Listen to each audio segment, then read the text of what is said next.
This next section is one of my favorites. You see, we're going to talk about options, what we call proxy investing. Now, I want to give you a reminder right now, and you'll continually see this on the screen during the seminar, about checking current stock prices, making sure that your risk tolerance is in line, making sure that these investments are good for you. But I want to say something right now. You know, we taped this a couple weeks ago, the actual live Wall Street workshop, and then we came in to do these little previews. The stocks that we talked about during the Wall Street workshop have already changed. Some have gone up, a couple of them have gone down. Even intraday, these stocks can change from time to time. And remember, when you're doing options, when there's a small movement in the stock, there's a magnified movement in the option. Well, this option seminar is powerful because I do these kinds of deals all the time. I like them because you're going to get involved in buying options, stock options, on proxy, in a proxy format, on companies that are doing stock splits. Now, pay particular attention when I get to that stock split section, because you're going to learn a lot there that will help you make a lot of money and continually make money as the stocks go up. Well, let's get to the seminar once again. We need to move on. We need to move on. We're going to be on section 3 now, page 15, and we're going to talk about proxy investing.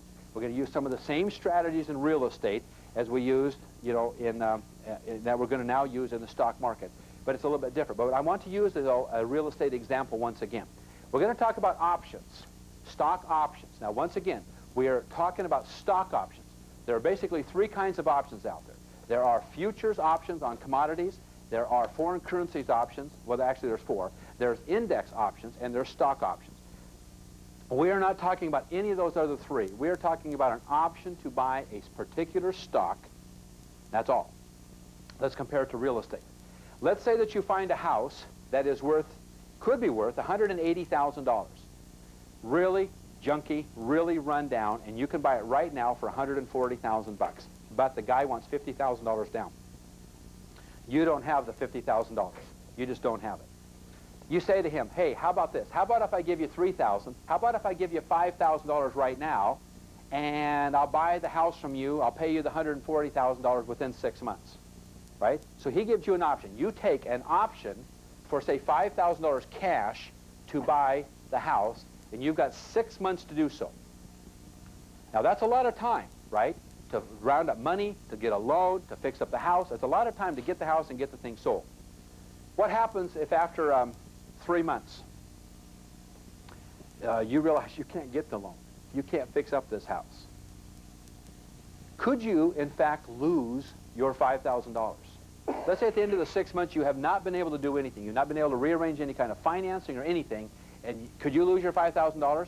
Okay, now if you bought the house, if you actually bought the house, whether you fixed it up during the 6 months and sold it for the $180 or not, you still own the house, right? If you bought it for $140. But when you have an option then is a fixed time investment. And that's important to know that word, a fixed time investment, because you can lose. Hence, options are very risky. And this is why you need to read that characteristics and risk of standardized options, because you need to understand your risk, your exposure. Now, in the options marketplace, if you put up the $5,000 in a stock or a real estate, you lose your $5,000. That's all. It's not like some of these other futures contracts and things like that where you have to bring in, like, you know, if you bought a contract for $25,000 and put up a deposit of $5,000, you have to bring in the whole $25,000. It is not like that at all. In stock and in real estate, you lose your $5,000 cash.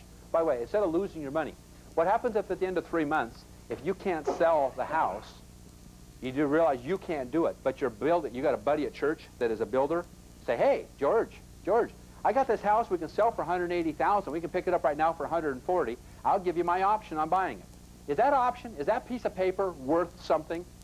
As long as what? As long as there's time, right? So is there value to time? And by the way, in the stock market, that's just called time value. There's a time value to the premium, time value to the option, the $5,000. So if he's still got 3 months left, could you say sell him that option for 10 grand? So he gives you $10,000, right? Now what if there's only 1 month left? 1 month out of the 6 months left. Is your $5,000 worth 5 or 10,000? May it still be worth 5,000 though? Maybe. Maybe you could only get 2,500. You see the point, everyone? It's a fixed time investment. What if there's like 3 days left and nothing's happened? Could he say nothing, but I'll, you know, whatever?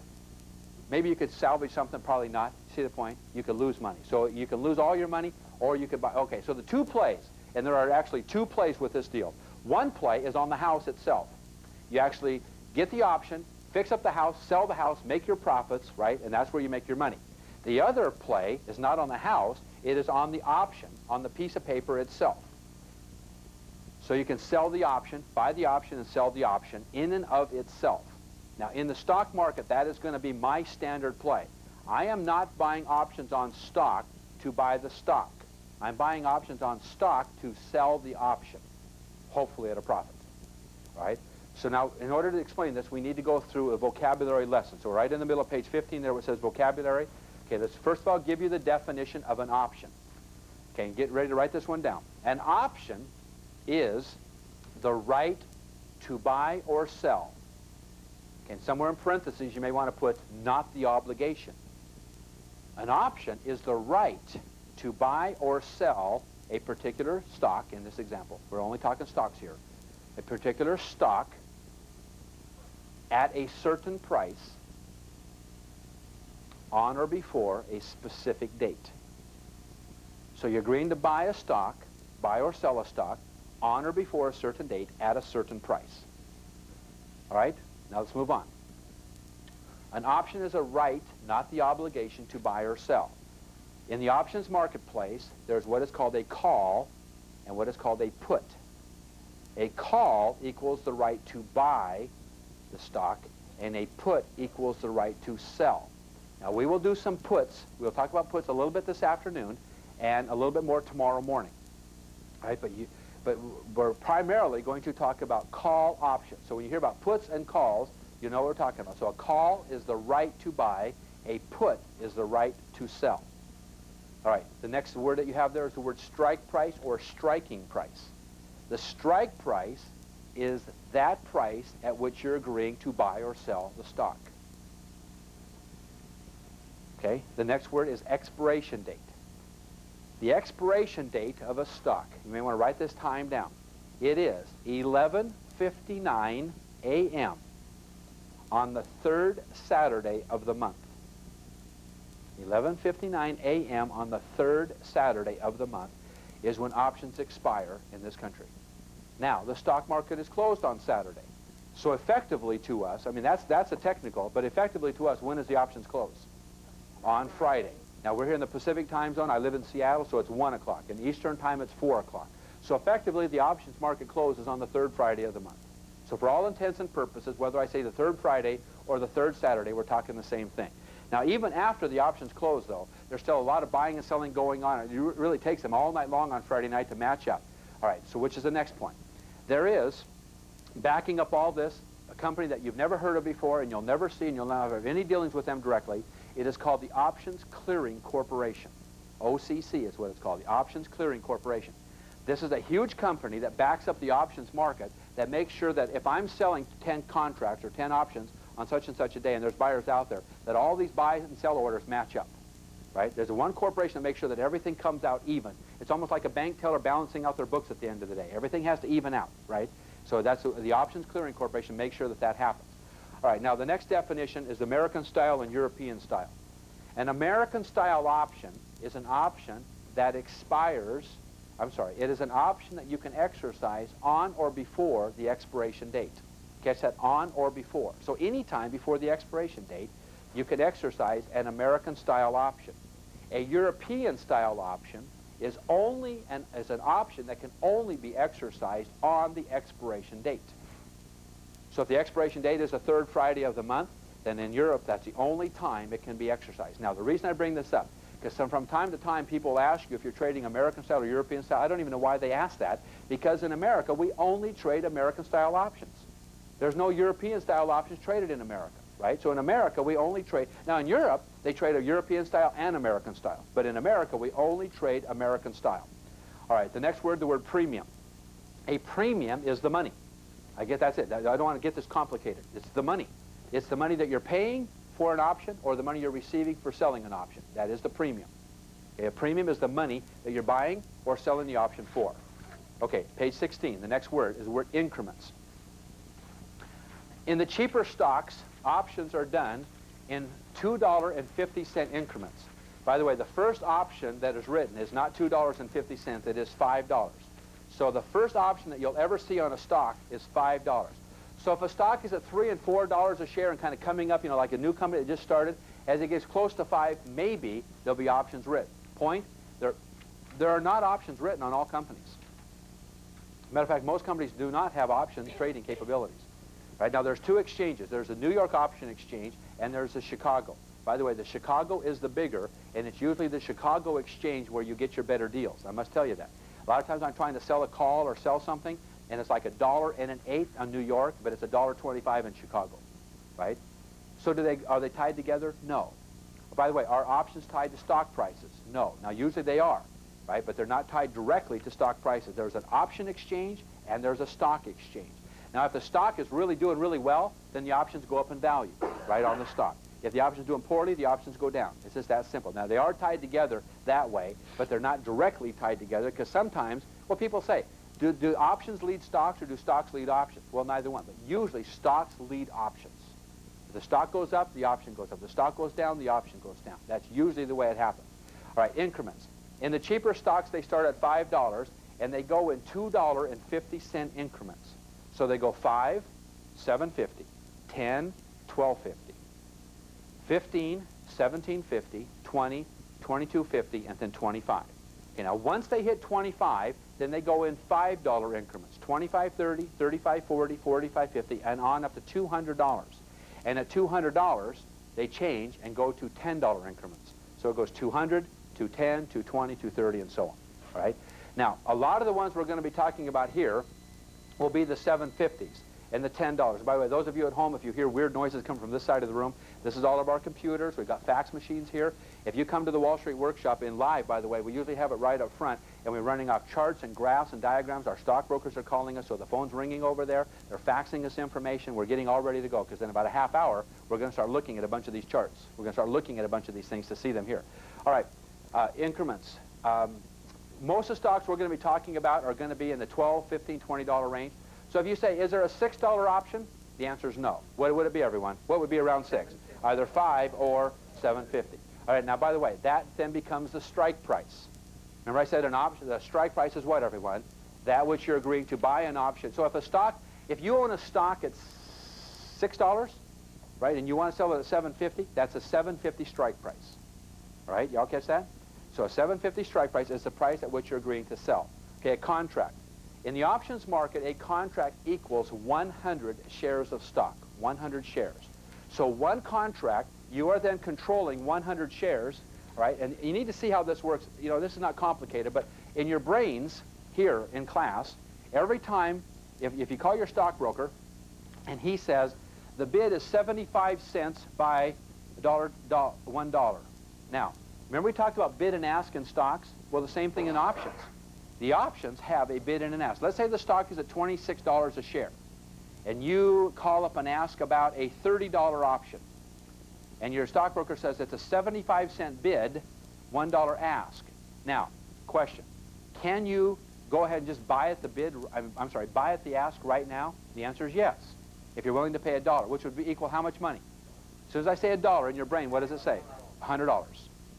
Right, because you're all buying 100 shares. So now you purchase one contract for, so whether I say 100 shares or one contract, it means the same thing. Right, so it's $100. If you want to buy 10 contracts, it would cost you $1,000 plus your commission. And by the way, commissions in options are not that expensive. They're a lot cheaper than they are in stocks. A little bit less expensive than in stocks. Not a lot cheaper, but quite a bit less expensive. So it'd be $1,000. How many shares are you controlling? You own 10 contracts at 100. So it'd be 1,000 shares. If you were to buy 1,000 shares of stock, how much would that cost? $26,000. If you did it on margin, how much? $13,000. Now think about this. You're controlling, instead of spending $13,000 or $26,000 cash, you're controlling the same 1,000 shares with $1,000 at $1 a piece. Okay? So keep that in mind. Options are traded in 100 share increments. Okay, the next word, in the money, out of the money, and at the money. Let's do in the money. Let's say that you, well, I'll just show it all to you. Let's say that you find a stock that is currently at 6 7/8, and you want to buy an option on it at $7.50. You also find a stock that is at $7.50, and you want to buy or sell an option at $7.50. Now that sounds weird, but we'll talk about that in just a minute. You also find a stock that is at $12.12, 12 and an eighth, and you want to know what an option is at $10, to buy or sell an option at $10. All right, now this will explain in the money, at the money, and out of the money. The first one that you see here is out of the money. The strike price. This is the strike price here. If the stock is less than the strike price, it is out of the money. In this example, it is out of the money by 5/8. Y'all see the 5/8? It is 750 minus 6 7/8. So you got the 4/8 plus the 1/8. There's 5/8. So it's 62.5 cents out of the money. So let me give you the definition of out of the money. An out of the money option is where the where the current price of the stock is less than the strike price. That is a definition of an out of the money call, by the way. An out of the money put would be exactly the opposite. We don't need to do those. I just say exactly the opposite, so you figure that out at home, because we won't spend that much time on puts here. All right, let's talk about at the money. Well, you all figured this one out. An at the money definition is where the current price of the stock is the same as the strike price. That is an at the money option. All right, and in the money is where the current price of the stock is above the strike price. The current price of the stock is above. So you see that example right there? The stock is at $12.12, and the strike price is at 10. So it's in the money by 2 1/8. All right? So now this is going to be very important as we use this terminology here. And let's talk about leaps very briefly here, but we'll talk about leaps a lot more later. Leaps, everyone, when you're going to buy an option on a stock, sometimes you want to go way out there, right? You want to give the stock a long time to come up to the price. For example, if a stock is currently around $30 and you want to buy an option to buy that stock at 40, you're hoping that that stock will go above 40, right? Because not only will your option become more expensive, but if you bought the stock at 40 and it's trading at 45, right, then you made some money. Well, you're clear back here in June or July, and you want to buy an option way out there, like a year from right now. Like a year, like clear out to 1996. Well, everyone, you can't do it June of 1996, July of 19, they don't exist. A leap, leaps, everyone stands for long-term equity anticipation securities. Long-term equity anticipation securities. That is a leap. They are options that are written in January of the next couple of years. Y'all catch that? They're options that are written in January of the next couple of years. For example, we're now in 1995. You can buy leaps. And by the way, not all companies have leaps. Only about like 800 or so companies actually write leaps. You can buy leaps on a lot of the bigger companies in January of 1996, January of 1997, and January of 1998 right now. They just started writing 1998s right now. So the next 2 and 3 years out, you can buy leaps. By the way, by the time some of you are watching this video at home, it's going to be what? January of what? Year 2005, you know, but it's like 2 or 3 years out, right? So that's what a leap is. Now, leaps are very important for my style of investing because I'm making a fortune on leaps. It's one of my next, by the way, the 3 ways I'm making money right now, the number 1 way is covered call writing, number 2 way is options on leaps, stock split leaps, and number 3 is on rolling stock. Of my 11 ways of making money, those are the top 3. And I really like options on leaps. Why? You guys tell me why. Why is there value to getting an option to buy a stock way out there, many years out? They're not, yeah, they could be cheaper because you're getting them cheaper than the stock, but you got a lot of time. There's just simply value to time, right? That the stock can go up a lot during that period of time. All right. What's that? Yes. Yes, you don't even have to buy one. You can just sell a leap if you want to. Now, a lot of you will not be able to do that. That's an advanced strategy we'll be talking about later today and tomorrow morning. Everyone, leaps have bid and ask. Does that mean that there's somebody buying and selling all the time? There's a bid and an ask to them, right? Okay, now, let's give you an example here. At the bottom of page 16, our first example. Let me use an example I've been using at the seminars, the live seminars, and I don't even know what Ford is trading at. And we had to look up what Ford is trading at, but I like Ford, buying Ford for years. Ticker symbol is F. Ford, let's say Ford stock, and I don't know what it is today, I haven't checked, but let's say Ford stock is at 26 1/2. And you call up your stockbroker and say, I really like Ford. What is a strike price of $30 in, say, October or November? What is it going for? And he says, oh, right now, a strike price of $30 is going for 75 cents or something like that. And by the way, in your brain, what does that tell you? 75 cents equals what? It means $75. If we're going to do 10 contracts, it'd be 750, right? We're doing it times 10. All right, now, so instead of buying the stock for $26.50, you buy an option to buy Ford at $30, clear out in October. So this is an October call, or October C for call. What are you hoping for? What are you hoping for? Okay, so the point is this. The strategy is this. When you buy a call, you're hoping that the stock goes up. Okay? Now keep this in mind, everyone, because I don't care whether you're shopping at a garage sale, right? I don't care if you're going to a grocery store. If you go in to buy a bunch of lettuce, 79 cents a head, and you go back the next day and it's at 99 cents, are you kind of happy? Okay, you know, so when you buy something, you hope the price goes up, right? Because you don't really care, right? If the price goes up, you made money because you got it at a cheap price. So in a call, when you're buying stock, you're hoping that the stock goes up, right? Now, because there's other strategies where you hope the stock goes down. But this strategy, we're hoping that the stock goes up, in this case, to $30. What's the play? Are you going to buy the stock before October? Or are you buying this option just to be able to sell the option? All right, so let's talk about that. You want to sell the option. All right, let me make a statement here, and this is very, very important in understanding all that there is in the options marketplace to understand. When there is a small movement in the stock, there usually is a magnified movement in the option, up or down. Let me say that again. When there's a slight movement in the stock, there's a magnified movement in the option. So if the stock goes up from 26.5 to 27.5, the option goes up, you know, quite a bit compared on a percentage basis. Likewise, by the way, if the stock even goes down just a little bit, right, then the option could become worth nothing. Let's go to this example here. Let's talk about being worth nothing. Remember, an option is a fixed time investment, right? So the option is going to expire. In this example, it's going to expire in October. Let's say that Ford goes from 26, 28, well, let's just do it. And let me put it up here on the screen so you can see this.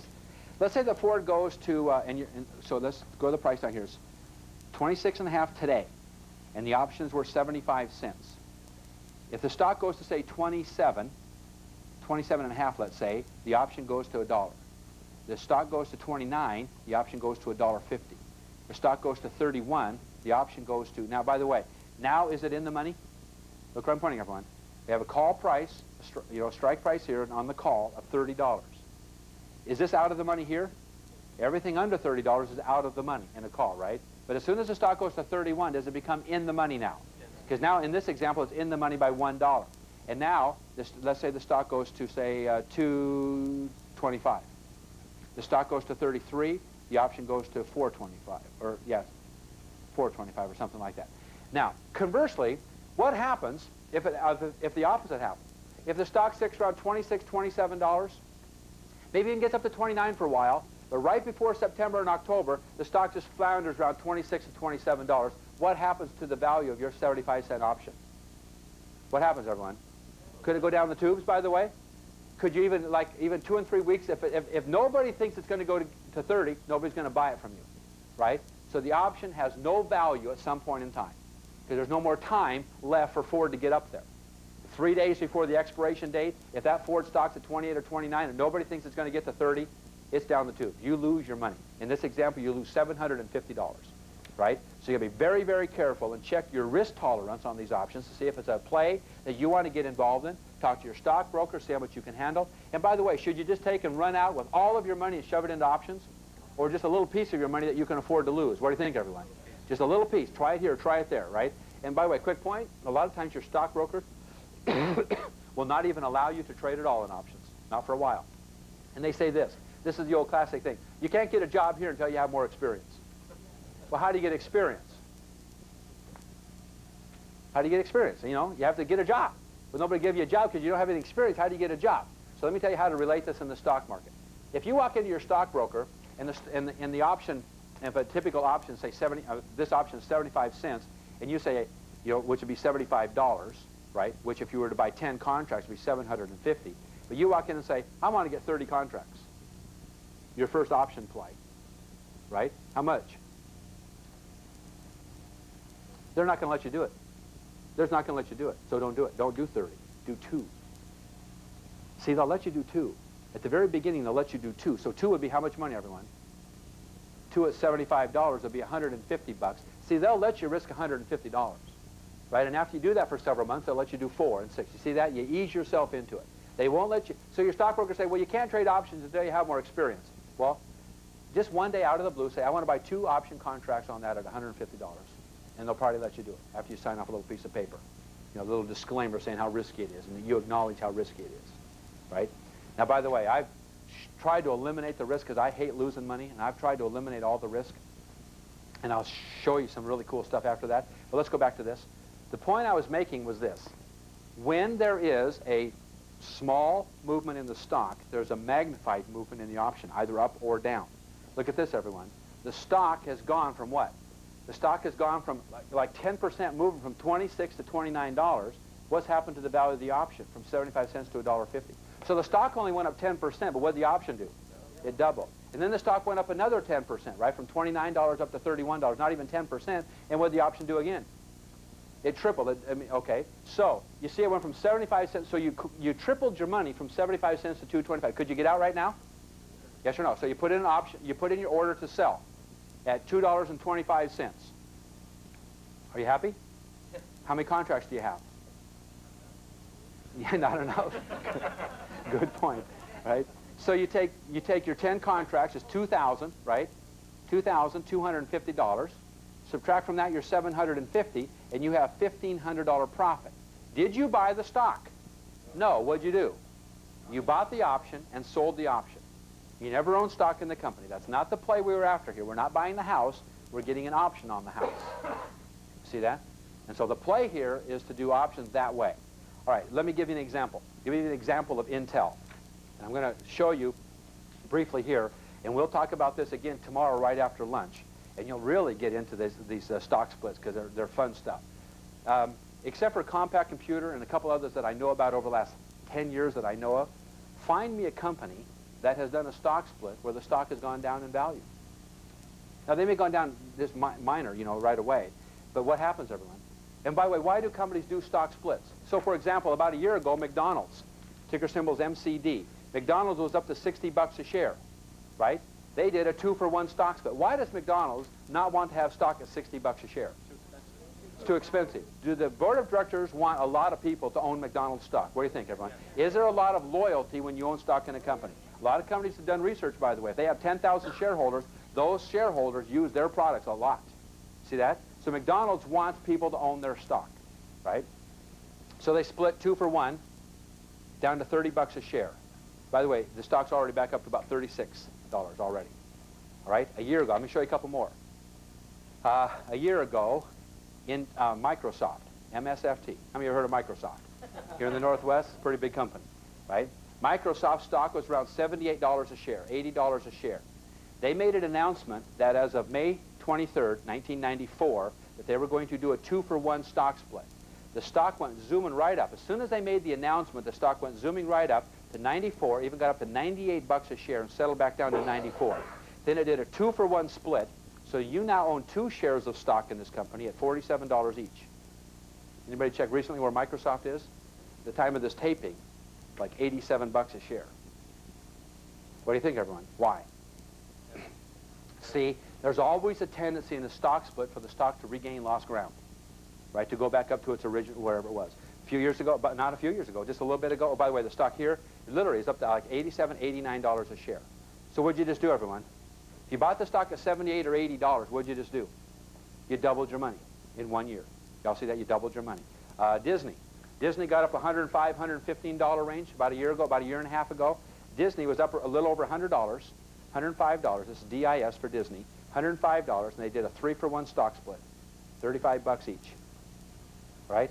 A little over a year later, the stocks were $58 a share. That's where it was a couple days ago.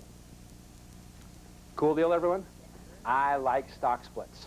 I think it's one of the hottest plays out there. Just go looking for companies that are doing stock splits. At the time of this taping, Gillette is doing a stock split right now. I mean, like today. It's actually going to be reflected today, Gillette. And since they made, the ticker symbol is G. Stock is up around 80. It's splitting down to $40 a share. I think it's already back up to 44, like in 2 days, right? Pfizer Pharmaceutical, one of the largest pharmaceutical companies in America, is doing a 2-for-1 stock split right now. The one I just heard about on a couple days ago is Texas Instruments. around 140 bucks a share, announce a stock split. It's already to $144, and it's going to do a 2-for-1 stock split in about 4 weeks. I like stock splits. Now, here's my play.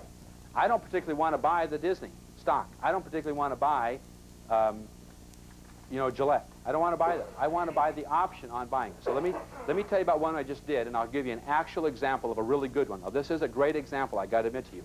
This is a phenomenal example, but it's Intel. Intel. The ticker symbol is INTC. Now, here's what happened. The stock was around $88 a share about a month and a half ago. 88 bucks a share. They made an announcement that they're going to do a 2-for-1 stock split, and it's going to be effective on June 19th, which is last week. June 19th. $88 a share. The stock immediately, this is the first part of May, end of April, the stock immediately climbed up to 101, and it kind of floundered around there. Okay, now I bought some May 95s and doubled and tripled my money on those, depending on the price that I bought them for. But here's what I did.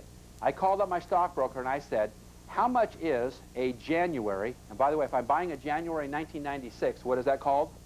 A leap. What is a January leap on Intel of 1996? And he said, the $100, right, is, and by the way, this is when the stock was, I bought these when the stock was around $94 a share. The $100 is $13.5. And I said, okay, what are the January 120s? And he said, those are 4 5/8. And by the way, a couple days later, I said, what are the January 135s? They had January 135s. And by this time, the stock had gone up to like 101. Those were also $4.50. So I bought a whole bunch of each one of these. All right, now let me tell you what happened. When the stock splits, the option split, you get twice as many. So for example, if you bought the if you're buying an option on a January call for $100 at 13.5, when the stock splits, you in fact now have the right to buy a stock at $50, but 2 shares at $50 at $6.25 as your cost basis. Is that right? $7 and what is it? I screwed up there. $6.75. $6.75 will be your cost basis on buying 2 shares of stock. All right? So let me tell you what happened. Intel started bouncing around. I'll use a different color of ink here. Intel started bouncing around. It went to 101, 108, 112, right? It went up to 116, $118 a share. Then it settled back down to about $114, $115, and at about 114, then it did a stock split, 2-for-1. It did a stock split down to $57. And by the way, within just a couple of days, this was last Friday, within a couple of days, the stock's already back up to $62, $63 a share. Now look at this. I have the right to buy the stock at $50 in January, and the stock is already at $62, and it's clear back here in the summer of '95. What do you think? So each one of these options to buy the stock at $50 became worth, within a few days, became worth $17.75. No, there's always a bid and an ask, right? See, so at 17, so I bought them at 17 3/4, right? And the ask was like, the bid was like 17.5, right? So I just bought them at the ask. I mean, I sold these. Now, what I did, I got to tell you what I did. And I will explain. This is not the section I wanted. This is a section on getting onto covered calls. I'm just trying to teach you some stuff on the way so you understand some of the words. I went ahead and sold about 1/3 of my position. I got to tell you what I did. I sold 1/3 of all my options on Intel. I sold the $100 ones, I sold the 120s, and I sold the $135 options. I sold about 1/3 of my position. And with that, just selling 1/3 of my position, I doubled my money on all of my purchases on all of them, and I still own 2/3 of them that are still growing towards January. Can I just sell them as I go, everyone? Because I got a bunch more of these options, so I can sell them. Can I just wait until December and January to see? Because everyone, see what happens at some point in time when the stock, see, remember this one down to $100 is down to 2 shares at $50 each. Well, if the stock is at 62, right, and the option is at, say, 17, when the stock goes to 63, the option goes to 18. It goes tick for tick. A $1 increase in the stock is a $1 increase in the option at some point in time, right? And they just go up together. So every time the stock goes up for a dollar, my option goes up $1, but I got in for $6 a piece. The point is this a good form of proxy investing? Now, you know what the word proxy means, right? In place of, standing in the place of, doing something for somebody else.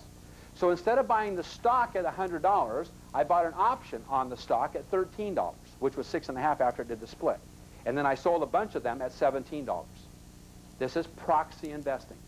What I've done, everyone here, and we're going to talk about this more at the end of the day tomorrow, is I've done a stacking of two strategies on top of each other, right? We've got a stock split strategy. Is that a strategy in and of itself?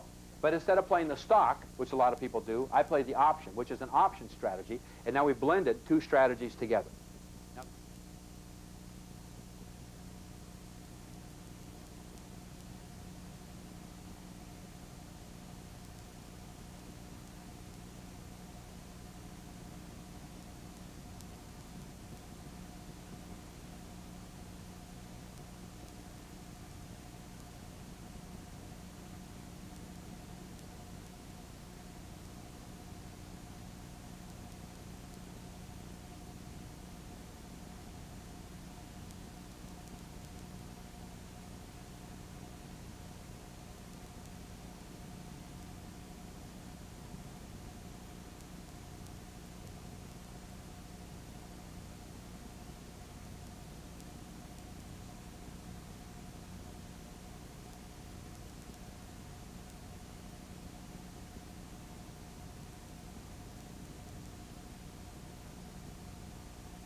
It's all about cash flow. That's what our next section is going to cover. Writing covered calls. You're going to learn what the word writing means, covered and calls mean in terms of writing calls and making money on the stocks that you already own or on stocks that you purchase. This section is so long, it has become such a major part of the Wall Street workshop that it takes up 2 videos. I'd like you to watch them in detail. And luckily, you can go back over these videos again and again to really get the formula down. And that's the key to this, is understanding the formula and working the formula. If you do so, you will make a lot of money. Now let me talk to all of you here in this room and all of you here at home watching this. The reason we've got to move on right now, and I've literally got to change the manual, is because something happens. We're on Pacific time. The stock market closes at 1 p.m. It is now 10 minutes to 12. Right? Plus we're coming up on lunch. In this class, we've got a couple of things to do. One of them we're going to do is to divide you up into teams. We're going to put you into teams and give you certain letters of the alphabet. We're going to give you all Wall Street journals, and we're going to go find a whole bunch of companies for doing turnarounds and cheap little companies and all that. In the next couple of days, we're going to do your deals right here in class. Now, our computer operator will be over there. He will take your ticker symbols, get charts for you, start the process there. We encourage some. I saw a bunch of you brought your phones to class and making deals right here in class. That's great. And by the way, if you do come to the Wall Street Workshop, bring your phone with you. If you've got a mobile phone, I mean, get where you can make money right here in class, or go use the phones out in the hallways. But the point is, we got to do some deals. Now, that charting service that we use is called Telechart 2000. Now, I'm going to tell you more about it later on, but it's Telechart 2000. Now that I've said that, you'll see ads for this in Money Magazine. You'll see ads for this everywhere. I don't know if it's the best one. I hear that there's a lot better services than Telechart 2000, but it's kind of like the first one that I learned to use, therefore that's one I use. Does that make sense to anybody else here? You just kind of get familiar with one and you stick with it even though there may be better ones. I use Telechart 2000, and that service shuts down at 4 p.m. Eastern Time every business day to update their charts between 4 and 7 p.m. Eastern Time, which is 1 p.m. to 4 p.m. here. So right in the middle of our class, our charting service is going to shut down. By the way, you can't get much more real life than this, right? So we've got to bend around that. So after 4 o'clock today, Will be here, and he'll run a whole bunch of charts for you. And before 1 o'clock, we've got to get you guys into the newspapers to find some companies to run some charts. Okay, so we've got to do all that before 1, and so you may have to skip lunch today. So let's move on. To page 19, we're going to now talk about writing covered calls. This is where we're going to start. We are in no way going to finish this whole section before lunch. We're going to talk about several things here, and it's so exciting, everyone, that this is going to take up most of our afternoon today and quite a bit of our time tomorrow morning on just consistently doing covered calls and finding companies that we can do this with, and this is where all the excitement is going to be. So to move on with this, we need to define some terms. We've already defined some of these. Now, for covered call writing, what is an option? You guys all know this right now. What is an option? The right, not the obligation. Okay, now when you buy. Now, when you sell a call, you have an obligation, not just the right. So let's define some words here. An option is the right to buy or sell a stock at a specific price on or before a certain date. What is a call? Is the right to buy, right? Call is the right to buy. Then we said before that you can buy a call and you can also sell a call. All right, now the next word, the word increments. What are they? And these are the cheaper stocks, everyone. What are they? $2.50 increments starting at $5. And the word right. The word right, everyone, is synonymous with the word sell. So when we say write a covered call, it means the same thing as sell a covered call. So whether I say write it or sell it, it means the same thing. So when you guys hear me say write, it translates to sell. When you hear me say sell, it translates to write. So writing a covered call, selling a covered call means exactly the same thing. All right. The covered call formula. This is my formula that I came up with. I'm going to walk you through this in just a minute. All right, let me tell you how I found out about this.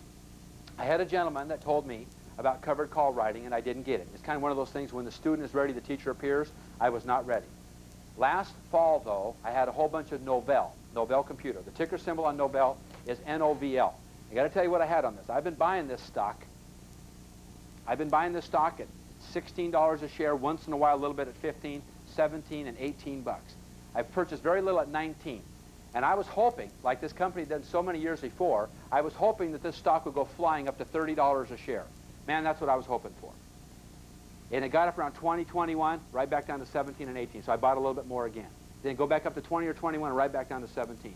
Now, a lot of you are going to hear me talk about rolling stock. This is probably too expensive to do a rolling stock on this. You know, 17 to 18 or 19, you make a little bit, but it's too much cash to tie up. So I got tired of it.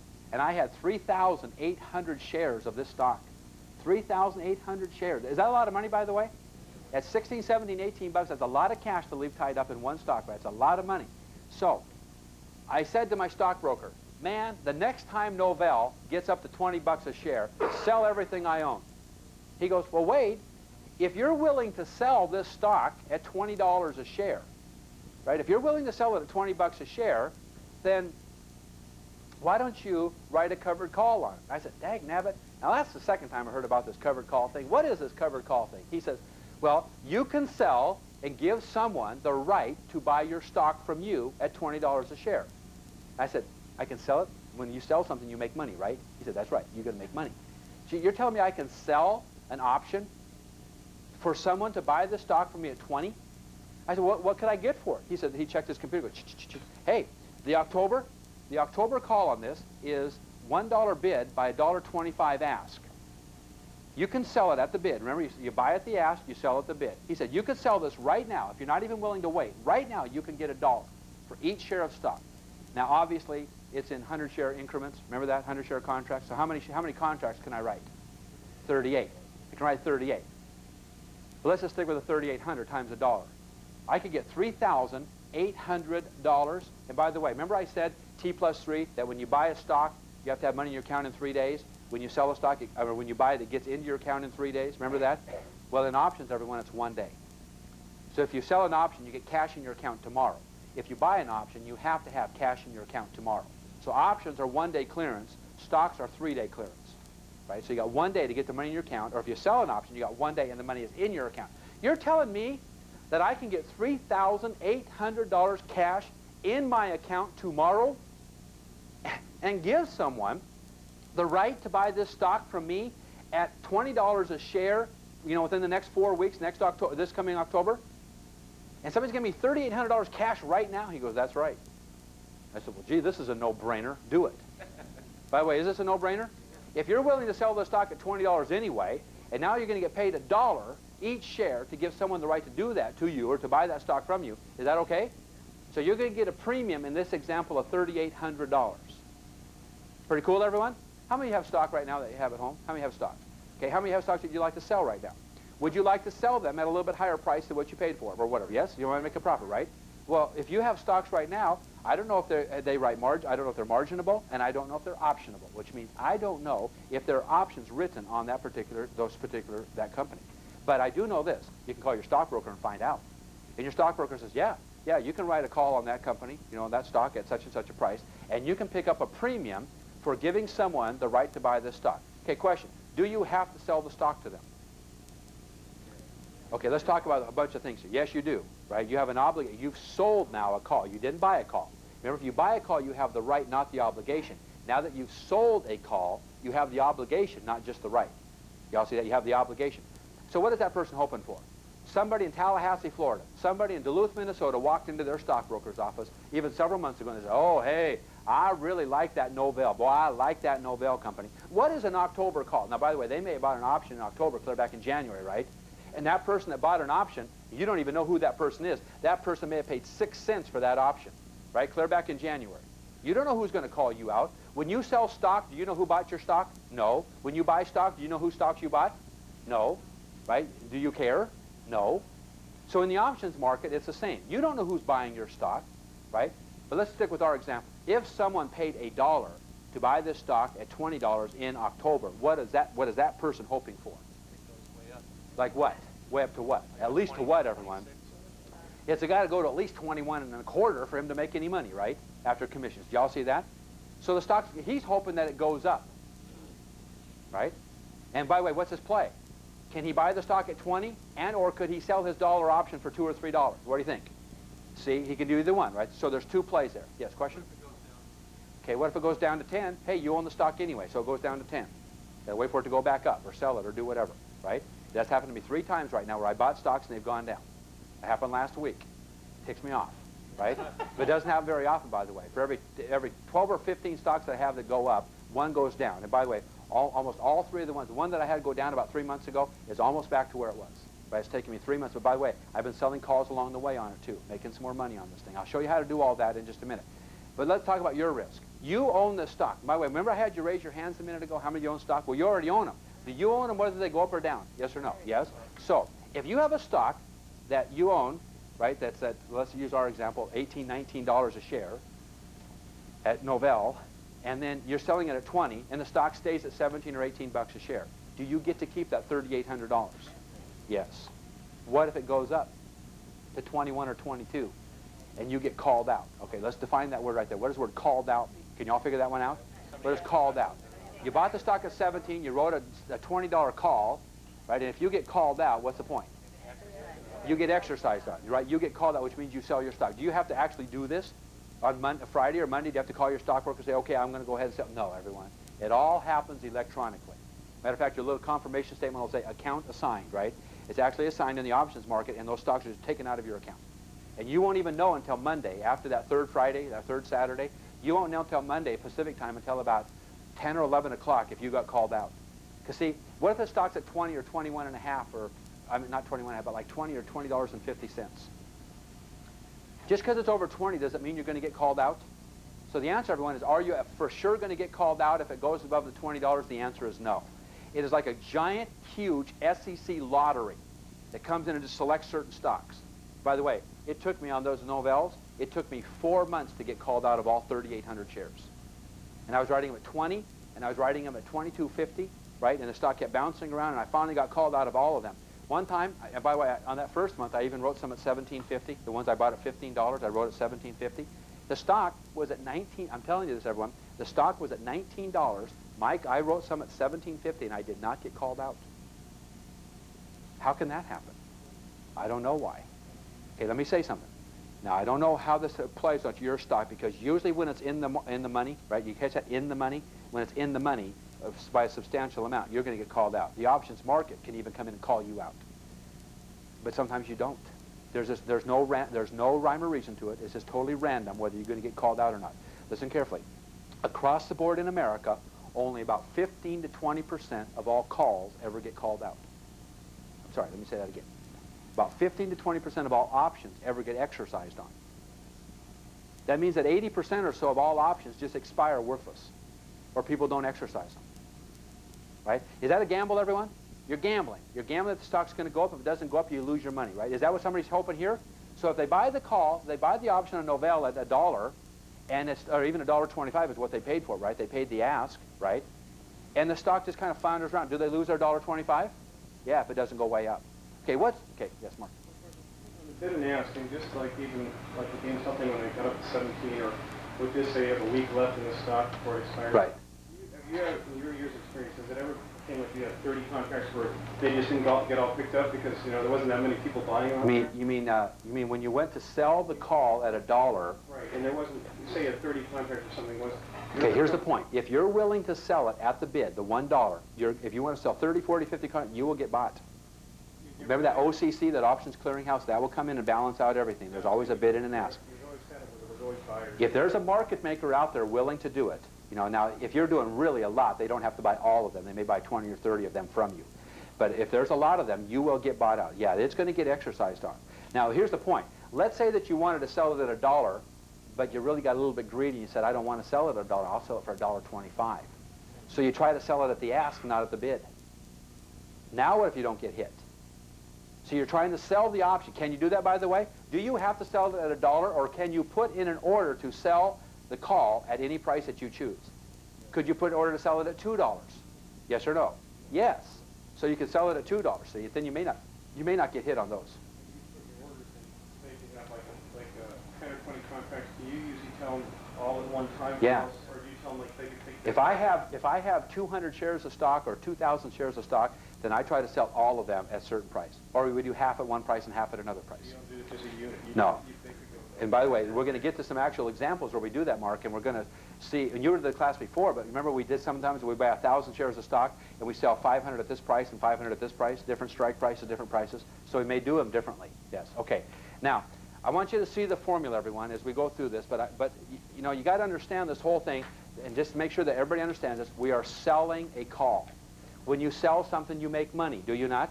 So we're selling someone the right to buy the stock from us. This is stock that you already own, or if you're going to go buy stock to do this. All right. This, everyone, is called writing a covered call. The word covered here, to define the word covered, means that you actually own the stock. You own the stock. That is the word covered. So write that in there. The word covered means you own the stock. Now, conversely, what does the word uncovered mean? Because you can write an uncovered call. What does that mean, everyone?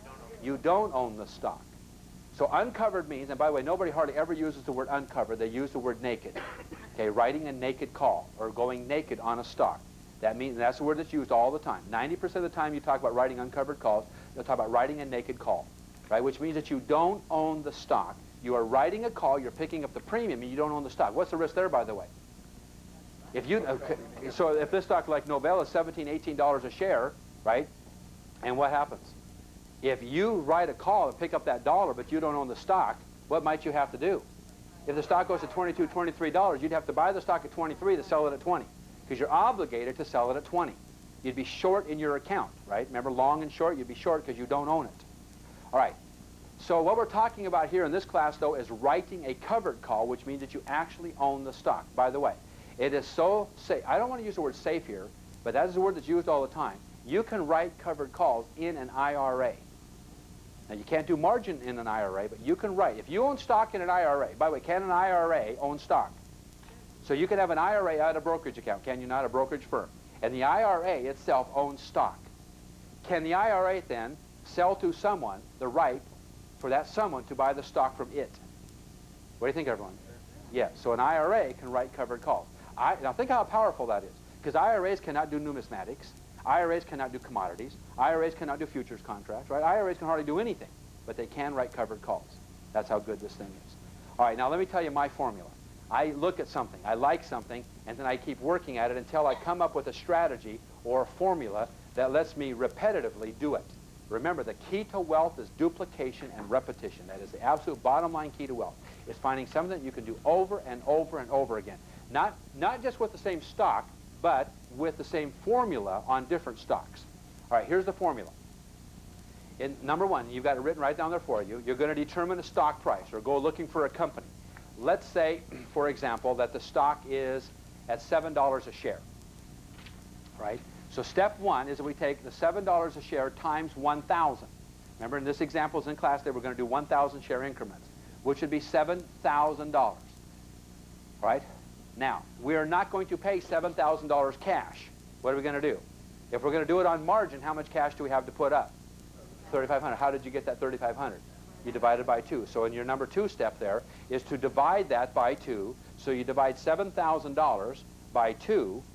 It equals $3,500 plus you got your little commission out there. Step number 3. Now we're going to go shopping. We're going to call our stockbrokers. We're going to put in an order to sell a call at such and such a price. You call up your stockbroker and you say, how much is a 750 call? Let's say in July. $7.50 will be our strike price in July.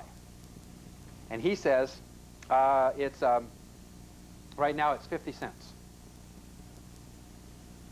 So what does 50 cents equal to you? How many shares do you have, everyone? So I figure out your cash, how much money? So you have 1,000 shares times 50 cents equals how much? $500. All right, so there's your cash in. That's the amount of money that you're going to make on this deal. What's your cash out?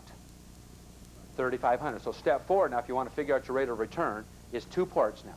Step 4, our rate of return. So you take now what? Get your calculators out, get them ready to go, because here we go. What do you take, everyone? You take your, step 4 now is we take our $500 and we divide it by what? $3,500, and that will be our rate of return if we don't get called out. Now what does the word called out mean again? If you don't exercised on, you don't have to sell the stock at $7.50. So if you just get to keep the stock, how much did you make? What's your rate of return?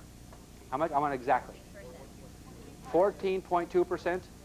So we have a 14.2% return. Is anybody excited about that or not? Is that a pretty good rate of return or a great rate of return? What is it, everyone? Now, you're going to, after we get done doing this a little bit and you get really good at this, 14% in 1 month is not going to be that good. 18, 19, 20, those are good ones, really good ones, right? But is 14% okay for 4 weeks? Because let's say we're 4 weeks from the expiration date. Is that a good rate of return? Let's say that that's 1 month. Somebody take that times 12 and tell me what our annual rate of return is. If we were to annualize this, what is our rate of return? What is it? 171% for the year. Tad bit better than 4% on a CD at the local bank. What do you think, everyone? Now, what is the risk here? What is your risk?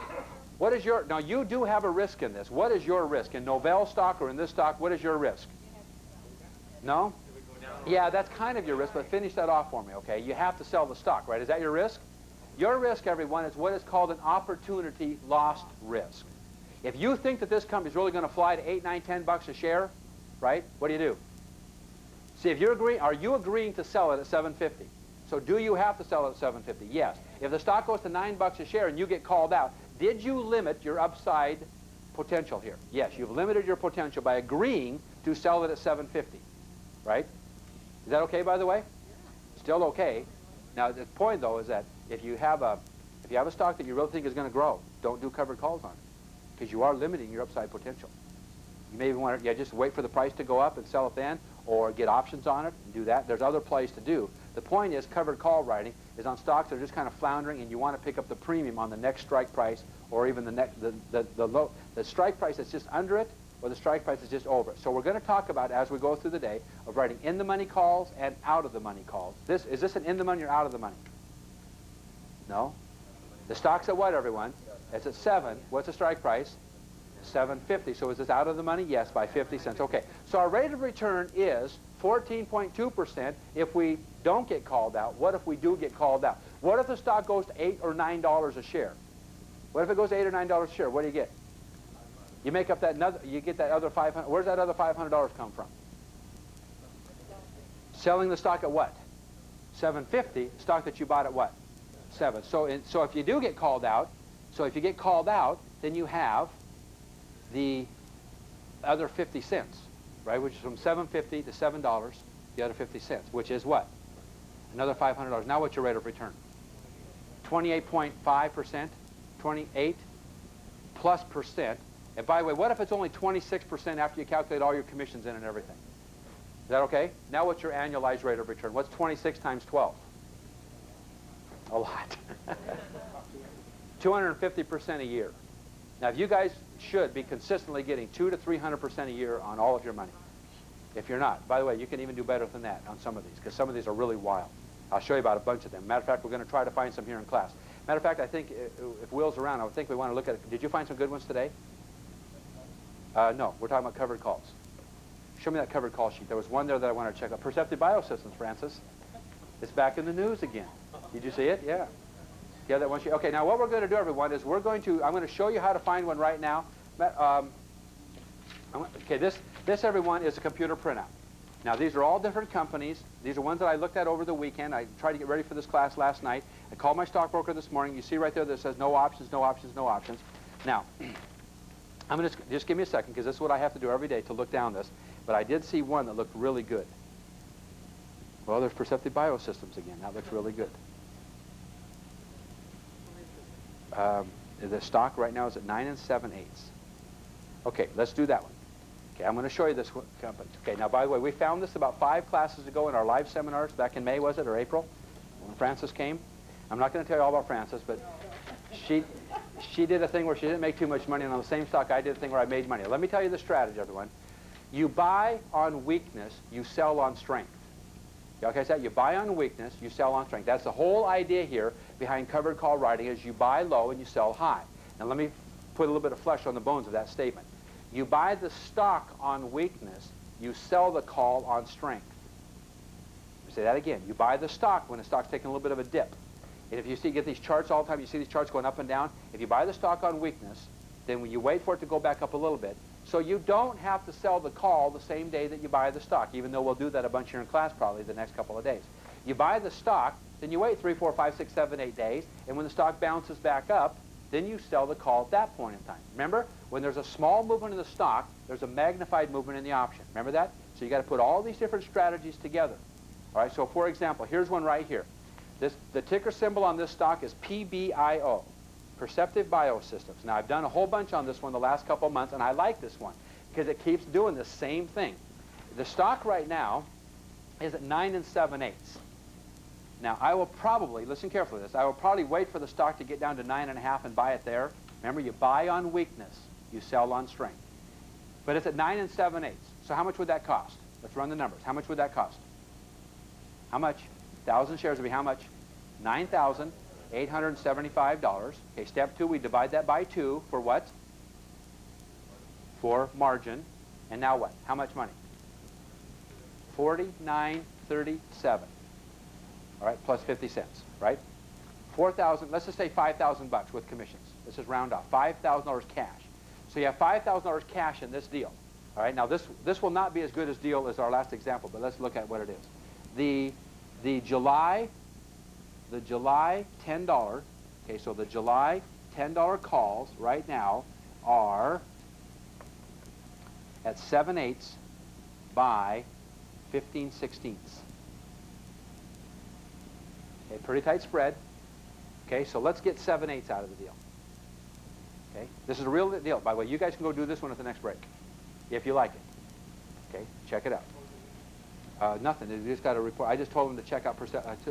I said check out PBIO. All right, let's get 7/8 for it. By the way, do we have to take 7/8, or can we wait it out and put it on order for $1?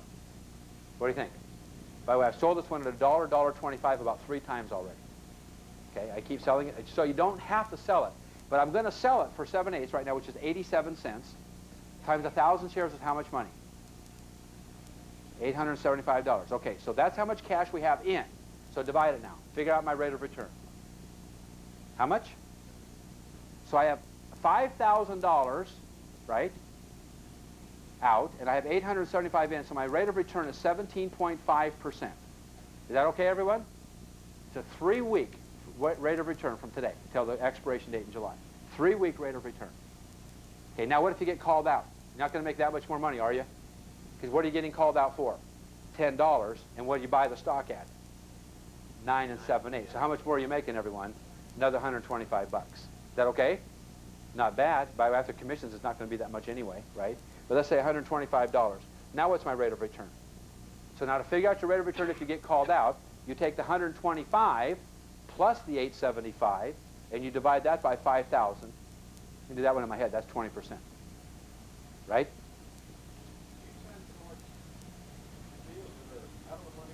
Yes. I've made most of my money on slightly out-of-the-money stocks. All right, okay, so I'll say that again. I make most of my money.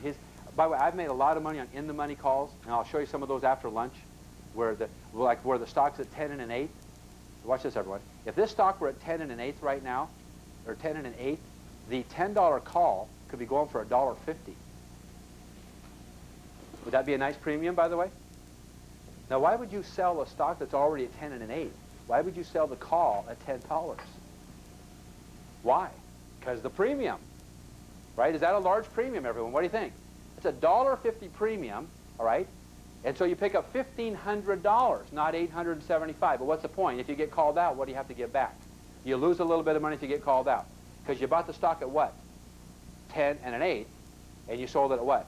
10. So you lose $125. So instead of making $1,500, you'd make $1,375. You see that? That's an in-the-money call, right?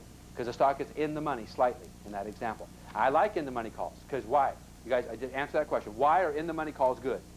Because of large premiums. What's the risk? You have to give back some of your profits if you get called out. What if the stock's at 10 and an eighth, you sell the call, right? You buy the stock at 10 and an eighth, and the stock flounders back down to 9 and a half, and you don't get called out. Now what, everyone? So you just get to keep the $1.50, the $1,500. Do y'all see that? So if there's a little bit of volatility. Okay, so let me tell you another strategy with covered calls. You look for stocks that have some volatility to them, slight volatility. $8 up to $12. It's roaming all around between $8 and $12. Between $15 and $18, all right? So that's another strategy. You find stocks that have a little bit of volatility, a little bit of movement on the stock, right? If the stock's just flat, just constantly at $9 a share forever, is anybody going to be writing $10 calls on it? No. The stock got to bounce up around 10, 11 sometimes for there to be calls. What do you think, everyone? There has to be some volatility to the stock. Next point. I like stocks that are between $5 and about $15 to $18 a share. Now, I'm only going to share a couple more things with you before lunch because we need to get you into the newspapers. Let's go ahead and get at the Wall Street Journal handed out, okay? Okay, we need to do, you can do whatever you like, but I like stocks between $5 and about $20 a share. $20 is pushing it, by the way. I hardly do any that are $20 a share. I like stocks that are between $5 and about $15 to $18 a share. Why? Watch this, everyone. See, we're doing the next strike price up. We're doing the next strike price. Will, I'm going to leave this with you at lunchtime so people can come and look at this chart over there. You can go get this chart at his table and look at it. All right, watch this, everyone.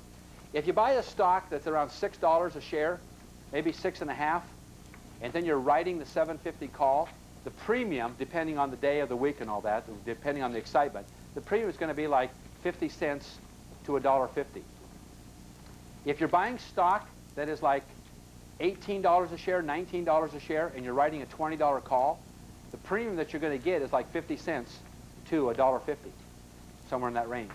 If you're buying stock between $47 and $48 a share, and you're writing a $50 call, guess what? The premium is going to be around 50 cents to $1.50. If you're buying stock that's like $90, $98, $99, and you're writing a $100 call, guess what? The premium is going to be around 50 cents to $1.50. You see the point, everyone? So if the premiums are going to be around 75 cents on every one of these deals, or around 98 cents, or $1.05 on every one of these deals, then what stock should you be buying? Is it a cheaper one? By the way, can you do $2 stocks? No. Why can't you do $2 and $3 stocks, everyone? Because they start options at what price? At $5. So you see that? Now, by the way, I'm having most of my luck between around $9 and $12 and $13 stocks. That's where there's most volatility. There's a lot of play around that $10 range, right? There's like a barrier there around $10. So the stock bounces up to 10, goes up to 11 or so, and just bounces all around there. So most of the money I'm making right now is made between $8 and $12 a share.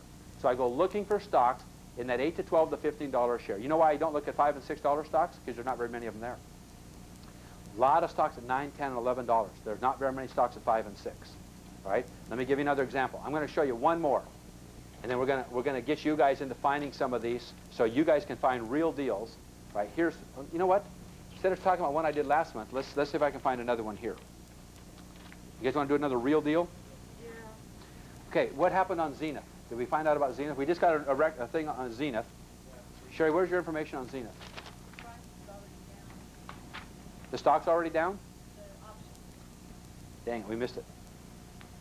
Okay. Okay, here's one. Here's one. God, here's my favorite. You know what?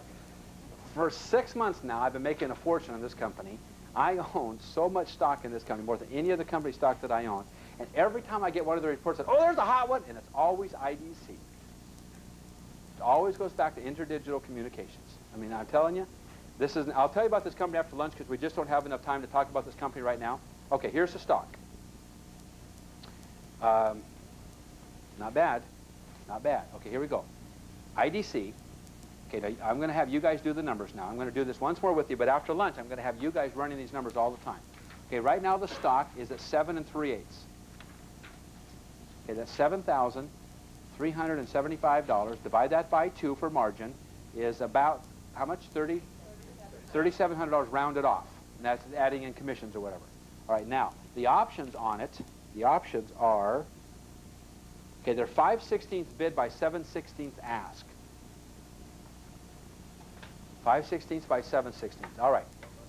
This is for July. By the way, everything I do the next month out. So right now we're in the end of June.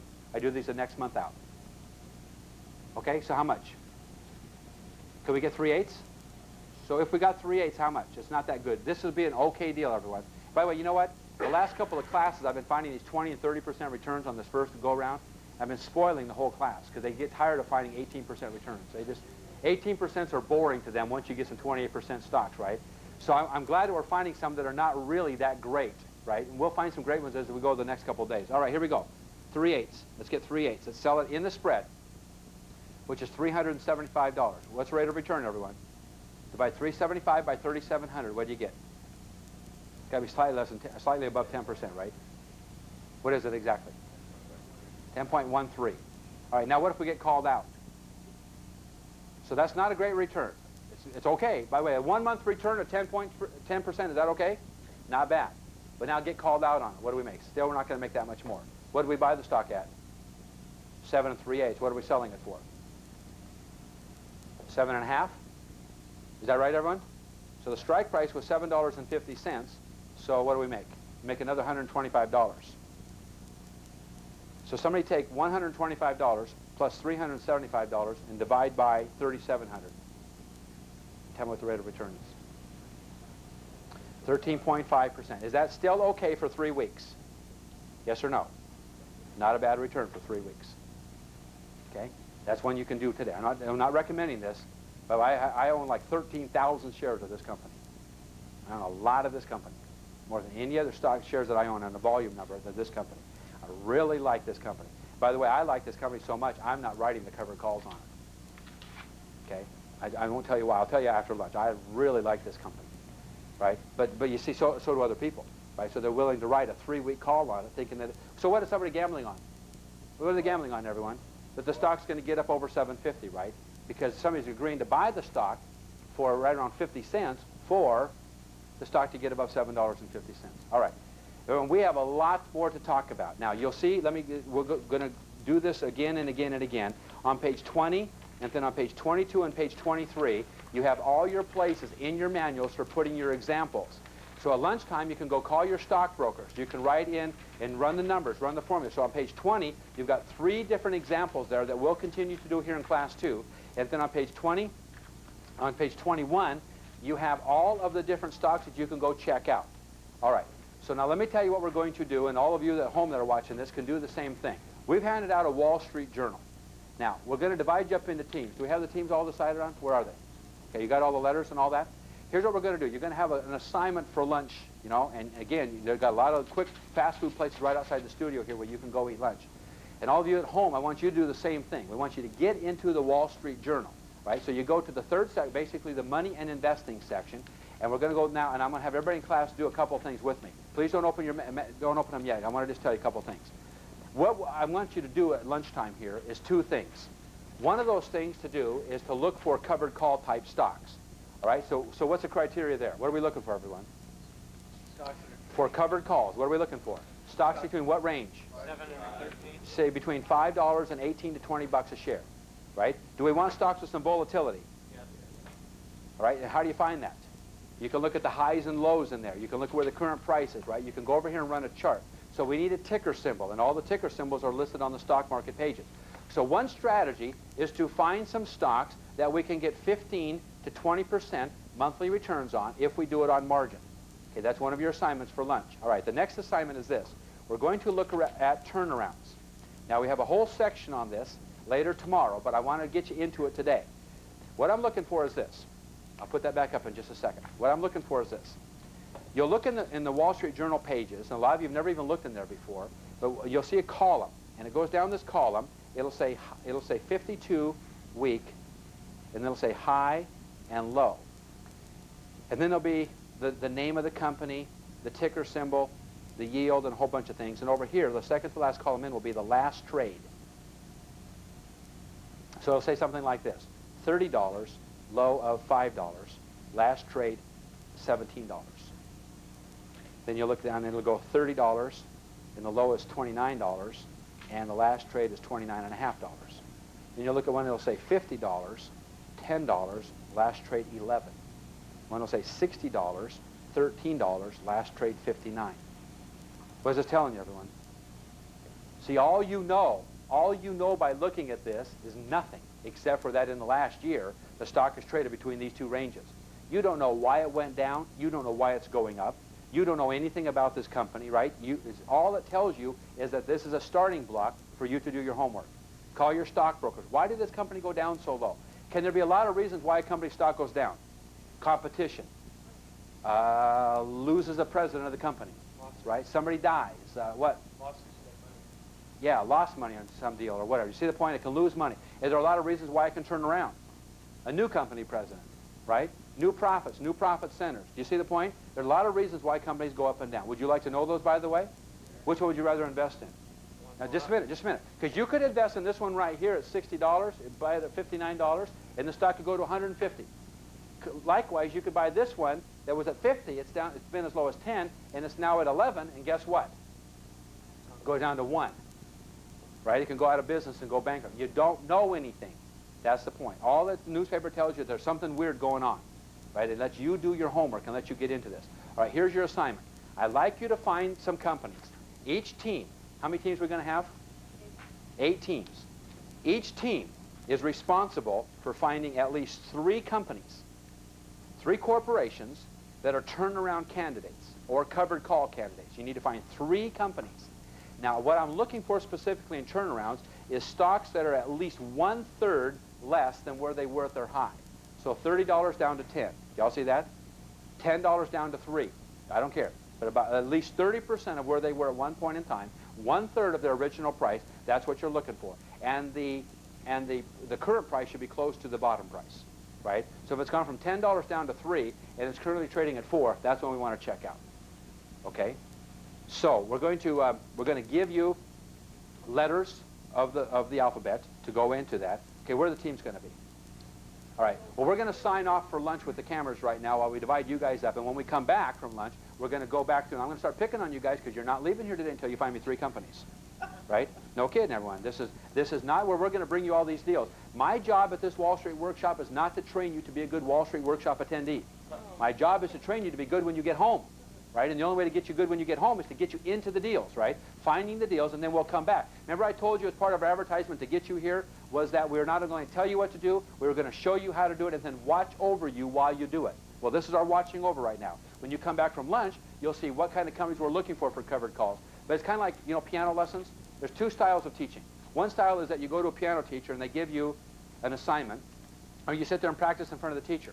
Right? Another assignment, another way to do a piano lesson, is you go there and they give you the assignment, you practice at home and you get it as good as you can at home. Then you go back and you refine it in front of your piano teacher. Which way do you like better? That's the one works best, by the way. That you practice on your own and then we refine it in front of the piano teacher, right? So I need you guys to get into this at lunchtime and find a whole bunch of these. And we'll see you guys right after lunch and we'll see you guys here in just a minute, okay? So what we're going to do right now is we're going to see how effective, how efficient you were at using your lunch hour and see what kind of stuff you found. So, team 1. Okay, we got 8 different teams in the room right now. Now, what I'm going to do is I'm going to look at your charts, and I'm going to try to show them to the camera at home so you guys can see them. If they're really good, I'll go ahead and put them over here so the camera up there can get it. All right. I'm just going to glance at these, so get them ready to go. Get your team leader ready and get them ready to go. Okay, this one may be okay. I don't like it. I don't think it's optionable anyway. I'll bet you it's not. Okay, I really like this one. I really like this chart, right? I'm going to put this up here, and I'm just going to put it up for a second because I really like this chart for a covered call stock, right? We need to find out if it is optionable. It says it's optionable, right? We need to check it out, okay? This company is a company called AmeriData Technology. Okay, ADA is a ticker symbol. We're going to check. Okay, I'm going to hang on to this one. That looks really good. American Pacific. I'll bet you this is not optionable. I'll bet it's so small it's not. We ought to check that out. Okay, find out. Okay, team 2. Where's team 2? Whew. I don't know. I don't know. This one. Have you found out if this one's optionable? Oh, this is Freeport McMoran. All right, let's check this one out. We need to check this one out, Will. FMR, and see if there's options written on it. Because that's a cool chart, everyone. Again, I'll hold up the chart so you in the class can see it, but this is a neat-looking chart. Now, I'll tell you, hang on. Okay, team 3. Okay, I'm getting 1 per team. You guys got 2 more to find now. There's two bad ones, 1 good one. 2 bad ones, 1 good one. Let's go. Okay, team 4. Are you guys team 4 right here? Just give them to me.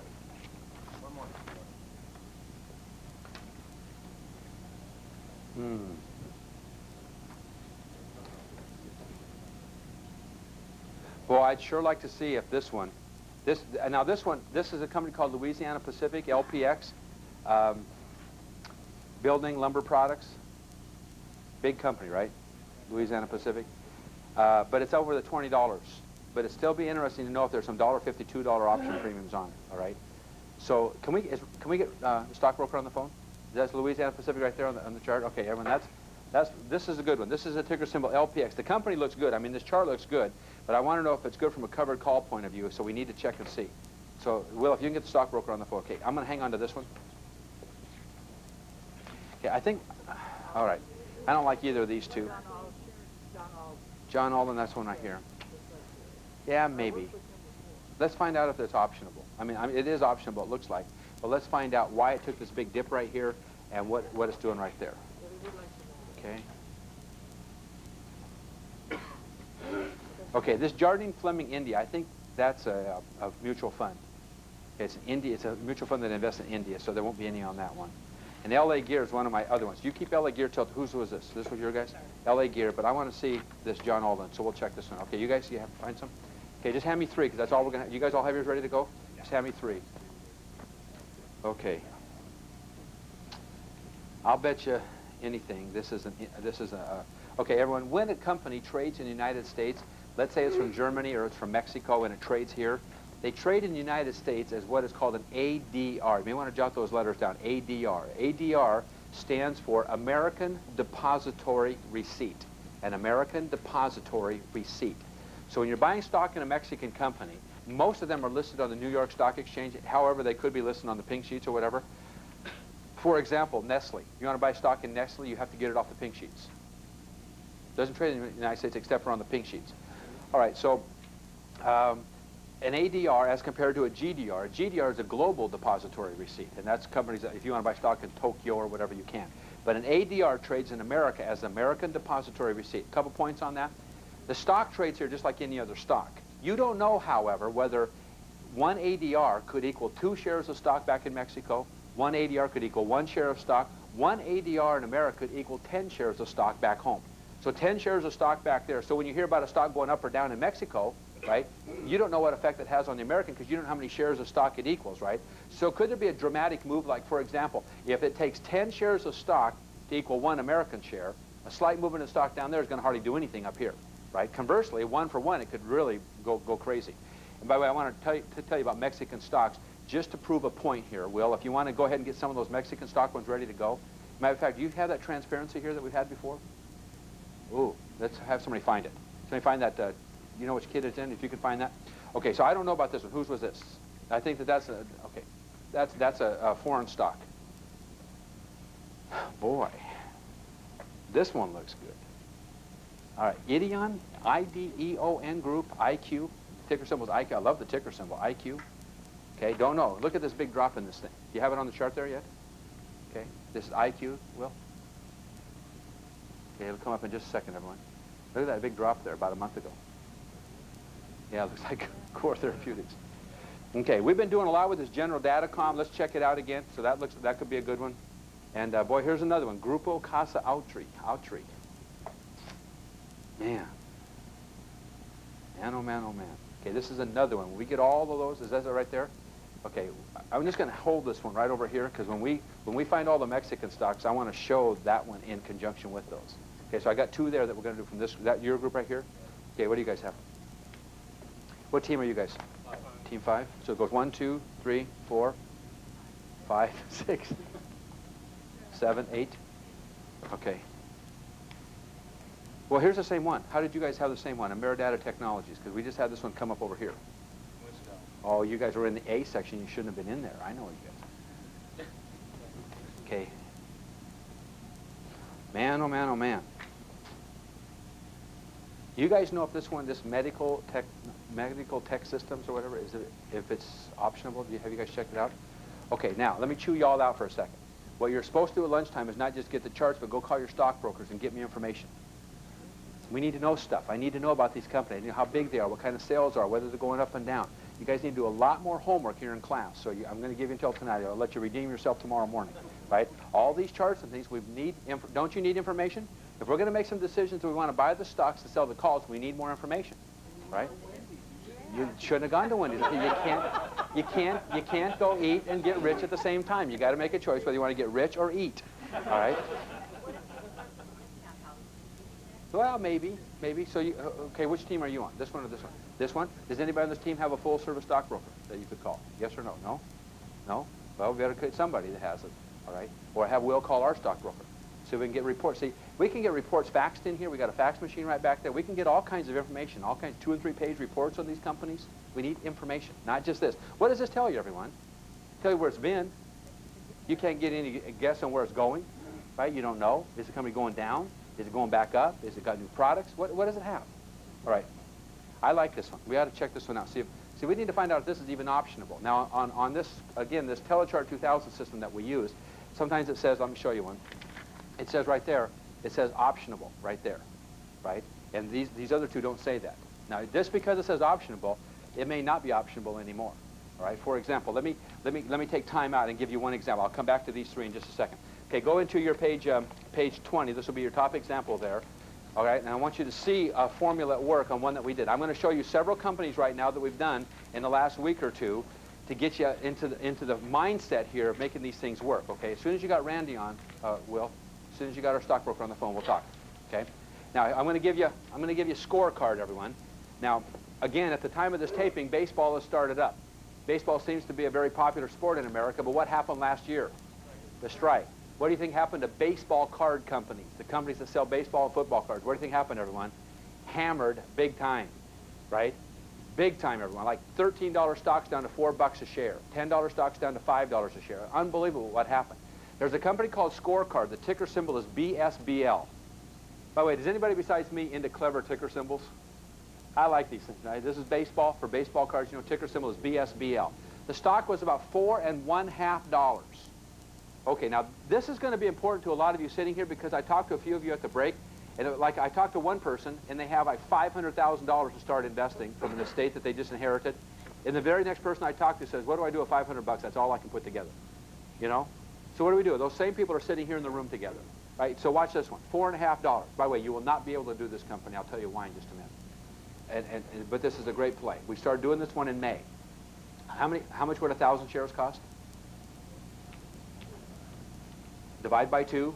Remember, this is our formula at work now. And this is the last one I'm going to do with you. Then we're going to start doing them all yourself. Okay, why do we divide by 2? Everybody say it. Why? Margin. We're on margin. All right, so we divide by 2. That's $2,250 as the cash that we have out. Right, then we asked about the June $5 calls.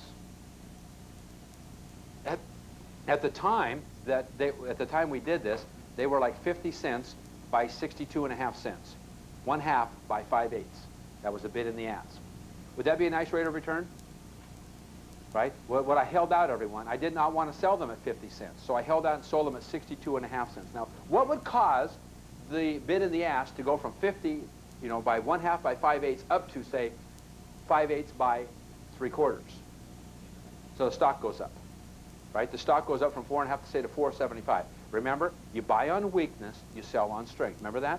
Keep that in your brain because that's the whole thing here. Do we have to sell the covered call the very day that we buy the stock? Can you, by the way? Yes, but do you have to? No. So you can wait a little bit. By the way, quick point on waiting. You don't have to be anxious to do this. If you're sitting here about the middle of June and you're getting ready to write a covered call for July, whether you write the call right now, the 20th, the 25th of June, or the 1st of July, or the 3rd of July, or the 8th of July, isn't it going to expire the 3rd Friday of July? And so whether you get a 4-week return or a 2-week return, is the cash going to be the same? So why not wait it out? If you think the stock's going to come up. So with the strike ending, we were hoping that this stock would go up, and sure enough, it did. The stock went up to 4.75 and 4 3/4. And then we were able to sell it at 62.5 cents. Tell me what the rate of return is. By the way, this is one that we actually did. Okay, what's the rate of return? So how much money, everyone? 62.5 cents times what? Times what? How many shares do we have? 1,000. So how much money? $625. So somebody run the numbers on that one. So divide 625 by $2,250. What's our rate of return? So again, we're going to have 2 rates of returns. One, if we don't get called out, is what? 27.4? Okay, is that a nice rate of return? This is a 4-week, everyone. Actually, it wasn't even that. We bought this stock the first couple days of June. Y'all catch that? We bought it the first couple days of June, and we wrote the June 3rd Friday, which was June 16th or something, the 3rd Friday of June. It was like a 2-week rate of return. By the way, 2-week rate of return. There's 26 2-week segments in a year. Take this times 26 and tell me what you get. What's our rate of return? How much? 722.8% return. Have I got anybody at home excited yet? A 700% return on your money. Right? I'm not done. I'm not done. We got called out, everyone. I bought several thousand shares of this stock, and I didn't get called out on all of it. About the time that June rolled around, the June expiration date, the stock was right around $5 a share, 5 1/8. I got called out of about half, actually about 40%, and I did not get called out of the other half. So watch this. I got called out of a bunch of it. So the stuff I got called out of, by the way, again, what does the word called out mean? You're going to get bought, right? You agreed to sell it at 5, and now somebody's taking it away from you at $5. By the way, is that what you agreed to? Are you happy? Okay, so you're happy with $5 a share, right? You're selling it at $5. How much? You bought it at how much, everyone? By the way, I bought a little bit at 4 1/2 and a little bit at 4 5/8. So some of it's as good as I'm going to show you, some of it's a little bit worse than what I'm going to show you. At $4.50, right, we make another 50 cents a piece times 1,000, right? Another $500. Now what's our rate of return? So now take 625 plus 500 and divide by 2250. How much? What's the rate of return? 50%. Annualized rate of return for 2 weeks, take this times 26. Now, guys, I just showed you 1,000% return. People are telling me that you can't do this kind of stuff. I even have stockbrokers when I do some radio and radio talk shows and call-in TV talk shows, you know, those kinds of things where you get on the phone and I'm looking into the camera, I'm talking to them. Guy says, this one guy called me up in L.A. and he says, you can't get 20% returns a month consistently on these things. I said, excuse me? I do it every month. He says, you quote me a stock. Give me the price and everything right now. And I said, all right, all right. Now, you're challenging me here on the phone. You know, you're calling me. You're challenging me. If I give you a stock right now, will you back down and will you apologize? He goes, I will. Says, all right, Levitt's Furniture. Right on the air. Levitt's Furniture. I'm going to come back to baseball. I got to show you this one. Levitt's Furniture. And this was in the month of May. This is like a month and a half ago. Levitt's Furniture. LFI is a ticker symbol. Stock was at 7 1/8. All right? So let's buy the shares. So I said, now here's what you do.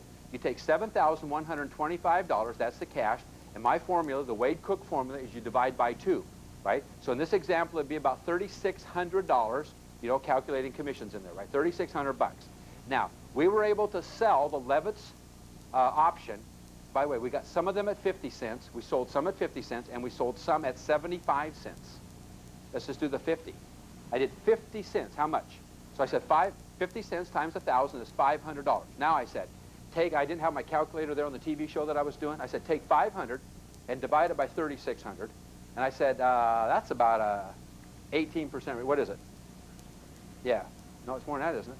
13.8? All right, so that's 13.8% return right there. Is that okay?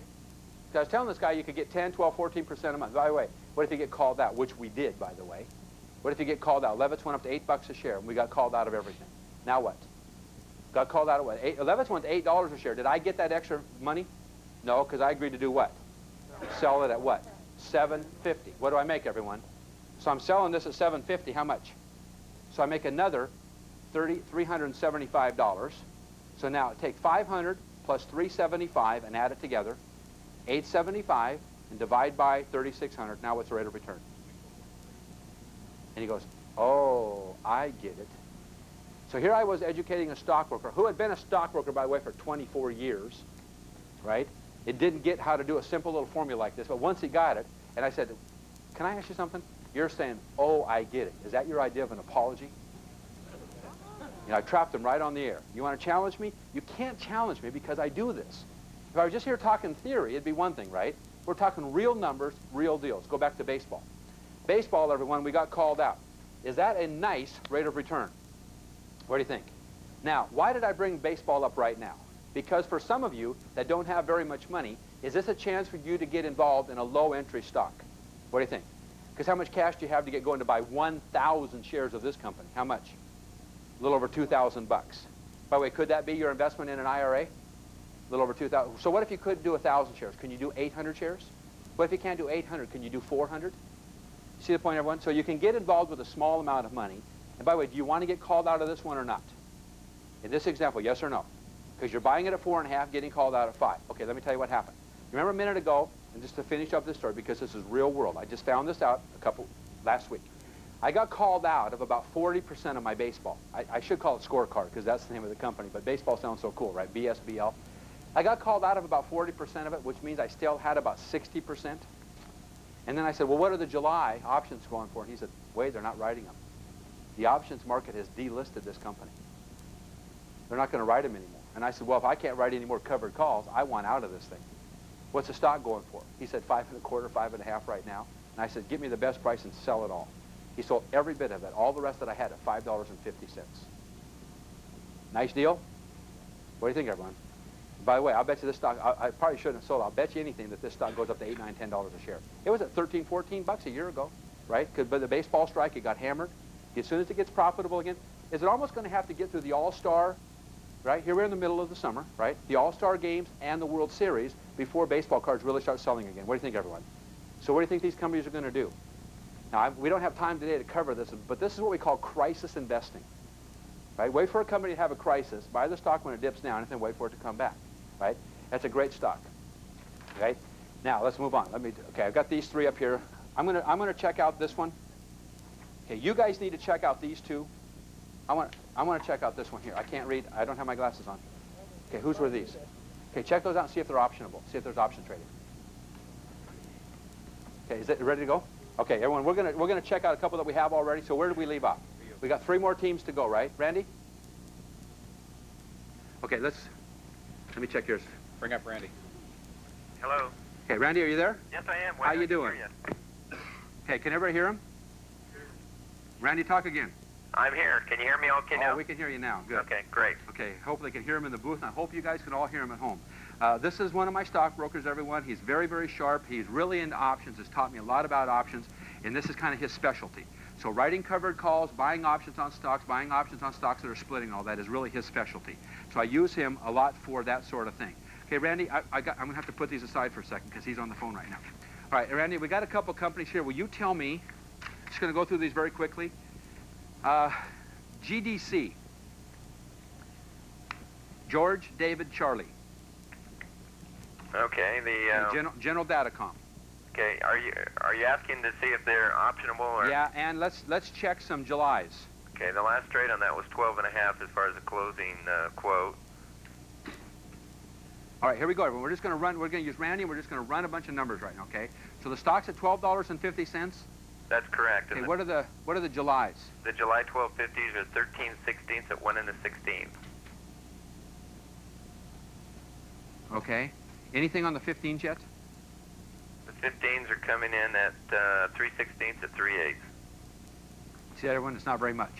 Okay, now I want you to look at this. Why is it not trading very high for the July $15?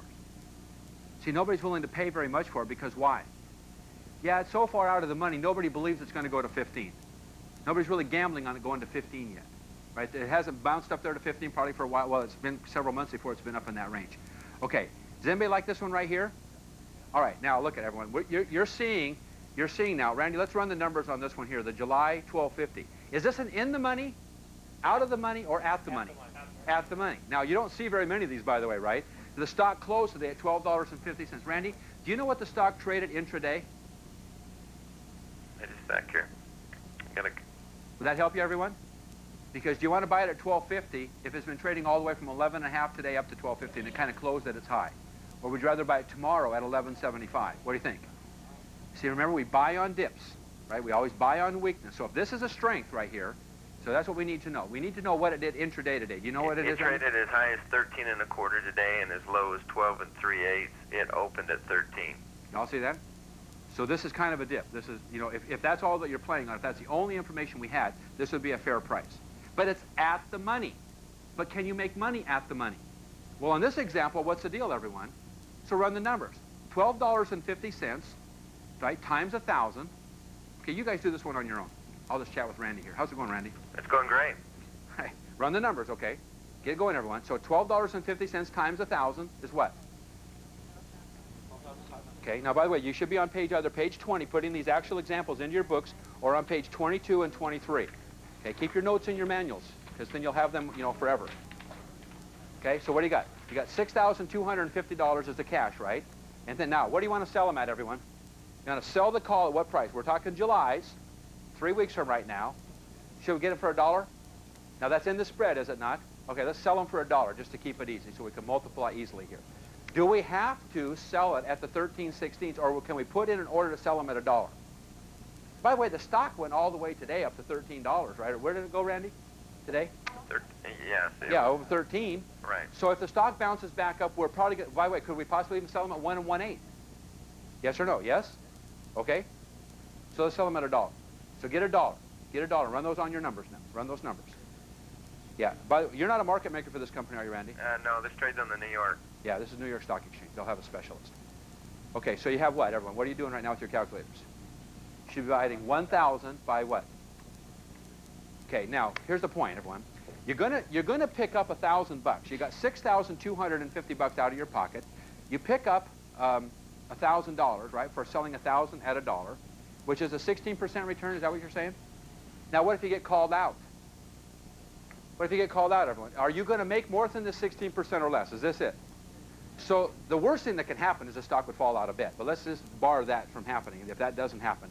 If the stock stays right around $12.50, $12.75, $12.25, what's going to happen? Are you going to get called out? Probably not. What do you get to keep? The dollar, right? The $1,000. What if the stock goes to $14 and you get called out? What do you think, everyone? You still get to keep the dollar. So you get to keep the premium no matter what. Does everybody understand that? And that's a big thing here because we're writing a covered call. Are we covered on this one? Why are we covered? Because we bought the stock. We actually own the stock. Now, what if the stock just kind of flounders around $12.25 until the third Friday of July and you don't get called out? You still own the stock? Then what could you do for August? Right? Okay, what if that time it's only 75 cents? Can you wait it out and try to get $1 again? Right, before the August date? Does this stock look volatile? Do we have the chart on this one? Well, let's run the chart on this one, put it up on the screen. Okay, there it is, everyone. Does it look like it can bounce up to 13? Okay, so if it stays right around 12.25, okay, this is an at-the-money call. Can we make money here? Yes. Why? Is that a pretty good premium, everyone? It's a good premium. Okay, Randy, the next one. Okay, I like this one, everyone. This is a hot little deal. I like these slightly out of the money, slightly in the money calls. I like them, right? JDC, General Datacom, or General GDC, sorry, GDC. Where did that J come from? Okay, here's a weird one. Have you ever heard of the company, Randy, called IQ? Ticker symbol IQ, as in Albert Einstein? It's last trade is 9 3/4. All right. Is it optionable still? This chart that we have says that it is. It is. Okay, IQ. It is optionable. Okay, so what is the stock right now? Last trade was 9 3/4. Okay, what are the Julys? All right, just for fun, Randy, I want these guys to see, the people in class here, I want them to see a July 750, a total in the money call, and then a July 10. Okay, the 750s are 2 1/4 at 2 5/8. The 10s are 7/16 at 11/16. Whoa. What do you think, everyone? Would you pick up a big premium here? But let me use a word now, intrinsic value. Right? Intrinsic value. See the stock? The stock is how much money over 750? This is a strike price of 750. How much over? 2 1/4. Is this about 2 1/4 over? So the option is just intrinsic value. So if you were to sell it at this, sell it at the 2 1/4 range, what would you be hoping for? For the stock to flounder back down, right? Under 750 so you don't get called out. Are you going to get called out of this one? If it stays the same, yes or no? So would you just break even?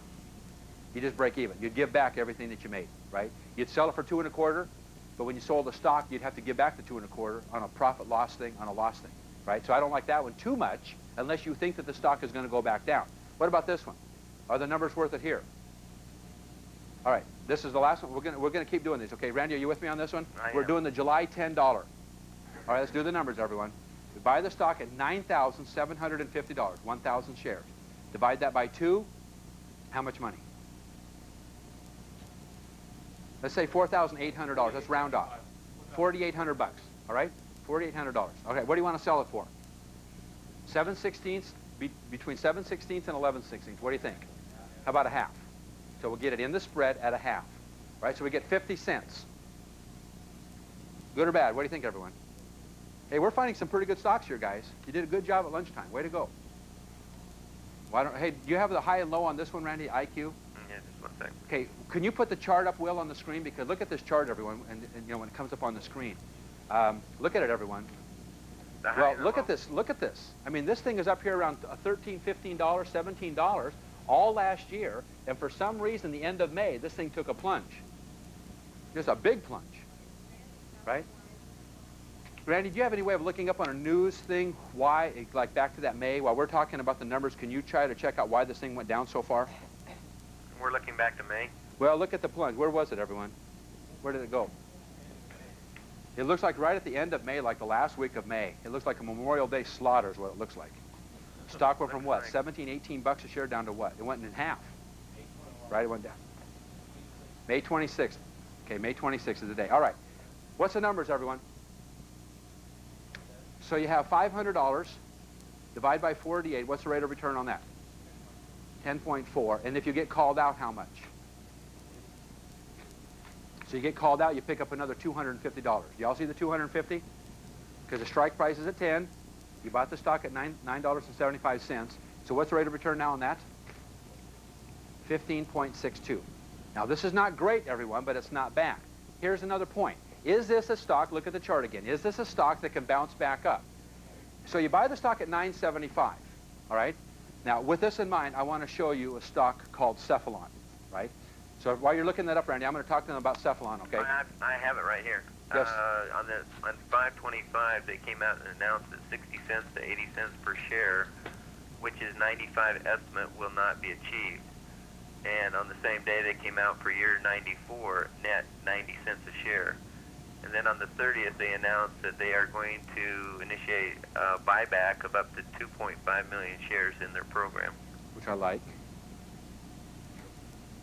So, Yeah, do you know what kind of business they're in?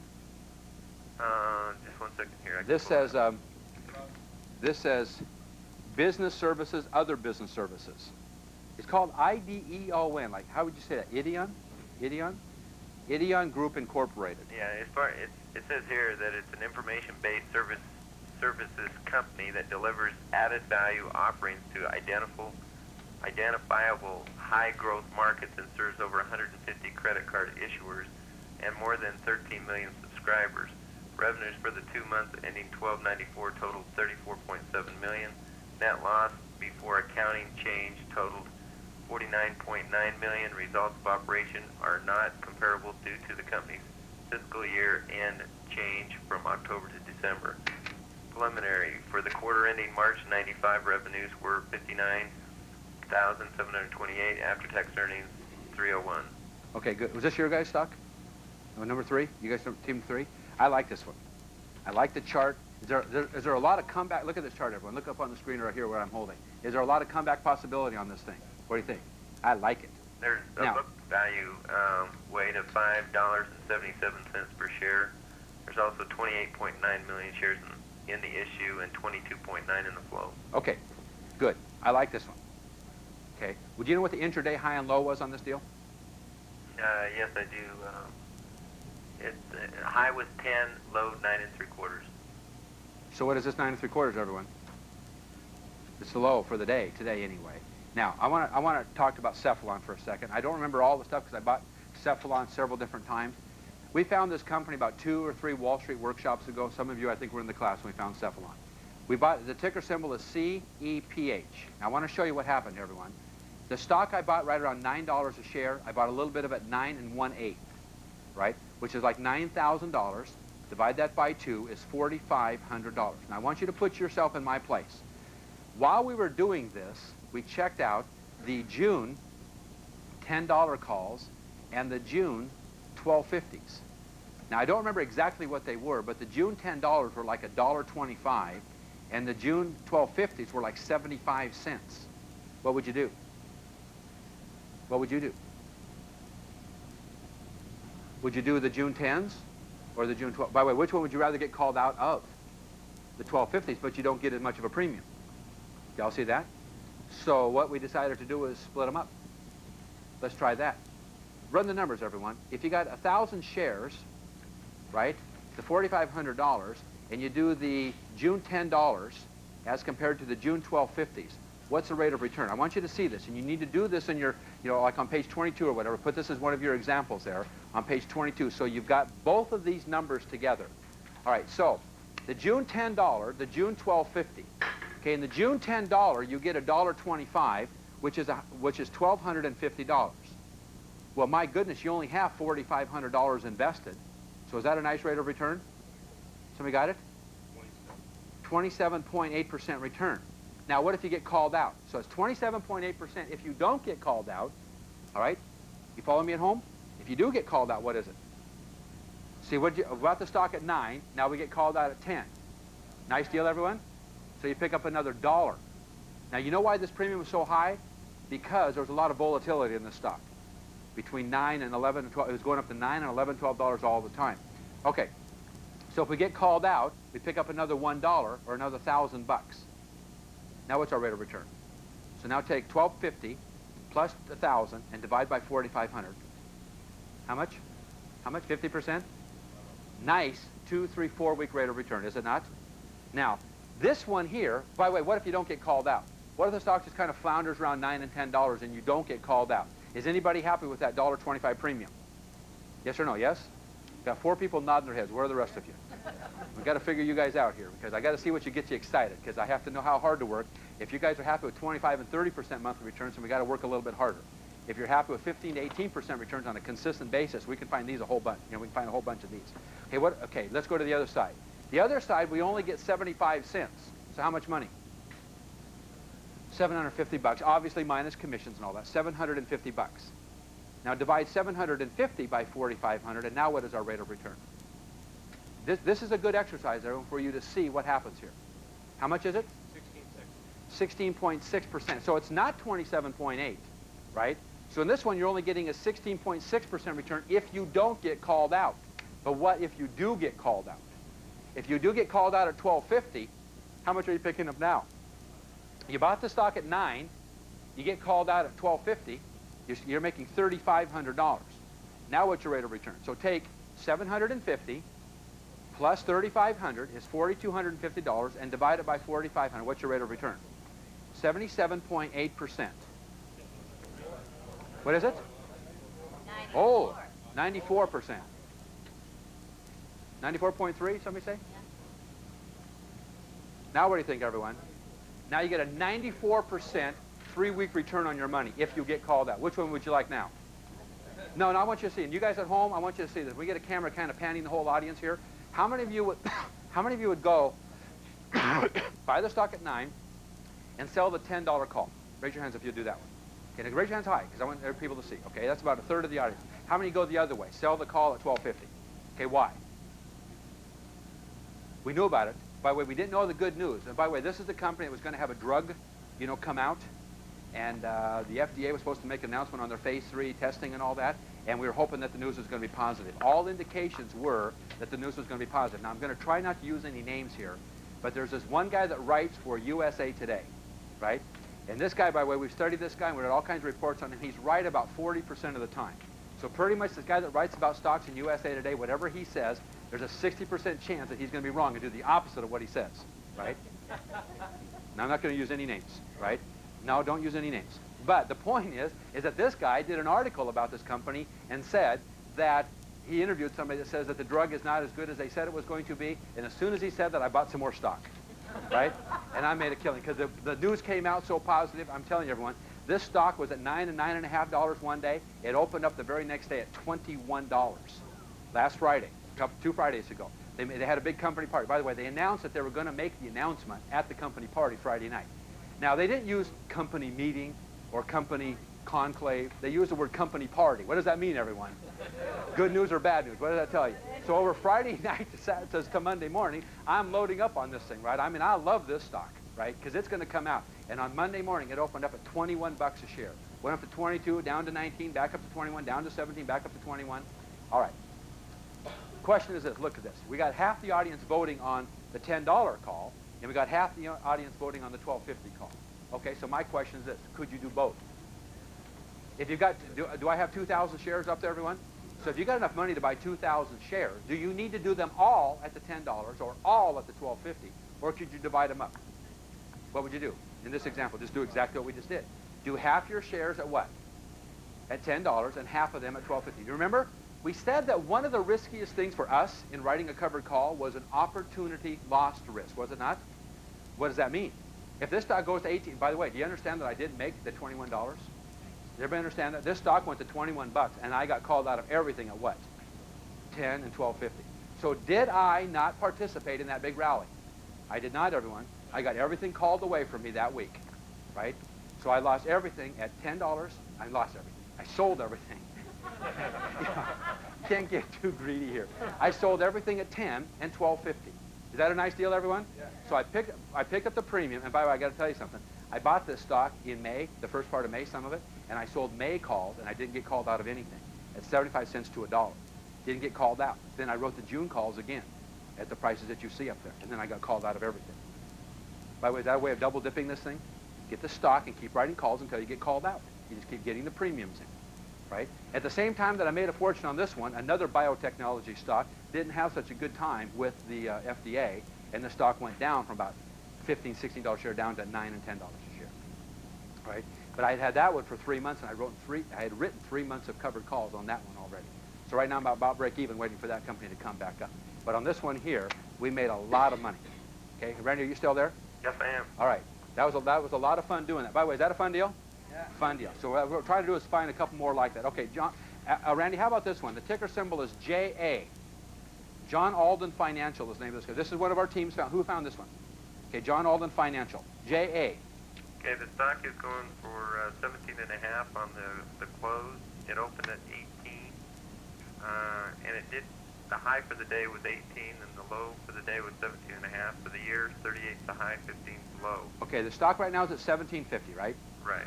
Okay, what are the July 17.50s going for? The 1750 cost 3/4 at 13.16. Okay, team. What team number are you guys? 4. You guys run the numbers on this one. You tell me whether this is a good deal. Because is this an in the money, out of the money, or at the money? Where is it, everyone? At the money, right? It's 17.50, and the strike price is 17.50. So the only play here is to do what? Pick up the premium. What were you saying? Yeah, you know, I don't know. We don't have time to check out all these. You guys do the research on this one, team 3. You guys find out if this one, team 4, whatever you are, find out if this one, why it dropped. Okay, you guys do the research on that one. Okay, what's that? Yeah, Randy, the next one is ADA. ADA, where did it go? Okay, as far as the... Same thing. It's called Ameridata Technology. Just give us a current price and give us the July strike prices. Okay, 9 1/8 is the last price, and the July, the July 10s are 1/4 at 5/16. Okay, what do you think, everyone? 1/4 by 5/16. What do you think? Can you almost just tell right now that it's not going to be worth it right now? Unless this company bounces back up to the $10 range or so, could we buy the stock at 9 1/8, and as the stock goes up to say 9 1/2, 9 3/4, and then hopefully this thing will go to like say $1, $1.25? Would that be a play now? What do you think, everyone? So this is, if we'd have to know more about this company, but look at the chart on it. Can we run the chart on this one? Put it up on the screen. Look at the chart, everyone. Is there a potential that this stock could go back up to the $10, $11 range? Because look, it spent most of the year above $10. Right? So that could be a play on this one. I'm not that excited about it from a call point of view. Okay, let me tell you, there was another one here that I was really excited about, though. Okay, how about this one, Randy? Louisiana Pacific. LPX is a ticker symbol. Okay, the stock closed at 25 even. Okay. Any good-looking calls on it? By the way, is this kind of out of the range for what I like? Okay, now watch. I'll prove this point. Let's just. I've never heard of this company. I've heard of this company, but I've never run options on it. So LPX, Louisiana Pacific, stocks at $25. You say? That is correct. Okay, and the July. 5/8 to 3/4. See that, everyone? Not bad, right? For a $10 stock. Y'all see that? But for a $25 stock, if you have to spend $12.50 on margin to buy this, is that enough call premium there to get? No, it's not enough.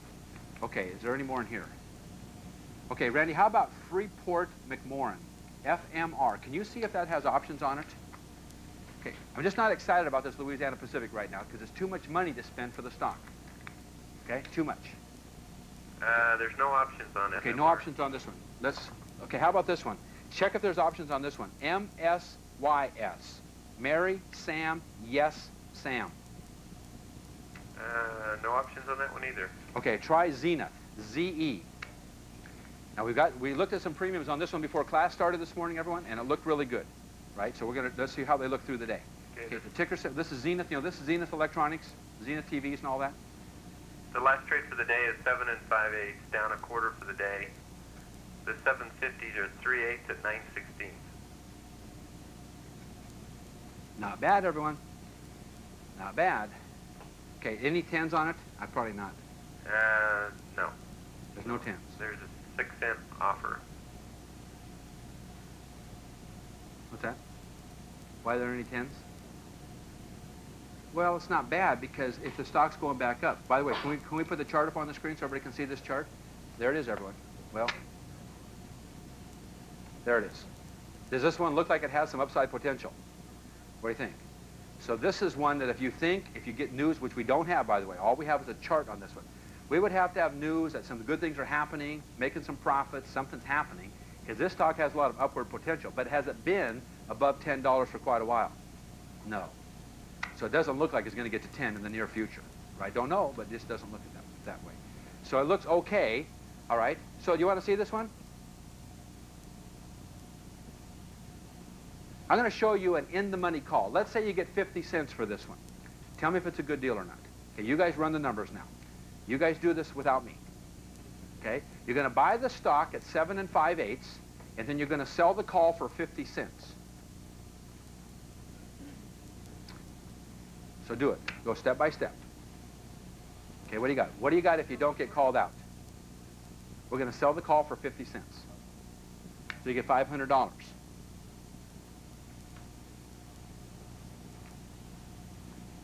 I'm just going to do it up here while you're working on it in the class there. How much?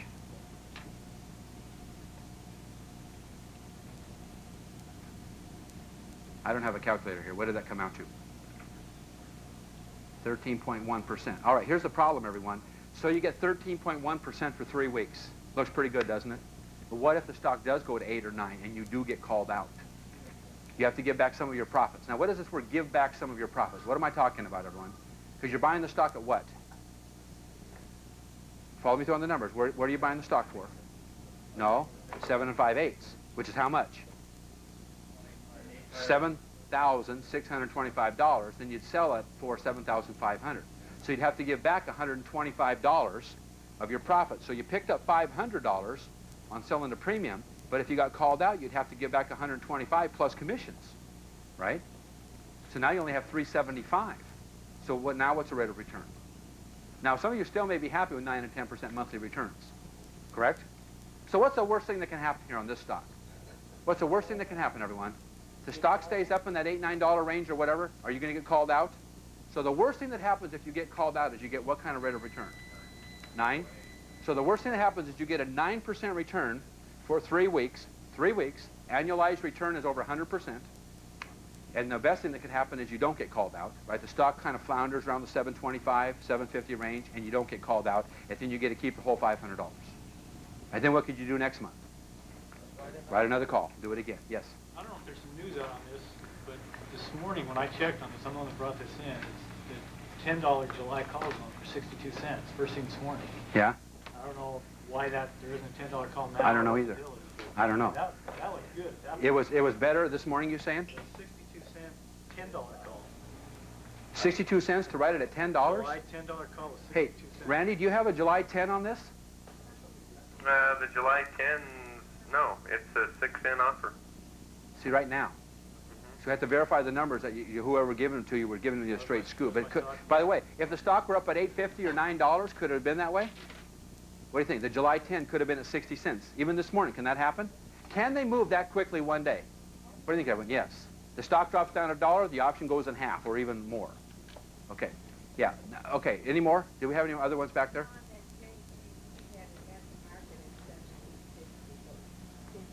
What we would get from Paul at, say, $20. Okay, Randy, back to the JA. Yes. Is there a $20 strike price? Yes, there is. It's 12 cents at a quarter for July. So you could only get about 12 cents. You'd probably get about 19 cents if you shopped, or maybe a quarter if you waited. So they don't think it's going to go to Somebody doesn't think it's going to go there. They're not willing to pay you very much, you know, It to do did trade that. at 31, though. What's that? That particular option did trade at 31 today. 31 cents? Mm-hmm. You hear that? So even though he just said a quarter, 12 cents by a quarter, he did say that sometime today it traded at 31 cents.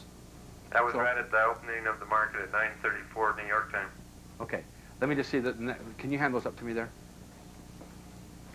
All right, I'm going to take a look at these real fast, then we'll let Randy get back to business.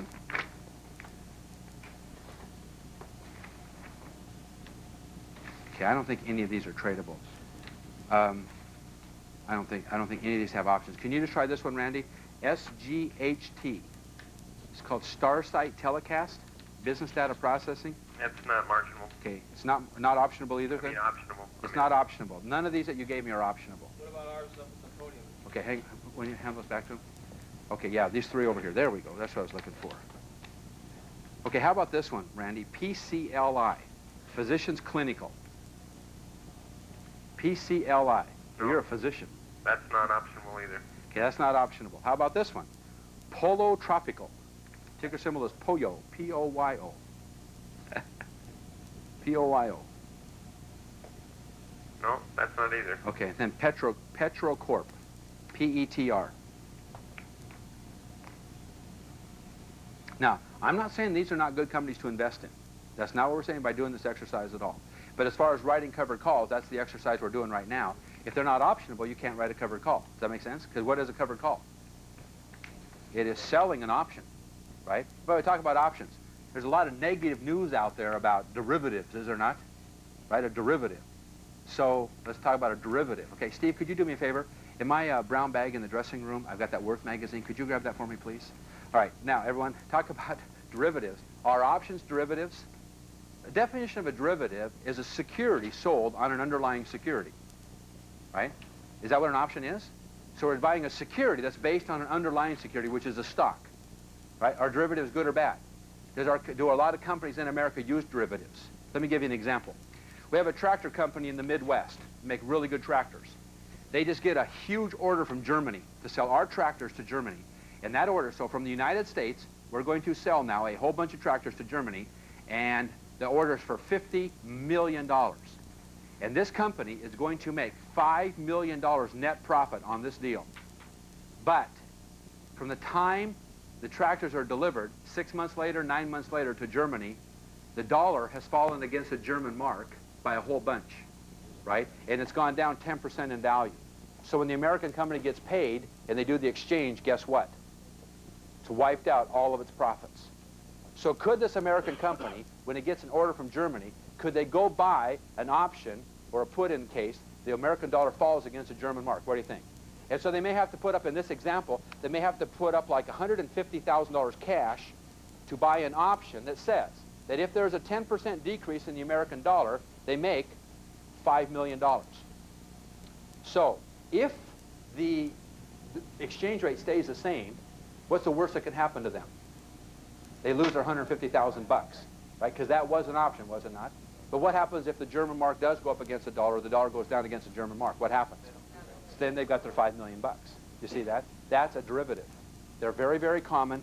They're very, very useful. They're very, very needed. All right? Have we checked these lately? Hey, Randy, I got. Is he still there? Okay. Well, let's get him to check these. You call and get some numbers on these. Okay, Will?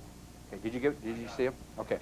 I want to see those because those are some good ones. We have a company, everyone. Matter of fact, you may want to write down these ticker symbols. Now, for those of you watching at home again, if you're watching right around now, you may want to check out these companies and see if the prices are the same.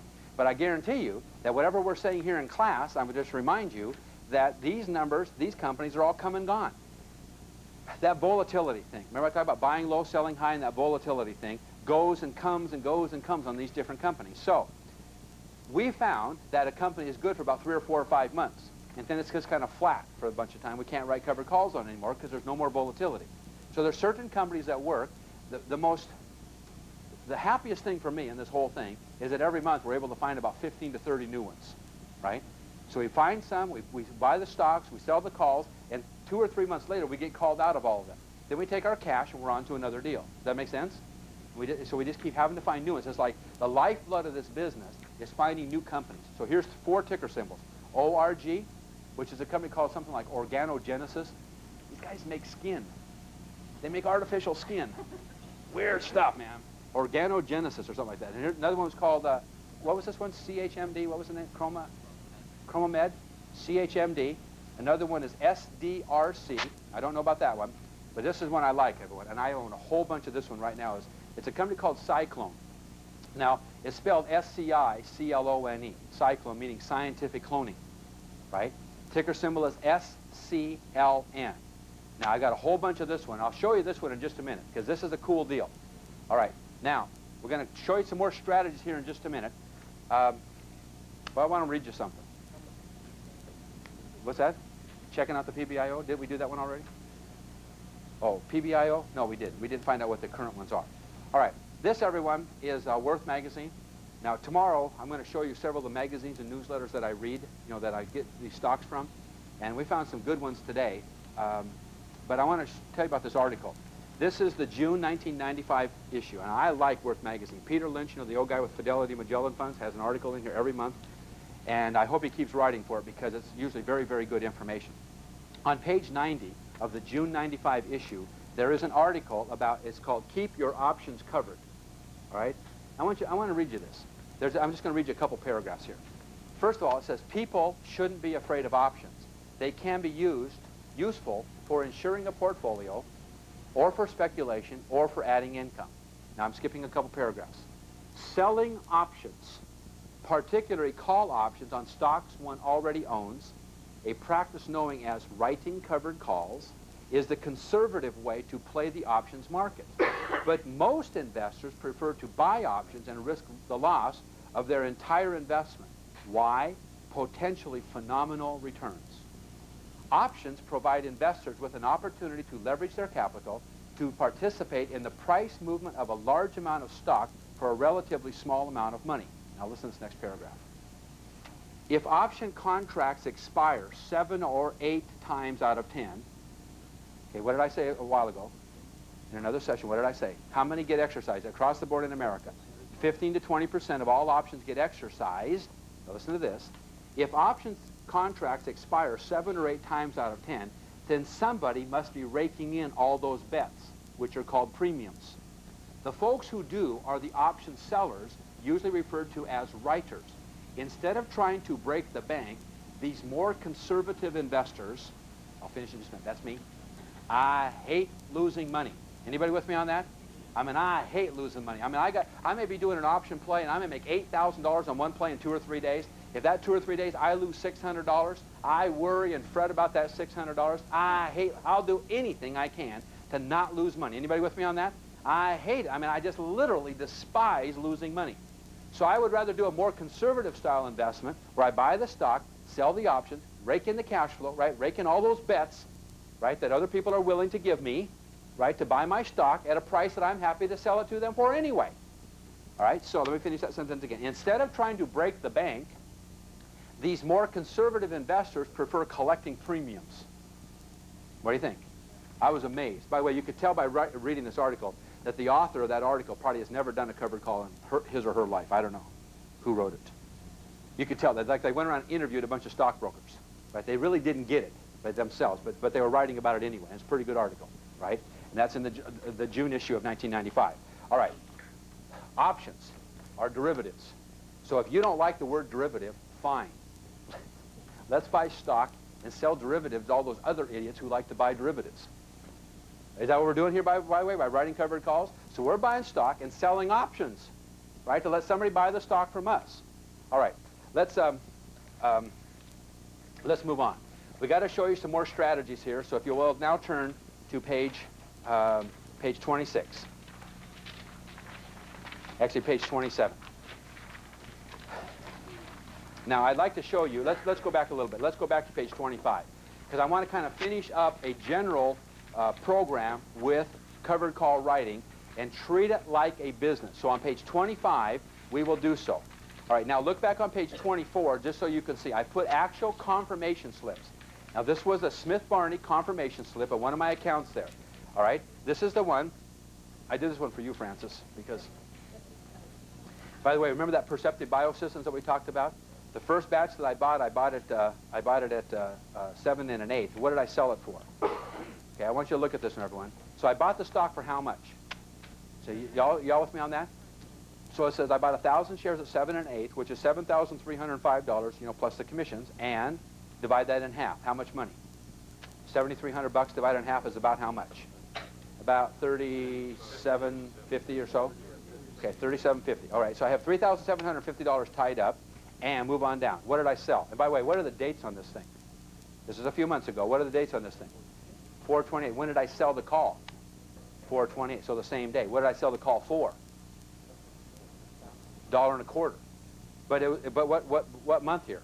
So this is the last couple days of April, is it not? And when is the expiration date? The third Friday of May, right? In May, right? At $7.50. So, am I making some profit here? By the way, I didn't get called out of them. I got called out of some of them, but I didn't get called out of most of them. But by this time, as soon as I didn't get called out of $7.50, the stock went up to $8 and $9. And then I wrote some $10 calls for about 75 cents, and I got called out of a bunch of those at 10. I don't have any more PBIO. This is Perceptive Biosystems. This is that PBIO. I don't have any more. I've gotten called out of all of it. Is that a nice play, everyone?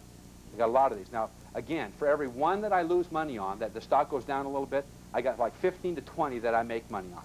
Right? Why? How am I able to do that? How am I able to not have stocks that go down? People always say, well, what happens if the stock go down? Well, don't buy it if the stock's going to go down. Now, I know that sounds cliche, but can you kind of look for a company and watch when it bottoms out? What do you think?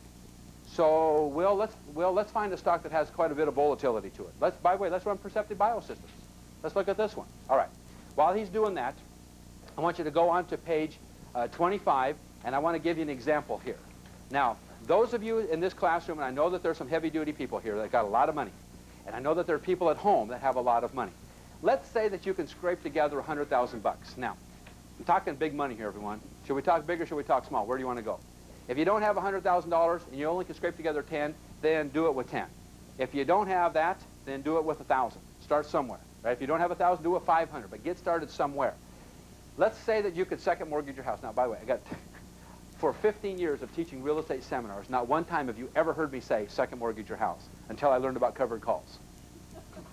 You know, if you got $100,000 in your house, get the money, right? Now, if you have $100,000 in your account, let's just talk about 100 grand. I want to go down here and make some assumptions with this $100,000. All right, $100,000.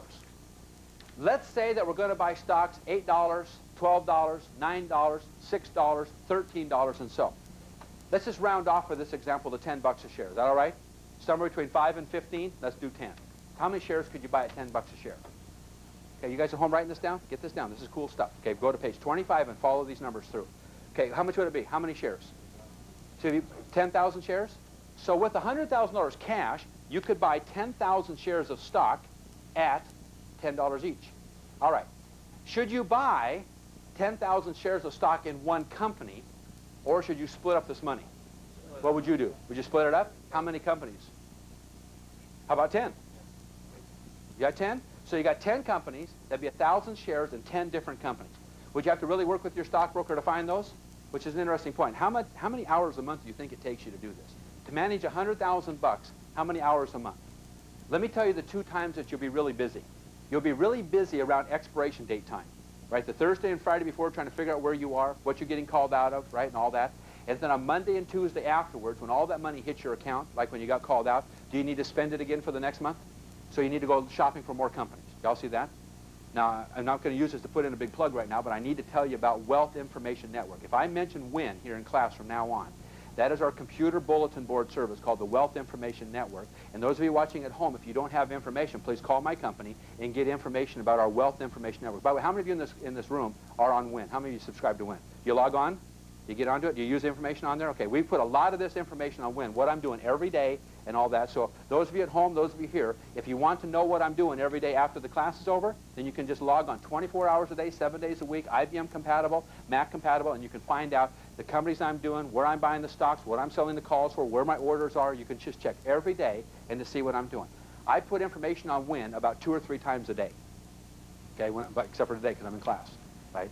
And I'll even try to get out at the break here, and we'll put some on WIN at the break, okay? Now, WIN is our computer bulletin board service, all right, so you can find out about these companies. Now, we got 10,000 shares of stock at 10 bucks a share. Now, let me make 4 assumptions on this. And I must tell you, I'm going to really kind of tone down my numbers right now, because if I tell you what we're really doing, you wouldn't believe it. Seriously, you would not believe it. Now, obviously, we are in a bull market, right? A fairly good bull market right now.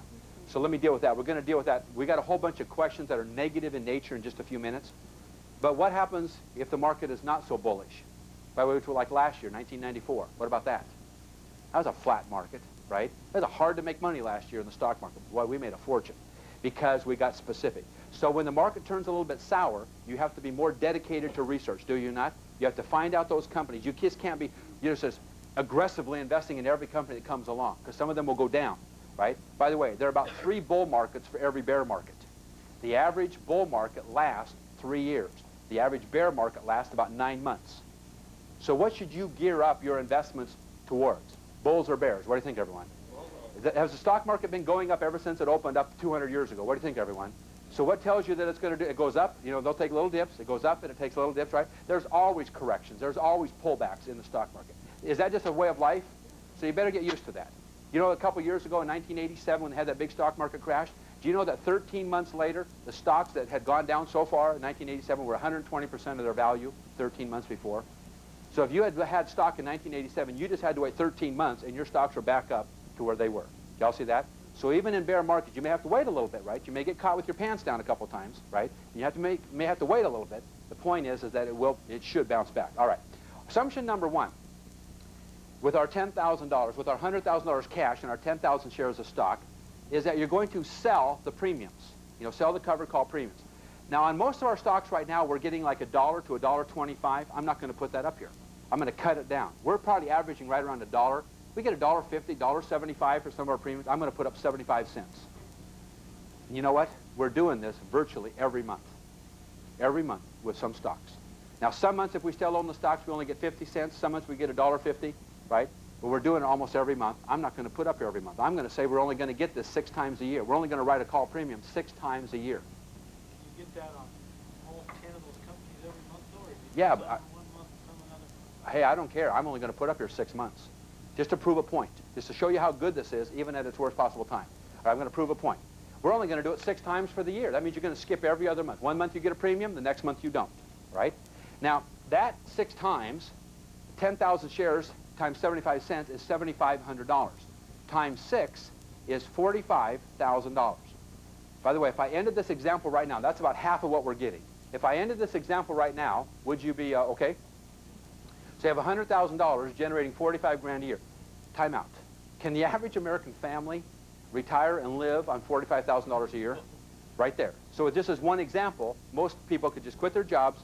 So a lot of you in this room should be retired next week. No kidding. All right, so you have $45,000. And again, that's about half of what we're getting in real life. All right, now, number two. Our next assumption is that you're going to get called out of some of these, right? You're going to get called out about 15 to 20% of the time. And when we get called out, we usually get like $1.50, $1.75, $1.25. I'm not going to put it up here. I'm going to put up here $1. So that would generate, if you run the numbers on that, that would generate about $40,000. I'm not going to put it up here. I'm going to put up half of that. I'm going to put up here $20,000. Heck, I'm not even going to put up that much. That's okay. Let's put up $20,000. That's about half of what we're getting on getting called out. Well, you saw Cephalon? You saw a bunch of these where I got called out at $2.50 and $3.50. I'm saying we're going to average about $1, which we get called out a lot more than that. All right, number three, you will get some dividends, not very much. Now, most of these small companies like this in that $8 to $10 to $12 range don't even pay dividends, but some of them do. They pay dividends from time to time. If you own the stock, when it comes time for them to pay a dividend, are you going to capture that dividend and get it? That's going to be, for the $100,000, that's going to be about $2,000, maybe $3,000 for the year. I'm going to put up a third of that. I'm going to put up here $1,000. So you get $1,000 for getting some dividends from time to time. Now that right there equals $66,000 on your $100,000 investment. Now assumption number four. Do you need that $66,000 to live on? Yes or no? Do you need part of it, maybe? Maybe you have to pull out a little bit to pay the bills. What would happen if you could leave 20 or 30,000 bucks in there? See, when you calculate a rate of return, remember that thing we talked about this morning? Remember that? You're always calculating it based on the fact that you're going to hold the stock for a year and get the money at the end of the year. What if you just were able to take all those premiums that you got in, the profits you got in now, and reinvest them next month? So instead of owning 10,000 shares, you now own 10,500 shares, and then 11,000 shares. What do you think? And you keep buying more. Well, we're not there yet. That's the other side of the column here. And by the way, if you don't like my numbers, you write down any numbers you like. Right? If you don't want to use my numbers, double them or cut them in half again. I don't care. I've already cut my numbers in half once. You cut them in half again and see if it's still worth it. Okay? Number four, you're going to be able to leave the money there, all of it or some of it. If you're able to leave the money there, that will probably generate for you another $40,000 or so for the year. Right? Because again, you're not getting all the money at the end of the year. You're getting it each month. And each month you get the money, you can reinvest that money and keep going more and more and more. So instead of getting about $40,000 or $50,000 more in profits, let's just say that you get another $20,000. So that would generate for you $86,000 in income. And again, everyone, that's about half of what we're getting. Seriously. And I'll show you confirmation slip after confirmation slip, just like what I showed you here in the manual of what we're doing on these things. And we're not done. What would happen if you did this whole thing on margin? What would happen if you took $100,000, stick it into your brokerage account, and buy $200,000, an extra $100,000 in stocks? What would that generate? Twice as much. But hold it. Now you have margin interest to pay, do you not? So if you had the whole $100,000 out on margin the whole time, how much would that cost you? Say 8% interest. So it would generate another $86,000, right, on all these, another batch of stocks, right? But you have to take away the $8,000, right, for the interest. What do you have? $78,000. Now somebody add up 86,000 and 78,000 for me. Tell me what you get. How much? 154, 144, 164. Are we okay? 164. Now, the point is that when you have $164,000, can you guys at home live on this? You see the point? Okay, it's $164,000. Nice, everyone? And by the way, this again is about half of what we're doing. So each batch of money that you have, and by the way, what if you only had $10,000 to invest? How much will that generate a year? $16,000. So if you had $20,000, it'd generate $30,000 a year. So any of you that have $20,000 to invest, you should be able to quit your job next week and just do this. By the way, could you work about 3 to 5 hours a week doing this? Okay. You like it? Now, when we get back, I want you to turn over to the page 26, and we're going to talk about this and show you a very, very interesting calculation.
want you to see an interesting calculation, and I want all of you to do this on your own. And now I could have printed this up, typeset it for you, and stuck it in the manual, but I want you to do this on your own. And everybody at home, get your calculator ready, because I want you to start doing this. Now, I don't care what you do it with, how much money you start with, but I want you to see these numbers. Now, I'm going to go through some more premiums and some more call rights in just a second. And we have a question I need to answer in just a minute. But I want you to start with some amount of money.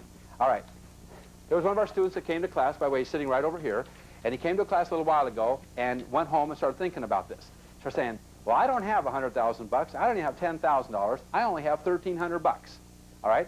So, Kevin, I'm going to use your numbers, all right? You ready to go? Going to do some numbers, everyone. So take $1,300. All right, so here's what we're going to do. We're going to start off with $1,300. Now, the point I'm going to make, everyone, is this.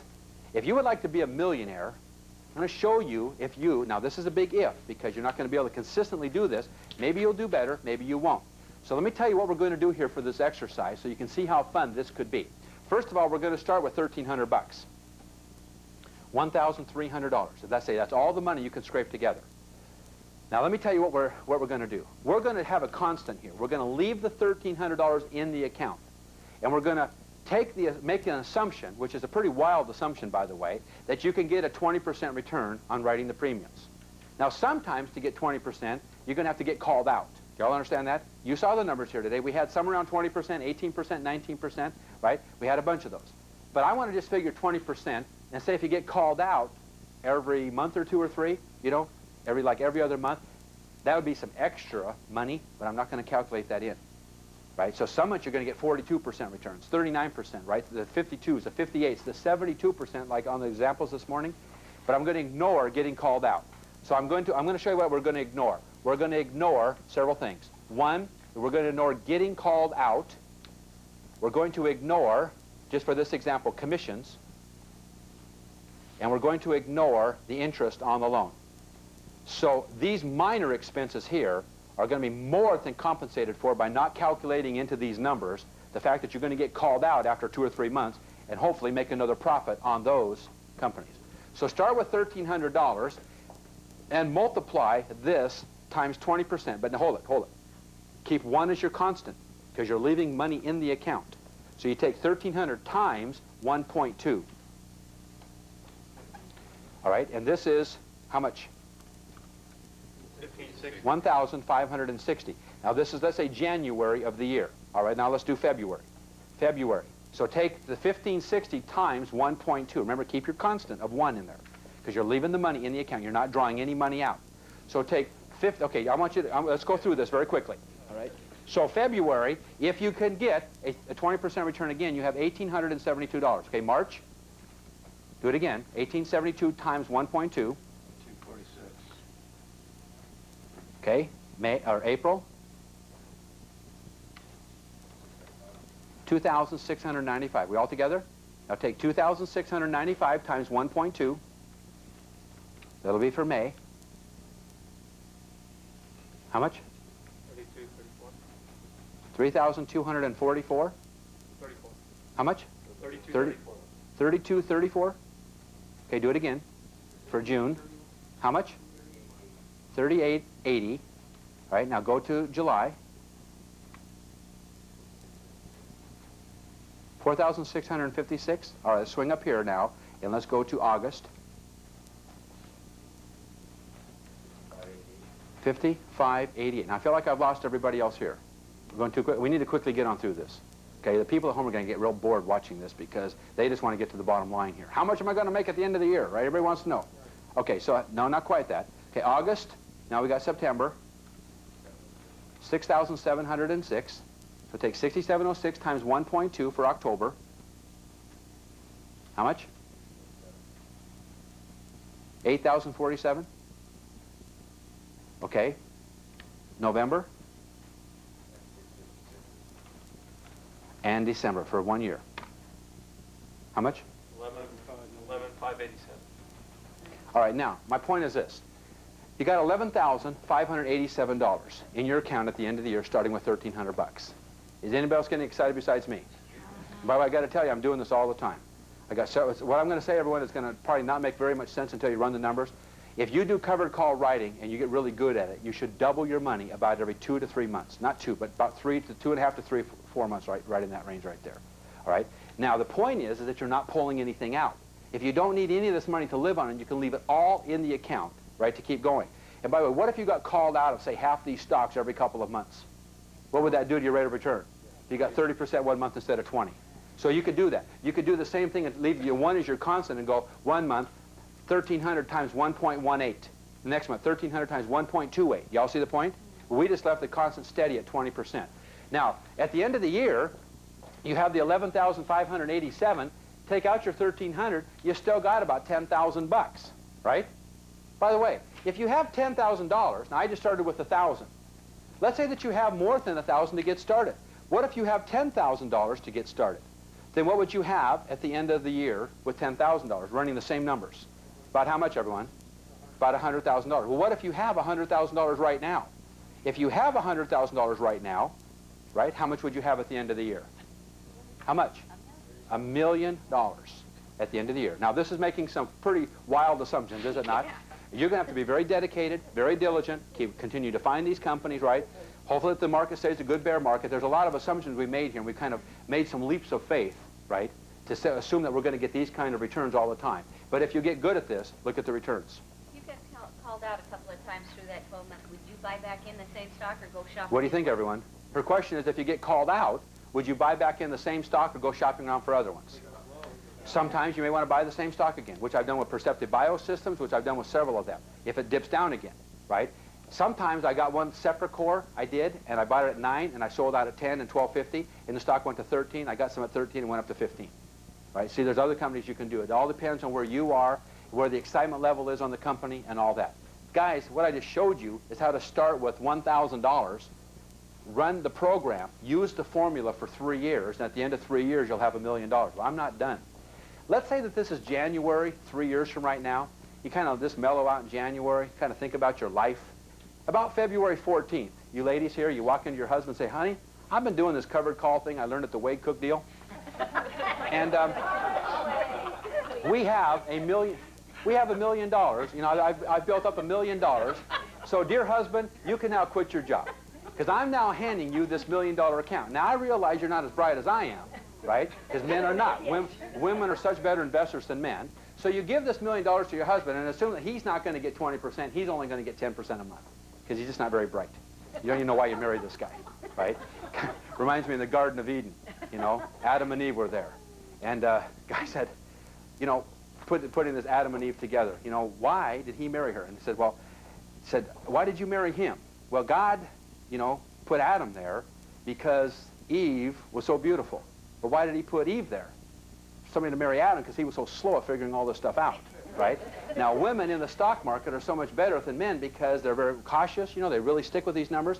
Now, you hand your husband the $1 million account and you say, honey, I realize you're not going to get 20% like I've been getting, but if you'll take this account and you'll just continue to do these covered calls, this account will generate for us $100,000 a month at 10%, because he's not going to get to 20. Now, could most of you live on 100,000 bucks a month? They just start. By the way, you got to try and test this. I'm not asking you to trust me. I'm asking you to test me. Test it. What do you got to risk, everyone? You start with 1,000 bucks. What's your risk here? Your downside is you lose 1,000 bucks. What's your upside? I could be a millionaire. You could be a millionaire within 3 years. No lottery.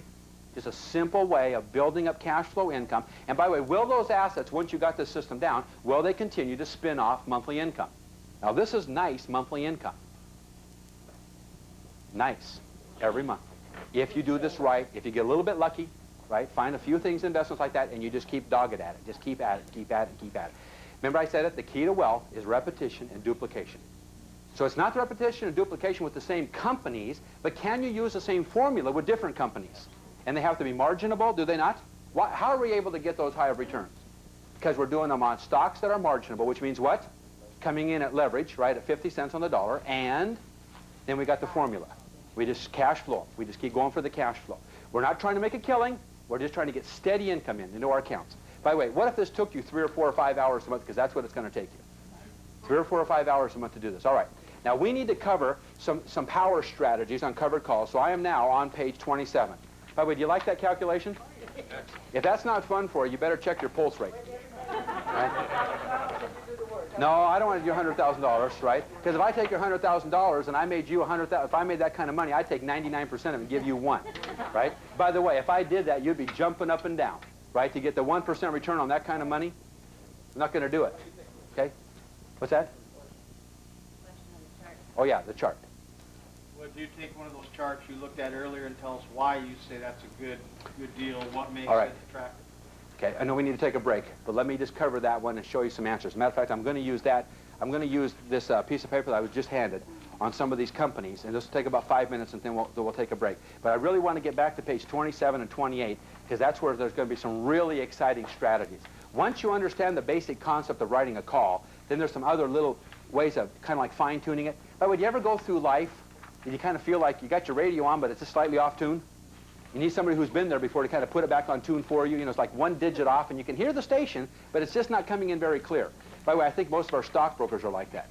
Look at my stockbroker sleeps like a baby. He told me the other day, yeah, he wakes up crying 3 or 4 times a night. All right. I'm gonna show you in a combination with some of these charts. These charts that you've seen up here on the screens that go up and down, right? Why do I like them? Why did I like certain companies here that I looked at? Because I like certain companies that had a chance of bouncing back up. Remember I said volatility is the key to this thing? So if there's a stock that's going 9, 12, 9, 12, 9, 12, 9, 11, 8, 11, 8, 12, what do you think, everyone? You see, there's a chance that it's going to go up to the $11 or $12 again. So if we could buy that stock around 9, could we write a $10 or even a $12.50 call? You see the point? So I like companies like that. That's why. But if I see a company that just has gone from $30 down to 4, and it's just stayed at 4, 4.25, 4, 4.25, what do you think, everyone? No. There's nothing there. There's no excitement there. All right, now, then the question comes up, how am I able to look at one of these faxed-in sheets and just kind of scan down like I did this morning? I just took the sheet. I don't know where it got to, but I just took the sheet and I scanned down. I said, oh, I like this one. I don't like this one. I like this one. All right, I'm going to put some numbers up here on the screen. All right, I'm going to have to write a little bit small on this, so let me find a pen with a fine point on it. I've got to write a little bit small here. So I want to put a lot on the screen, and the reason for doing this is when you get a typeset or a typewritten letter from your stockbroker, and he's listed all the call premiums, it will look something like this. Okay, let's do this ORG. I'm just going to put up the ticker symbols. ORG. The stock is currently at 13 1/2. All right, the $15, so the strike price, so this is the price of the stock today. All right, the strike price is here, and then the call premium will be here. All right, in this example with ORG, the call premium at $15 is today 5/8 bid by 13/16 ask. Okay, the next one. This company is called Netframe. The ticker symbol is NETF. Okay, the stock is currently at 5. Actually, it's 5 by 5 3/8. All right, the $5 strike price is 3/8 bid by 5/8 ask. What do you see there, everyone? My goodness, if you're paying 5 1/4 for the stock right around here, and you sell the premium, would you almost have to give all of it back if you did it? So right now, this is not that hot of a deal, and yet I like this company. I've made quite a bit of money on this one here. Okay, let's go down. Oh, here's one, everyone. This is an interesting company. This is a company called Intelligent Electronics. Now, at the time of this taping, once again, this was a hot company. Good news, billion-dollar company. INEL is a ticker symbol. Right? By the way, I have some December options on this company. This is a hot little company, great little company. All right, the stock currently is at 12 7/8. It's actually about 13. You could get the stock for around 13 right now. The 12.50 option is 1 by 1 1/4. Okay?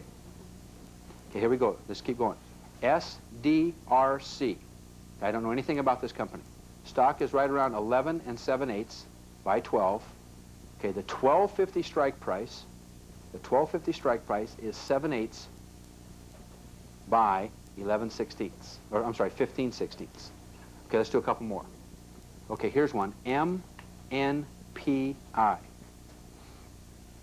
The stock is currently right around 15 3/4. All right, you can sell the 1750. The 1750 is currently 3/8 by 7/16. Now, by the way, see that? Is this really far away from the strike price? Look where I'm pointing over. Do you see that? It's a long way to go from 15 3/4 to 1750, is it not? Therefore, there's not a lot of believers. But if that stock is volatile, I'd like to see the chart on this one. If that stock is volatile, could you buy the stock around 15, wait for it to get to 16.50 or 17, and then sell the premium for like $1, $1.25? What do you think? I do that kind of stuff all the time. Then with level 1 communication, first alert, that's one of my best plays is right around $15 stocks. There seems to be a barrier around $15. Once they break through 15, they go to 16, 17 real fast. All right, let's do one more. Discovery Zone. How many of you heard of Discovery Zone before? Okay, the ticker symbol is ZONE. Zone. The stock is at $9 a share, and the $10 strike price is 11/16. Okay, I hope this is 1 1/4, Steve, because you only have a quarter written up here. By 1 1/4. And that's enough. Okay, that's enough. Okay, now. So when I get in, hey, by the way, I'm not that excited about anything up there on the screen. We've done some more here in class that were more exciting than these, right? But let me show you how I envision this. Okay, now watch what I'm going to do. I'm going to point. You have to look at one of your monitors, or I'm going to point to several of these. Okay, I'll say it. I'm going to do this several times so you really get this part of it. I don't want to waste a lot of time running the numbers on all these companies all the time. Does that make sense? Every time you find a company, you got to take $1,000, and do it all. I don't want to do that. I want to be able to look very quickly at the call premiums and see if I'm interested right now. Right? I want to look at it at a glance and say, good one, good one, good one, bad, bad, bad, bad, good. All right? Okay, watch carefully. I'm going to try to find one here. When the, by the way, I like this one still right here, the net frame. Okay, and watch this. When the call premium, see right here, you probably get one in an eighth for this or something like $1.12. When the call premium is about 9% of the price you're going to pay for the stock, then your rate of return is going to be about 18%, just on the premium part of it. Okay, listen again. I'll point again. When the call premium here, by the way, is what is $1, say $1.08? What percentage of 12 7/8 is $1.08? About 9%. So listen again. If the call premium here that you're going to receive for selling the stock, for selling the option, is 9% of this, then your rate of return is going to be 18% because you're buying the stock on what? On margin, right? So you're buying the stock in half, so a 9% premium is going to equal 18% in real life. Okay, listen again. Let me find another one.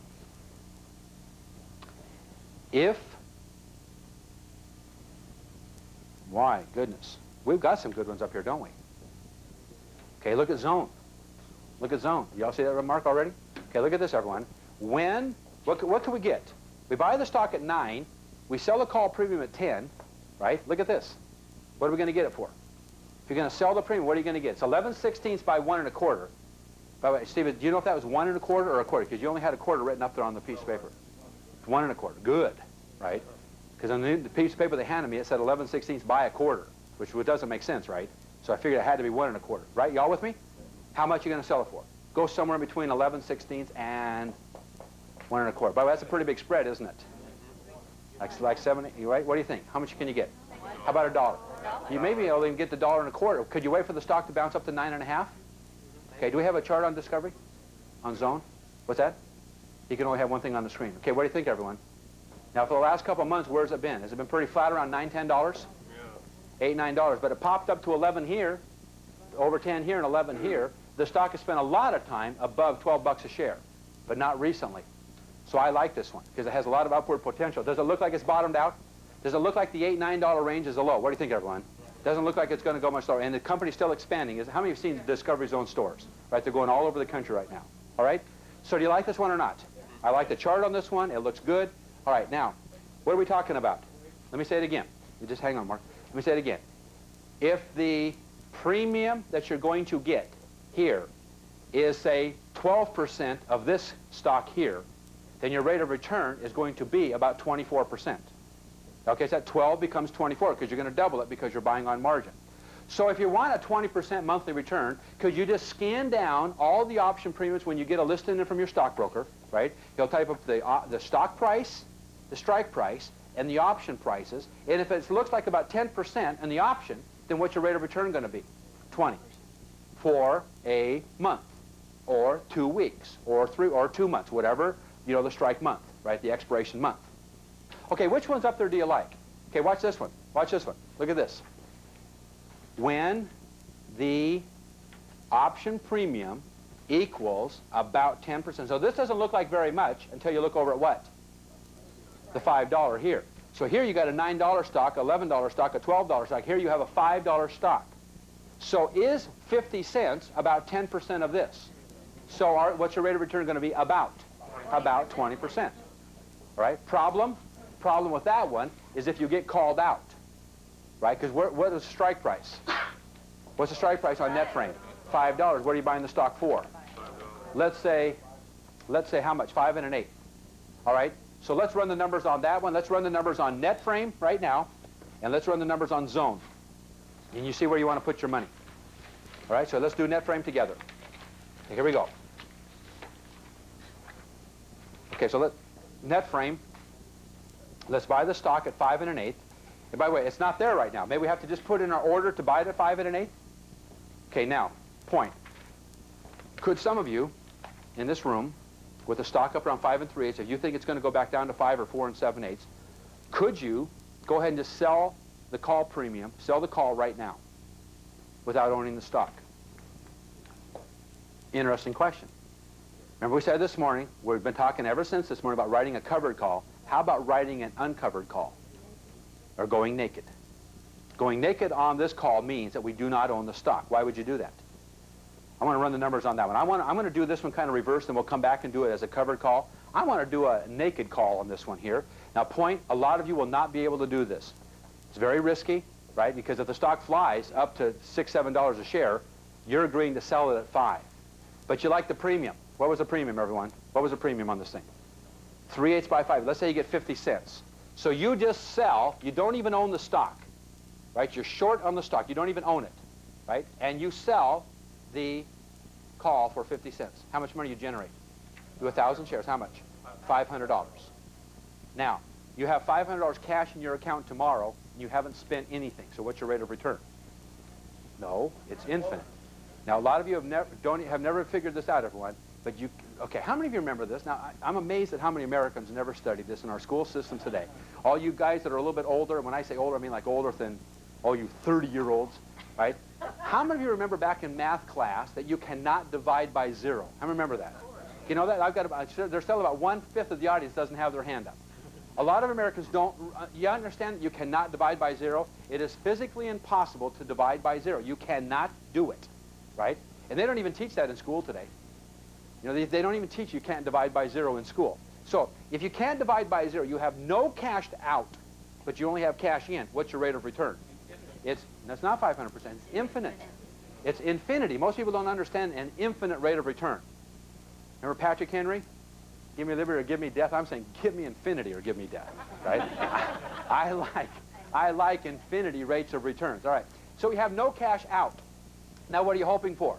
The stock, everyone, the stock is at 5 1/8. What if, so if you did it right now, that'd be a fairly nice return, right? What if you waited for the stock to float back down to 4 7/8? Float back down to 4 3/4, and bam, you buy it there. So you sold the call premium, and a week later, by the way, is that uncovered? Because you just sold the premium. So you're naked on the stock. What do you do a week later? A week later, what do? You buy the stock at 4 3/4. Now you're covered. So you're uncovered, your nakedness becomes now covered, right? Seriously. So now you're covered, but now what's your rate of return? Is it a lot better to buy the stock at 4 3/4 or at 5 1/8? You see the point? All right, so let me say this another way. I just showed you a strategy, everyone, and that strategy is on, page 28, the power strategy number 4. I'm going to review it again and show you a couple more examples of that.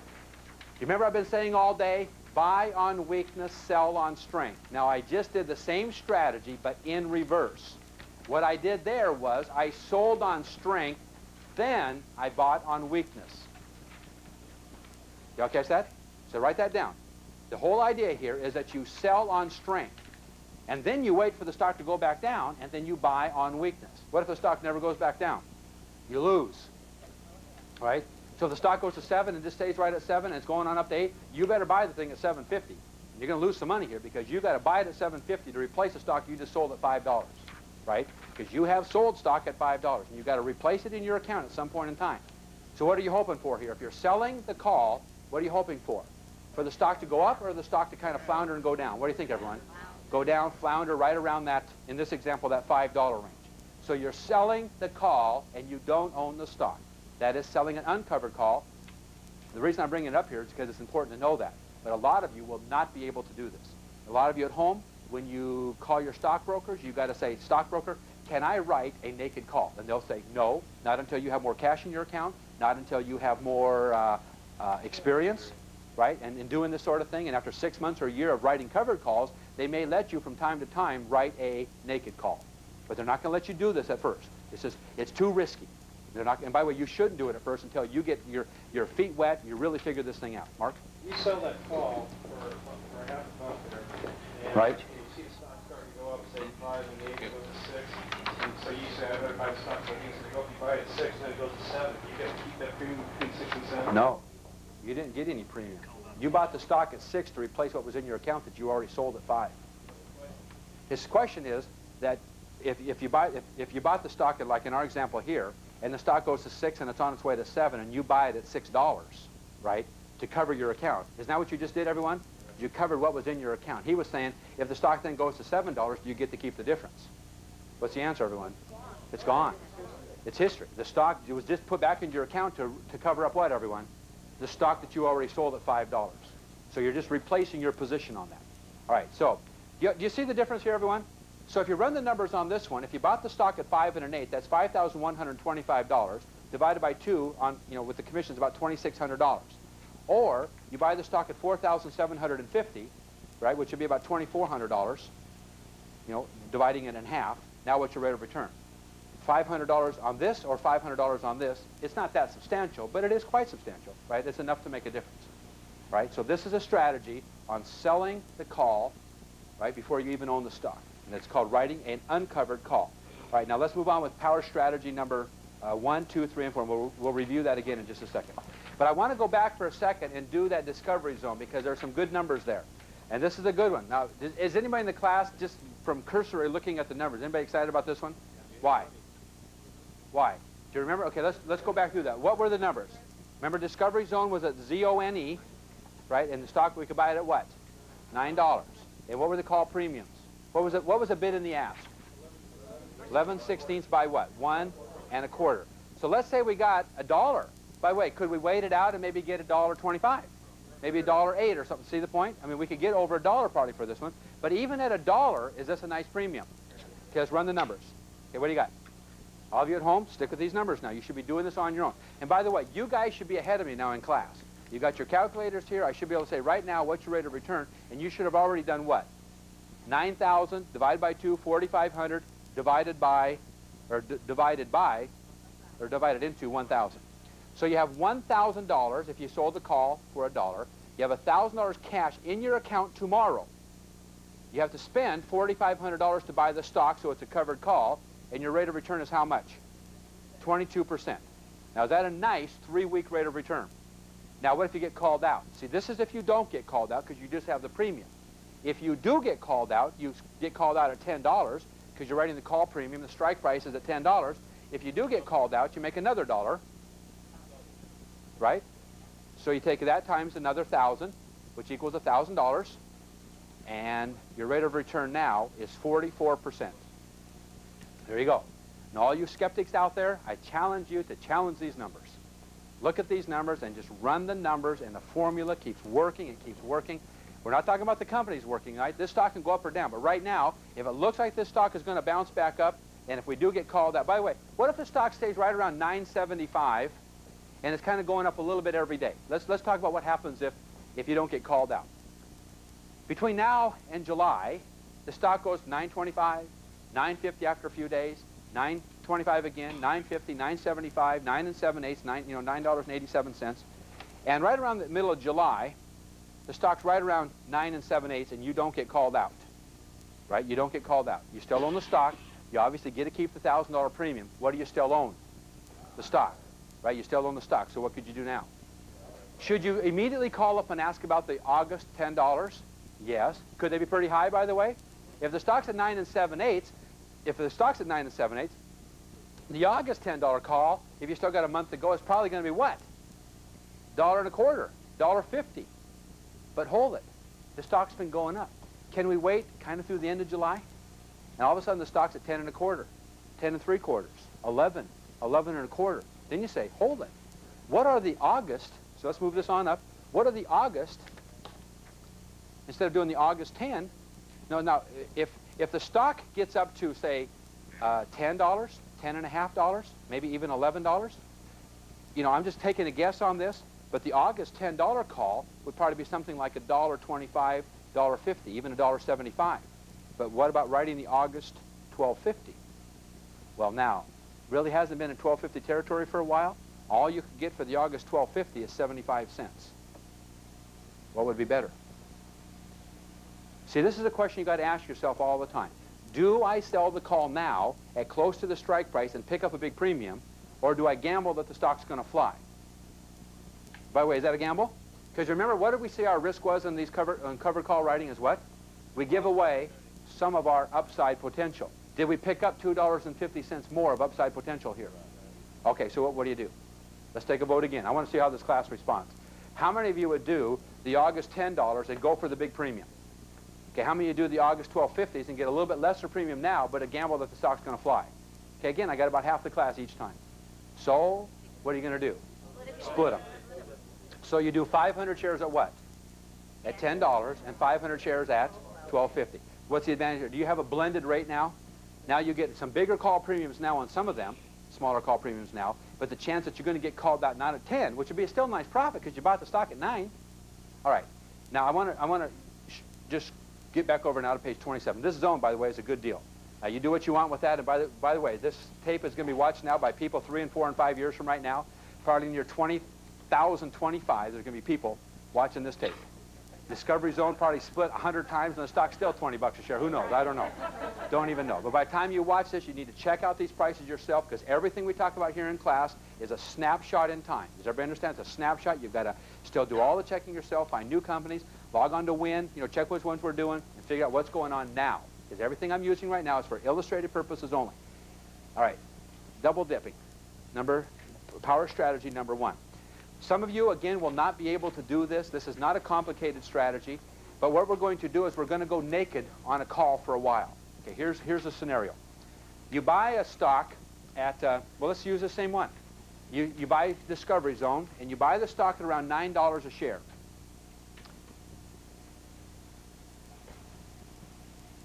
The stock goes up to 9.5, 9 3/4, even bumps into 10, but immediately comes back down. And it's just floundering around 9.5. But right before the July expiration date, the stock goes back down to $9. And you're like 1 week in advance, 10 days in advance or something like that. And you just don't think it's going to hit 10. So you call up your stockbroker and you say, what are the August 10s going for? And he says, well, right now they're going for $1. All right? By the way, the July 10s, 1 week in advance, if the stock's at 9, the July 10s are probably going for 25 cents, which we're going to talk about in just a minute. But the August 10s are going for $1. Can you go ahead and sell a bunch more calls right now? But hold it, if you sell a call and you don't own the stock, let's talk about that. Because see, in our original example here, we bought $9,000 worth of stock, and then we sold. By the way, that's 1,000 shares, right? So that means we wrote 10 contracts on it, and the stock is covered. All right, now let me tell you how this works in your account. From a real-life point of view, when you sell a call on a stock, you have to leave that stock in your account until the expiration date. Y'all catch that? Because this is a covered call. If I can use real estate as an example, they really don't call this in the stock market, but you know what the word having a lien on it, right? So like your stock has a lien on it. If you call up your stockbroker and say, I want to sell that 1,000 shares of stock at 9 7/8 right now, he'll say, sorry, you can't do that. it's not free and clear. That's another real estate term, free and clear, right? Your stock's not free and clear because you've done what? You basically put a lien on it, right? Because you've given someone the right to buy the stock from you at $10. If they allowed you to sell the stock, then would you go naked? See, if you sold the stock, you'll go naked. Now, you've sold the call, you've sold the right to someone to buy the stock from you, and you don't own the stock anymore. See, they're not going to let you do it, not for a while. Now, if you have a lot of money in your account and a lot more experience, they'll let you do that sort of thing. They'll let you write naked calls and go naked on a call. But at the very beginning, a lot of you just getting started, you're not going to be able to do this. So, what am I doing all this for? But some of you will be able to do what I'm going to show you. About 1 week before the expiration date, 1 week before this date right here, you just don't think it's going to go to $10. So you call up your stockbroker and you say, what is the next month? You know, this was July. What is August? And he says, well, the August call right now is $1. So you go ahead and sell it right now. Why are you doing this? Why are you doing this? By the way, usually when I ask that question here in class, the answer is cash flow. Right? So let me ask the question again. Why are you doing this? Cash. There you go. Cash flow. We're doing it for cash flow. Right? Because now we're just like a week or 10 days in advance and we're dumping another $1,000 into our account. But are we naked, everyone? Yes or no? Are we naked? On that batch of stock, if we sold another batch for $1, we have another $1,000 cash into our account. So we did in July. Now we do again in August. But we're naked because we don't own the stock. How long are you going to be naked? About a week or 10 days. And then when the expiration date in July comes, right, and you don't get called out of that stock, do those August calls then become covered? You see that? So you're naked for about a week. And why are you doing this? Some of you can't do this, but why are you doing this? Just for generating cash flow. More cash into your account faster. All right, this is what I call double dipping. You're using the same stock to keep writing more calls and more calls and more calls. By the way, could you do this every month? And so just generate more cash into your account, you know, every month. Okay, was there a question over here? Why would you just wait a week? You can. There's just a way of getting more cash in your account. If you really don't think you're going to get called out, right, why not? Why not do it? Right? That's right. And by the way, that's a good point because the longer it is from the expiration date, the higher the premium. Right? The closer to the expiration date, usually the lower the premium, right? Because there's just less time for the stock to respond. So you get a little bit bigger premium for writing a further away call. All right, the power strategy number 2, and by the way, this is one of my favorites. I think it'll become one of yours very quickly. This is, well, I'll just explain it because this is so much fun. All right. Now remember, the stocks fluctuate in price. And when they do so, usually the options fluctuate on a magnified basis. So let's use this same example. You have a stock that you buy at $9 a share. You wait for the stock to go up. By the way, in this last example with Discovery Zone, my goodness, we were able to get $1 right now. What happens if the stock got up to $9.50? I mean, if you do this again. Right now, the stock is at $9, and you're able to get $1. What happens if the stock went to $9.50 within a couple of days? What would happen to this? By like $1.50, right? What happens if it goes to $10? You bought the stock at 9. You think it's going to kind of hang around 10. But boy, when the stock gets to 10, there's like $1.75, a $2 call on this thing. Would that be a nice premium to generate right there? Yeah. And boy, what a nice rate of return now, right? What happens if it goes the other way? What happens if there's a lot of volatility? That's the key, everyone. So the stock is going from, you know, let's do a chart here. Let's say this is $8, and this is like $12 up here. And the stock is constantly going from 8, and you bought the stock right there at 9, but it goes 8 and up to 11, and back down and up and back down, and it's going up very quickly, just like this. And you have the stock that you purchased at $9 a share. I want to show you the next strategy. Here's what happens. The stock that you purchase at 9, you immediately sell the call at $1. The stock flounders down to, say, $8 a share. You call up your stockbroker and you say, what are the call premiums on that stock right now for 10? This, by the way, is a $10 strike price. What are the call premiums right now for a $10 strike price? What do you think, everyone? You're sitting here in this class. What do you think they're going to be in real life on a stock that's down to 8 on the chance it's going to bounce back up to 10 in the next 2 weeks? What do you think? Probably a quarter. But by the way, could it bounce back up to 10? You've seen it from time to time go from $8 to $11 in a week or two, right? So here's the point. If the option is down at 25 cents, the option's at 25 cents, all right, 25 cents, buy it back. buy the option.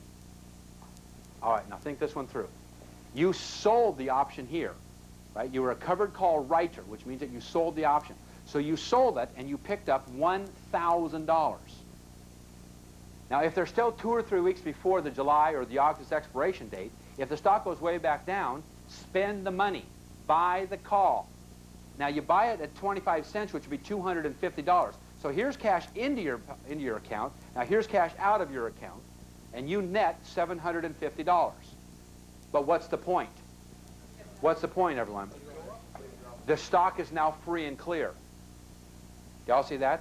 You have covered the call, right, with a call. Let me say that again. You've sold the call when the stock was high, and when the stock goes back down, you buy that same call.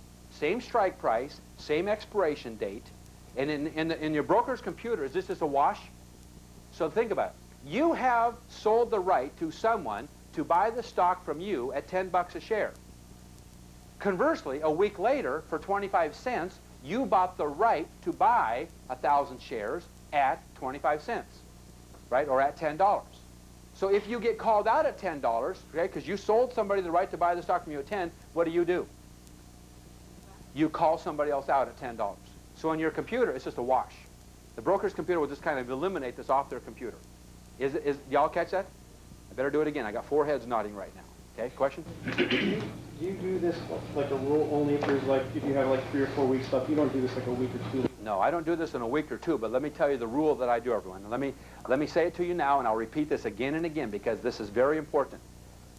Whenever I sell a call, I usually, sometimes I forget because I'm just too busy, I usually immediately on the same phone call put in an order to buy the call back at a substantially lower price. Okay, let me say that again, and then I'm going to actually give you a phone conversation I do with the stockbroker on the phone. When I sell the call on a stock, I immediately put in an order to buy the call, same expiration date, same strike price, at a substantially lower price. Okay, so let me give you the actual phone call right now. I'm talking to the stockbroker. Hey, how much is that Discovery Zone going for? He says, well, it's going for $9 right now. Okay, what are the next month? What are the options going for? He says, hey, they're $1, $1.25 right now. Good, I'll sell them for $1. Okay, so buy me 1,000 shares of the stock at 9, and then immediately try to sell the calls at $1 or better. Okay, and he says, okay, and he punches it all in his computer. He said, okay, wait, hold on. Okay, we got it. You got it at $1. Maybe it takes a minute, maybe it takes 5 hours. I don't know, but by the end of the day, maybe I've got this deal. Then I say, now, I want to put in an order to buy 10 contracts. Did y'all catch the 10 contracts?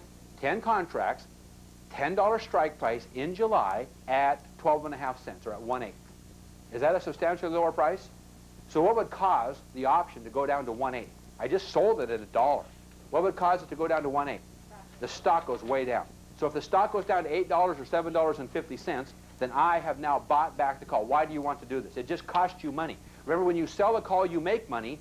Now you bought a call, right? You bought an option to buy the stock. Why? Because you've now freed up your stock. Why would that be important to you?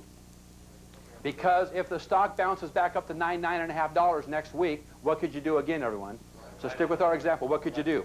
So now you got $750. Now the stock goes down to 8, but a week or 2 later it bounces back up to 9. What do you do now?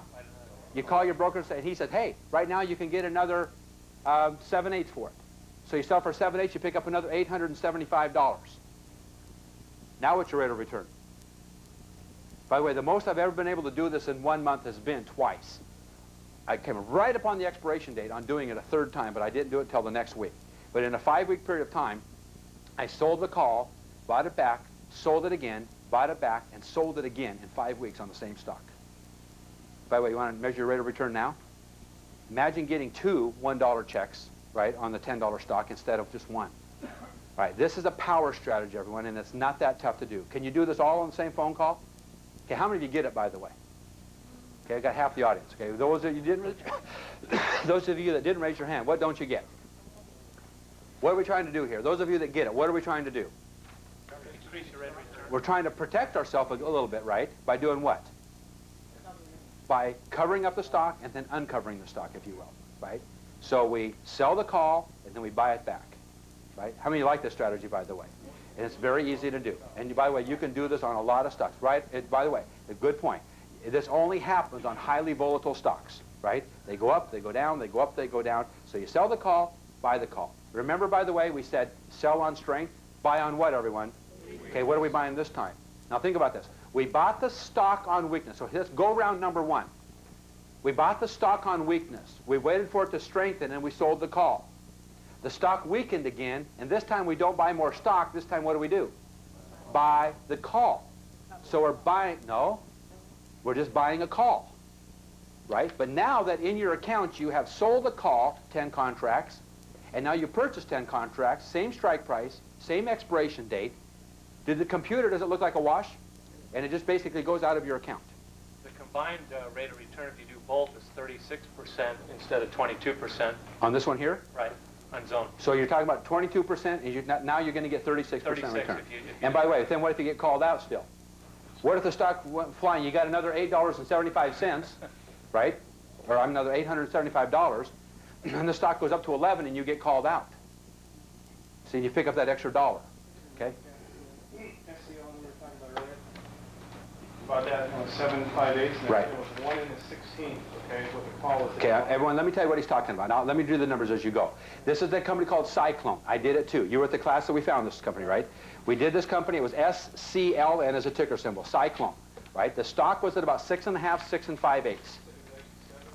Well, just a minute. When we got the stock, we got it at 6 5/8, right? Which is $6,125. I got it 7 and 5/8, and I sold the call at 1 in the 16th. Okay, let me do your numbers. Let me do my numbers first. Okay, I'll show you what I did. I bought the stock at $6.50, and I wrote the 750 call for about 75 cents. That's what I did, right? Then the stock went up to $7, 7 5/8, right? And the premium was up there, $1.08, like what you just said. But then the stock fell back down to 6.5, right? And the call is now 25 cents. So if you think that the stock, Mark, if you think that the stock is going to go back up, what can you do? Let me tell you what he did. I don't know. Don't know. You got to check the chart on this thing. Okay, let me show you what he did so everybody knows what we're talking about. Cyclone, SCLN. He bought the stock at 7 5/8. Oops. 7 5/8. Then you sold a July 750 at what? 1 1/16. So he got $1.06. Right? Let's say $1,060. Right? Now the stock has fallen back down to about 6.5. Right? And the call is now 25 cents and sometimes 3/8, right? So 37.5 cents. So he made $1,060. If he bought back the call at 3/8, what would he pay? And why would he want to do this? So it's 3 months to the expiration date. So it's $375 with commissions, $400, right? So he spends $400. So now his profit is only what?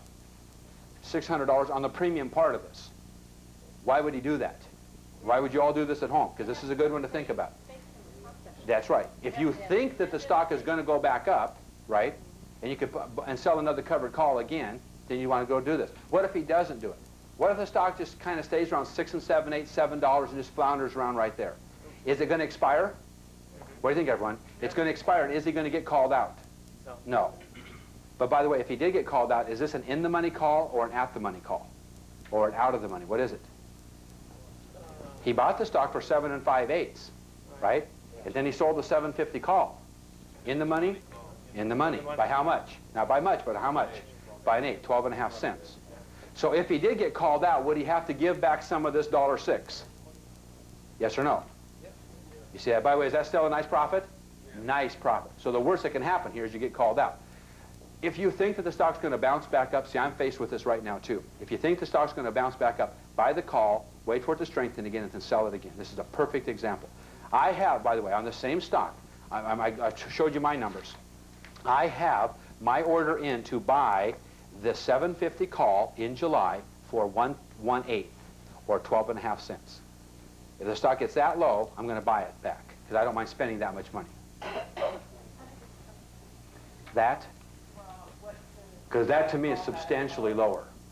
I want to get it substantially lower. So I sold the call for about 75 cents, and if the stock dips back down. Now, by the way, let me tell you real world now. This is the end of June. Those of you watching at home, this is the end of June. If the call premium right now at the end of June, if it goes down and I think it's going to bounce back up to close to 7 or 750, then I'll go ahead and buy it back and try to sell it again. But when it comes to about June 5th, June 8th, June 10th, I'm sorry, July 5th, 8th, or 10th, do you think I'm going to buy back the call premium then? What do you think, everyone? No, I'm just going to let it expire. Y'all see that? If there's still time for the stock to bounce back from 6.5 up to 7.5, I'm going to go ahead and buy it back right now when it's cheap, right? But if it doesn't bounce back up, if it doesn't go down low enough to sell it at, or to buy it back at 12.5 cents, I'm just going to wait and just let it expire and keep my premium. That's what I'm going to do. All right. Strategy number 3, power strategy number 3 is called cleaning house.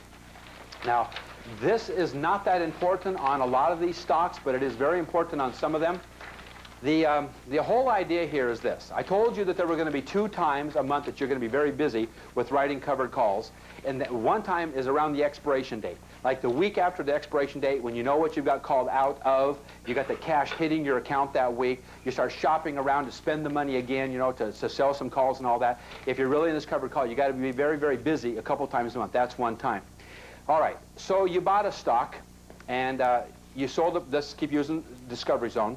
You bought the stock at $9, and the stock floundered around $9.50, $9.25, $9.75, and you did sell the call premium at $1 for the month of July. Now the stock is around, comes July, and I'm just making this up right now because we're going into uncharted territory here. The stock flounders around $9.50, and you don't get called out. You just don't get called out. Now you still own the stock. You still own the stock at $9.50. When you still purchase it at 9, but you still own the stock, and you say, well, I wonder what it's going to be for August. So you call up your stockbroker right now, and he says, well, right now it's 50 cents because the stock's pretty low. It was down at $8.75 or something like that. 75 cents. You still don't want to do that. You want to wait for $1. So you put in an order to sell it at $1. All right, now let's talk about placing orders for a second. You literally tell your stockbroker on the phone, I want to place an order to sell 10 contracts on a covered call position on all of my stock in this company, August strike price of $10 for $1. Right now it's at 75 cents. What's it going to take to get that call option back up to $1? What's got to happen, everyone? The stock has got to go up to, like, say, $9.50 again, right, before the August date. You see the point? And then you may get hit. Could that take 3 or 4 weeks before your order gets filled? But at some point in time, hopefully before August, you're going to sell that for $1. But now here's what happens. About a week before the August date, maybe 10 days before the August date, you say, whoa, I wonder what's going on. So you need to ask your brokers for a position statement. That's exactly what it's called. Say, dear broker, please fax me or mail me. By the way, don't wait for the mail. It'll take 2 or 3 days to get it. Say, I want it faxed to me today. I want a position statement. If they won't do that for you, you need to get a new stockbroker. What is a position statement?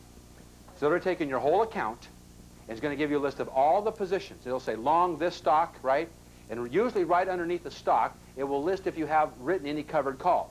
So it'll say, like, you have 1,000 shares of stock, and you have 5 contracts written against it. What does that say, everyone? Let me do it again. This thing says you have 1,000 shares of this stock, but then it says 5 contracts written against it. What does that mean? That means you got 500 shares or 5 contracts that are not written. So does that mean that you got 500 shares of free and clear stock? Well, that's the ones you're waiting for. That's what you're waiting for. So you're waiting to get the $1, but you never get hit. You never get hit. You never get hit, right, on the $1. So about a week before, 10 days before, you say, well, what are the July $10 going for? And your stockbroker says, hey, they're just still at 50 cents. You've got 1 week. Should you go ahead and take the 50 cents? What if he says they're not even 50 cents, they're 25 cents? Should you go ahead and take it, everyone? What do you think? This is what I call cleaning house. You need to go through your account about once a month, and it's usually like 1 week or 10 days before the expiration date, and just go through all of your accounts, find all your stocks that you may have not written covered calls on, and just get whatever you can get. Y'all see that? Just pick up your... But how much would that be, by the way? 25 cents is how much money? $250. Is that better than nothing? So for a little phone call of 5 minutes, you pick up the extra $250. And what have you agreed to? You sold for $250 what now? What? For August, strike price at what? $10. Now you picked up $1 for the July, you didn't get called out. Now you only pick up 25 cents for August. Is that still okay? Is it better than nothing? What do you think, everyone? Yeah. By the way, on any given month when I do this, and I do this every month, I've got a lot of stocks right now. I generate that 1 week before then. I usually generate somewhere between like $8,000 and $15,000 of extra income. But you know, you have to go through and cancel all your orders, by the way. Y'all catch that? Because what's my order right now? It's at $1. No, it's to sell it at $1. What if I don't cancel that order? Could I go naked, everyone? What do you think? Think this one through. You've got an order in to sell the option at $1.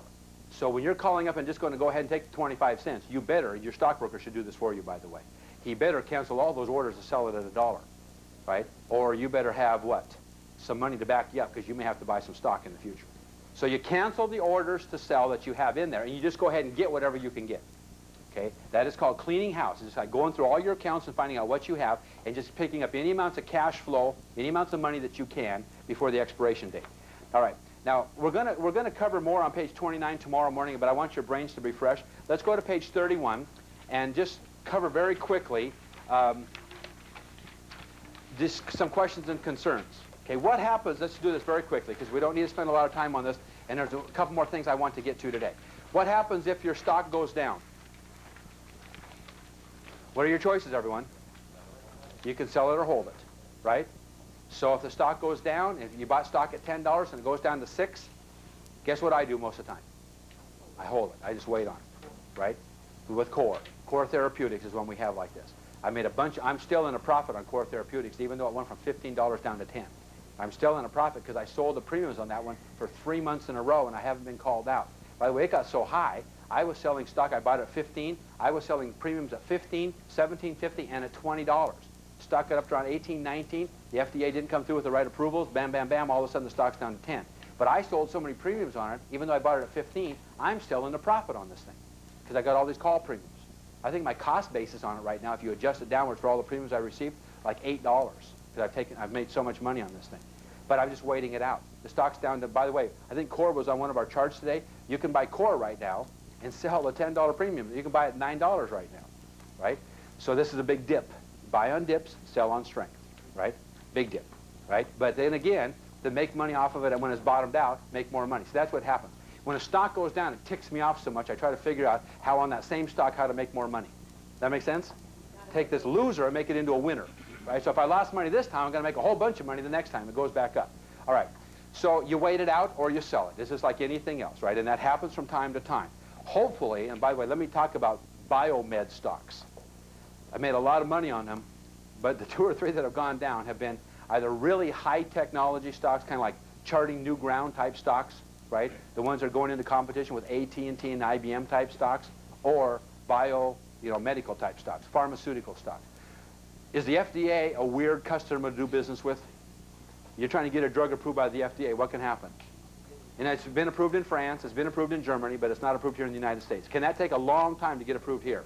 That whole process there. Are there a lot of news and rumors about companies going to get a drug approved and not approved? What do you think, everyone? And by the way, can a drug get half approved? What do you think? It's supposed to get approved for all these different things, but the FDA only approves it for this one type of sickness. You see the point? So that happens all the time. So if you get involved in biomedical companies or pharmaceuticals, you're just running the risk of making a whole bunch of money, but also losing your shirt. Just keep that in mind. They're very, very risky because who can control a government agency, right? By the way, can anybody figure out the FDA? Nobody in the pharmaceutical industry can, right? It costs them a fortune to try to figure those guys out. All right, so you got to buy it or wait out. Okay, what if the whole market goes down? What if we have a bear market? Well, you have to get better. To do your homework. You have to pick those. Even in a down market, are there still companies that are going to excel? What do you think, everyone? Are there companies that are going to do well? So you just have to get better at choosing those winners, right? And just keep shopping for companies that have upward trends. So you can have a whole bunch of stocks going down, and then you could have an upward trend. By the way, I want to show you one. In 1994, you ready on these, Will? Get all your Mexican stocks. I want you to see something, everyone. Did anybody find that transparency for me? Did we find that? No. Oh, I wish we had this, but I'm going to show you these, everyone. I want you to look at the screen here as I go through these. And Will, if you'll shout out to me the names, I'll repeat it so everybody at home can hear it. But what happened with in Mexico last fall, right at the end of the fall, right before the winter, in the end of November and December of last year, the Mexican peso took a tumble against the dollar. Big time tumble. We're talking way down, way down. All the companies that were trading here in the United States, Mexican companies were trading here as ADRs. Remember that? American Depository Receipts. You got to see what happened. Right, so give me the name. I'm going to look at the monitor over here. Okay, this company, everyone, was this GEM? Okay. Now, by the way, Mexican companies, I guess the word Grupo must stand for corporation or company, right? Grupo this, Grupo that, Grupo this, Grupo that. You guys want to have some fun? Anybody at home? You just pick out a Wall Street Journal and go to the G section of the New York Stock Exchange and look up the word Grupo towards the end of the G section. And you'll just see company after company, high, $30, low, $4, high, $50, low, $8, high, $30, low, $6, right? And if you could lay these on top of each other, watch this. I'm just going to do it up here. Look at this. Okay, this is GDM. This is December. This is November. Okay, here's another one. Okay, are you just flipping through them all? Look at all of them. These are all different companies. Look at that. It almost, and by the way, we did it. We had an overlay, and we laid them all on top of each other and printed them all onto a transparency. And you'd swear they looked like cousins, right? They all just went down. Now, by the way, what happened then? What happened a couple months later? Is a crisis going to end? The one thing in life that's constant is what? Change. Everything changes. Everything gets hammered, and it goes down, and they all bottomed out around $6, $7. Telefones de Mexico, TMX, went from $75 down to about 20 and right back up. So they all bounced back up. And the Mexican peso has really been devalued, so they're not going to go back up automatically to where they were before. Because the peso, the ADRs are really worth less. But they all bottomed out at about in February and March, and they've all started back up. So I started buying these stocks at 5, and they're already at 7 and 8. I bought a whole bunch of these things. It's what we call crisis investing. When Union Carbide had all those people die in India, what happened to the stock? Went down. When Jack in the Box had that E. coli bacteria a couple years ago, what happened to the stock? $30 down to 10. When a company gets in a plane crash, Delta or US Air, what happens to their stock? You understand that you can almost just read the newspaper and look for crises? Right? Just wait for a company to get hammered in some kind of bad news thing, right? The stock will fall about 1/3 of where it was. Then how long do you think it takes to get back up to its original level? I think we in America are very forgiving people, are we not? We're like a 90-day forgiving people. No kidding. Seriously, 90 days, that's about it. If there's bad news, the stock falls overnight. 2 to 3 days, bam, the stock is from $30 down to $5 a share. Within 3 months, it's back up to $30 a share. You can make a fortune just following crises. You know, just follow them. Just look in the newspaper until you see a crisis and buy the stock, right? I mean, you can just prove that in and out. All right. Will I definitely get called out? Point number 3. What's the answer there, everyone? Even if the stock is close to at the money, are you definitely going to get called out on covered calls? No, it's a random selection thing. It's a SEC lottery. You don't know if you're going to get called out or not. All right, one of the concerns of doing covered calls is if the stock does go down in value, and if you are heavy into margin, could you have a margin call? So if the stocks have gone down, this broker may call you and say, hey, you need to bring in another $1,200. We need some more collateral in here because your stocks have gone down. So what was the point about margin? Should you be fully margined or not? No, leave a little bit of cash in there to cover any downturns, right? So you don't want to be fully margined, all right? And if you're short, for example, if you don't own the stock, I got to tell you this one. If you don't own the stock, if you're writing naked calls and the stock goes up in value, right, that really affects your margin account too. Even though you don't have the stock in your account, your stockbroker has got to hold cash in your account to make up for any stocks that you don't own, right? So that can affect the margin account too. We're on page 32, and we're going to talk about how to avoid losses. Now, I got to show you something. The last several months, now I have a lot more cash today than I had several months ago. I don't have a lot of money compared to all the money that I have in option writing. But we're just going to talk about buying calls now and not selling covered calls. We're just talking about getting involved in the option marketplace. And I'll show you what I do to avoid losses because I hate losing money. For example, a few months ago, I had about $5,000 cash invested in options. In that month, I lost about $1,800, but I made about $20,000 in profits. The next month, I had the same $5,000 invested, and I lost about $1,400, but I made about $18,000. The next month, I had the same $5,000, and I lost about $600, and I made about $20,000, about $22,000 actually. The next month, I had the same $5,000, and I lost nothing. And by the way, as I go along, I'm realizing more and more that you don't have to lose money if you're very, very careful and you follow a couple of things. So once again, everyone, I have found some formulas that work very, very well to keep me out of trouble. Why? Because I have this thing inside my personality that just goes up and down my spinal column that hates losses. And I'll do anything I can to not lose money. I don't know where you guys are with that, because I know a lot of people don't mind losing a little bit of money, right? If you're making a whole bunch, if you're making $1 million a year, you should not mind losing $10,000 or $15,000 from time to time. But it gnaws at me. I hate it. Worse than anything in my life, I hate losing money. So I do everything I can. So here's what I'm saying. I want to avoid losses, and the number one way to avoid losses is to operate on good news. I get caught up in rumors once in a while, but I don't like it, and I usually lose money on those rumors. You get caught up in good news. For example, early in 1995, big news that Cadbury Schweppes was going to take over Dr. Pepper 7-Up. You all know Cadbury Schweppes? That's the Cadbury candy bars and the Schweppes soda pop. A few years ago, Cadbury Schweppes bought A&W. And they sold off all the restaurant chain, but they kept the soft drink division, right? The A&W root beer, you know, the pop. So Cadbury Schweppes owns A&W. Now, this is an English company. Now they're coming to America, taking over Dr. Pepper and 7-Up. By the way, is that an American institution? Well, everyone is now owned by an English company. Okay? Cadbury Schweppes owns Dr. Pepper and 7-Up right now. At the point in time that they did this, the Dr. Pepper, by the way, the ticker symbol is DPS on Dr. Pepper. The stock was right around $26. So I called up my stockbroker and I said, how much is the $30 call going for? And I think it was like $1. So I bought the February, this is in January, I bought the $30 February call at $1. Now, the rumors were abounding. And towards the end of December, they were finally, it was made real. It was just rumors all the way through December and through the first part of January. But then, the official announcement, they're going to take over Dr. Pepper at $33 a share. And the stock went flying right up to $32, right below the 33. And my option, I got out of a bunch of them at $4, and I got out of some of them about $4.50, right? So I quadrupled my money on that one. Dole Pineapple was going to sell, it did sell off, by the way, its fruit drink division. Isn't that amazing, by the way? Dole Pineapple is going to sell the pineapple drink division to Seagram's, which is a liquor company, right? $280 million cash. Can they do a lot, by the way, with $280 million? Bam. So I caught Dole, and I about doubled my money on Dole in a matter of a couple of days. Okay? Wendy's. All kinds of articles about Wendy's out there. So I bought, Wendy's was around $15, $16. Ticker symbol is WEN. I bought a bunch of, by the way, this is one I lost a little bit of money on because I bought some short options. Wendy's was around $14 to $15 a share, and I kept thinking it was going to go up to $17.50.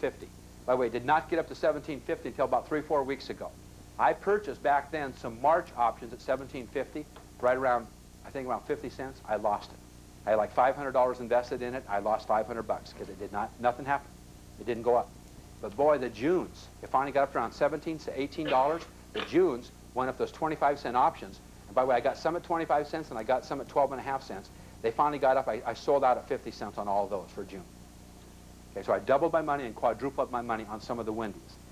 I did it on news, always on news, based on really good news. For example, there was a rumor, and by the way, this was just a rumor, but I played this one and made money. I lost money by doing, I'll tell you about one I lost money on. We heard a news announcement. The president of Novell Computer happens to be friends with the president of Cheyenne Software. I've never heard of Cheyenne Software. Anybody heard of Cheyenne Software? I never have, right? But he's saying how well Cheyenne Software is doing.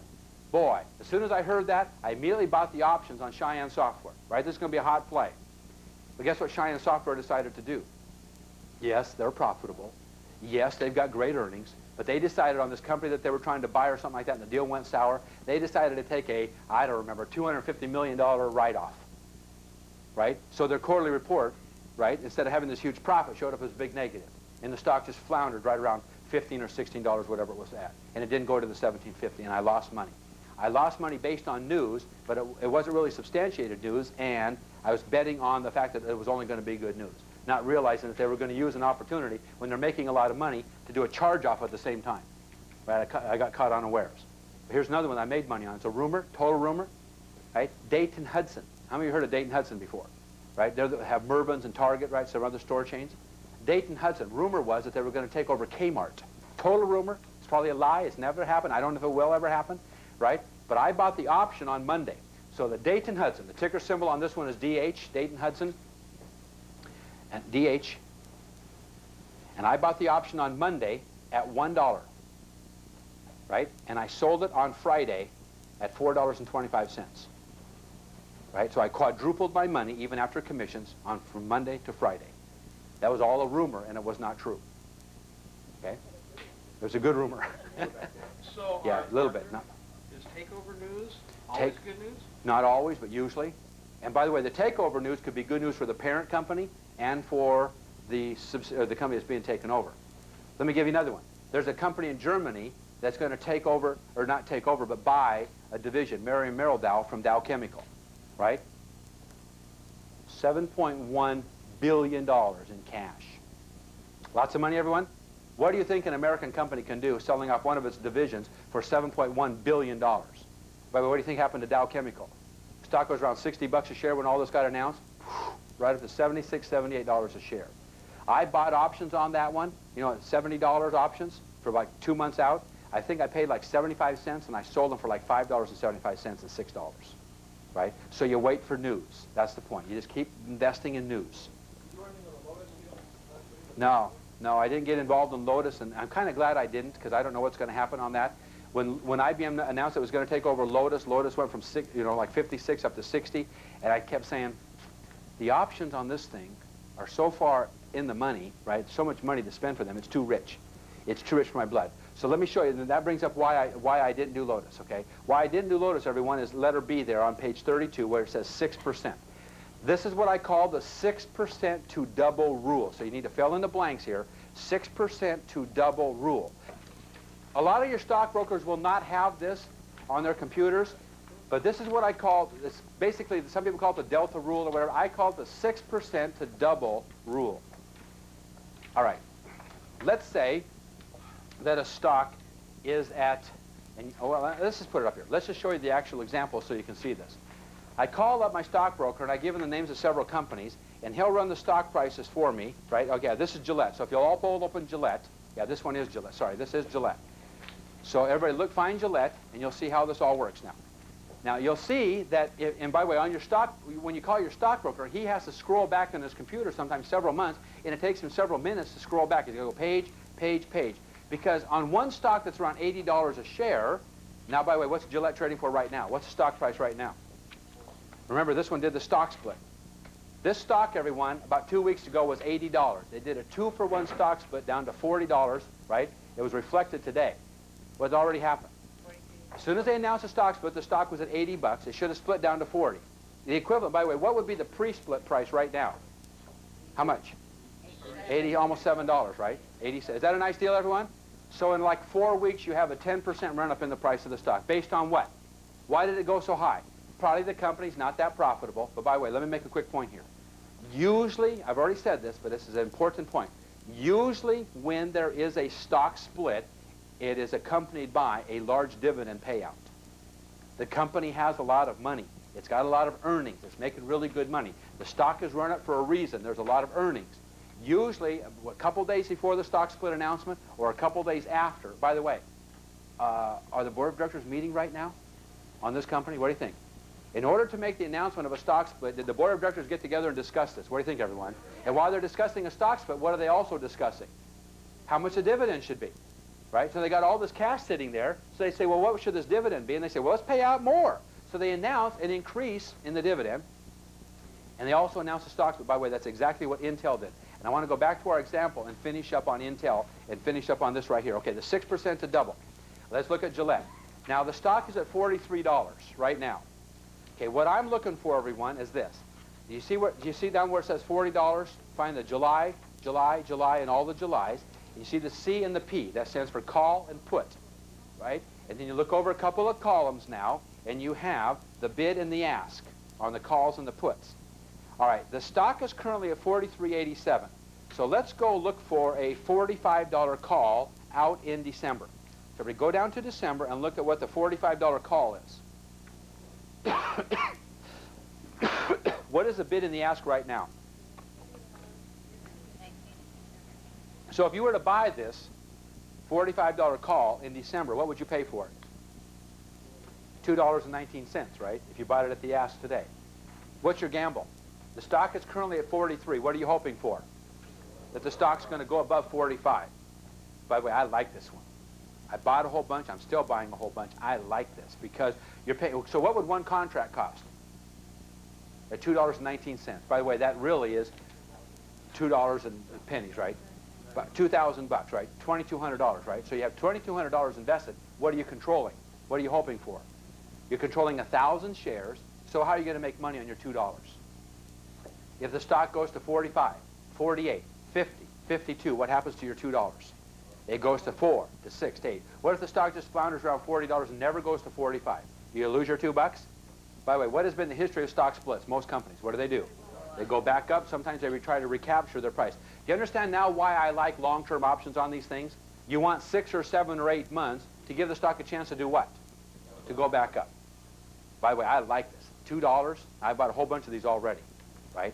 I bought these, everyone, already. Now, what I want you to see is this. Go over to this column right here where it says percent to DBL. Do you see that? It's about 5 columns from the right-hand side of the page. See, it says percent to DBL. Now, what that percent to double means is this. The stock itself, the stock price itself, has to go up that percentage for you to double your money in the option. Okay? Now, let me be cautious with this so you understand this. This is somebody who has come up with a computer model. Nobody knows exactly what the option is going to go to, right? It's based on how much time left, you know, in the premium that you're paying and how much time left. It's based on a historical model of what is supposed to happen under certain conditions. Historically, that model has been very accurate, but it is just a historical model. So when you're relying on, what is it in this example? It is 12 or 17? Yeah, 12% to double.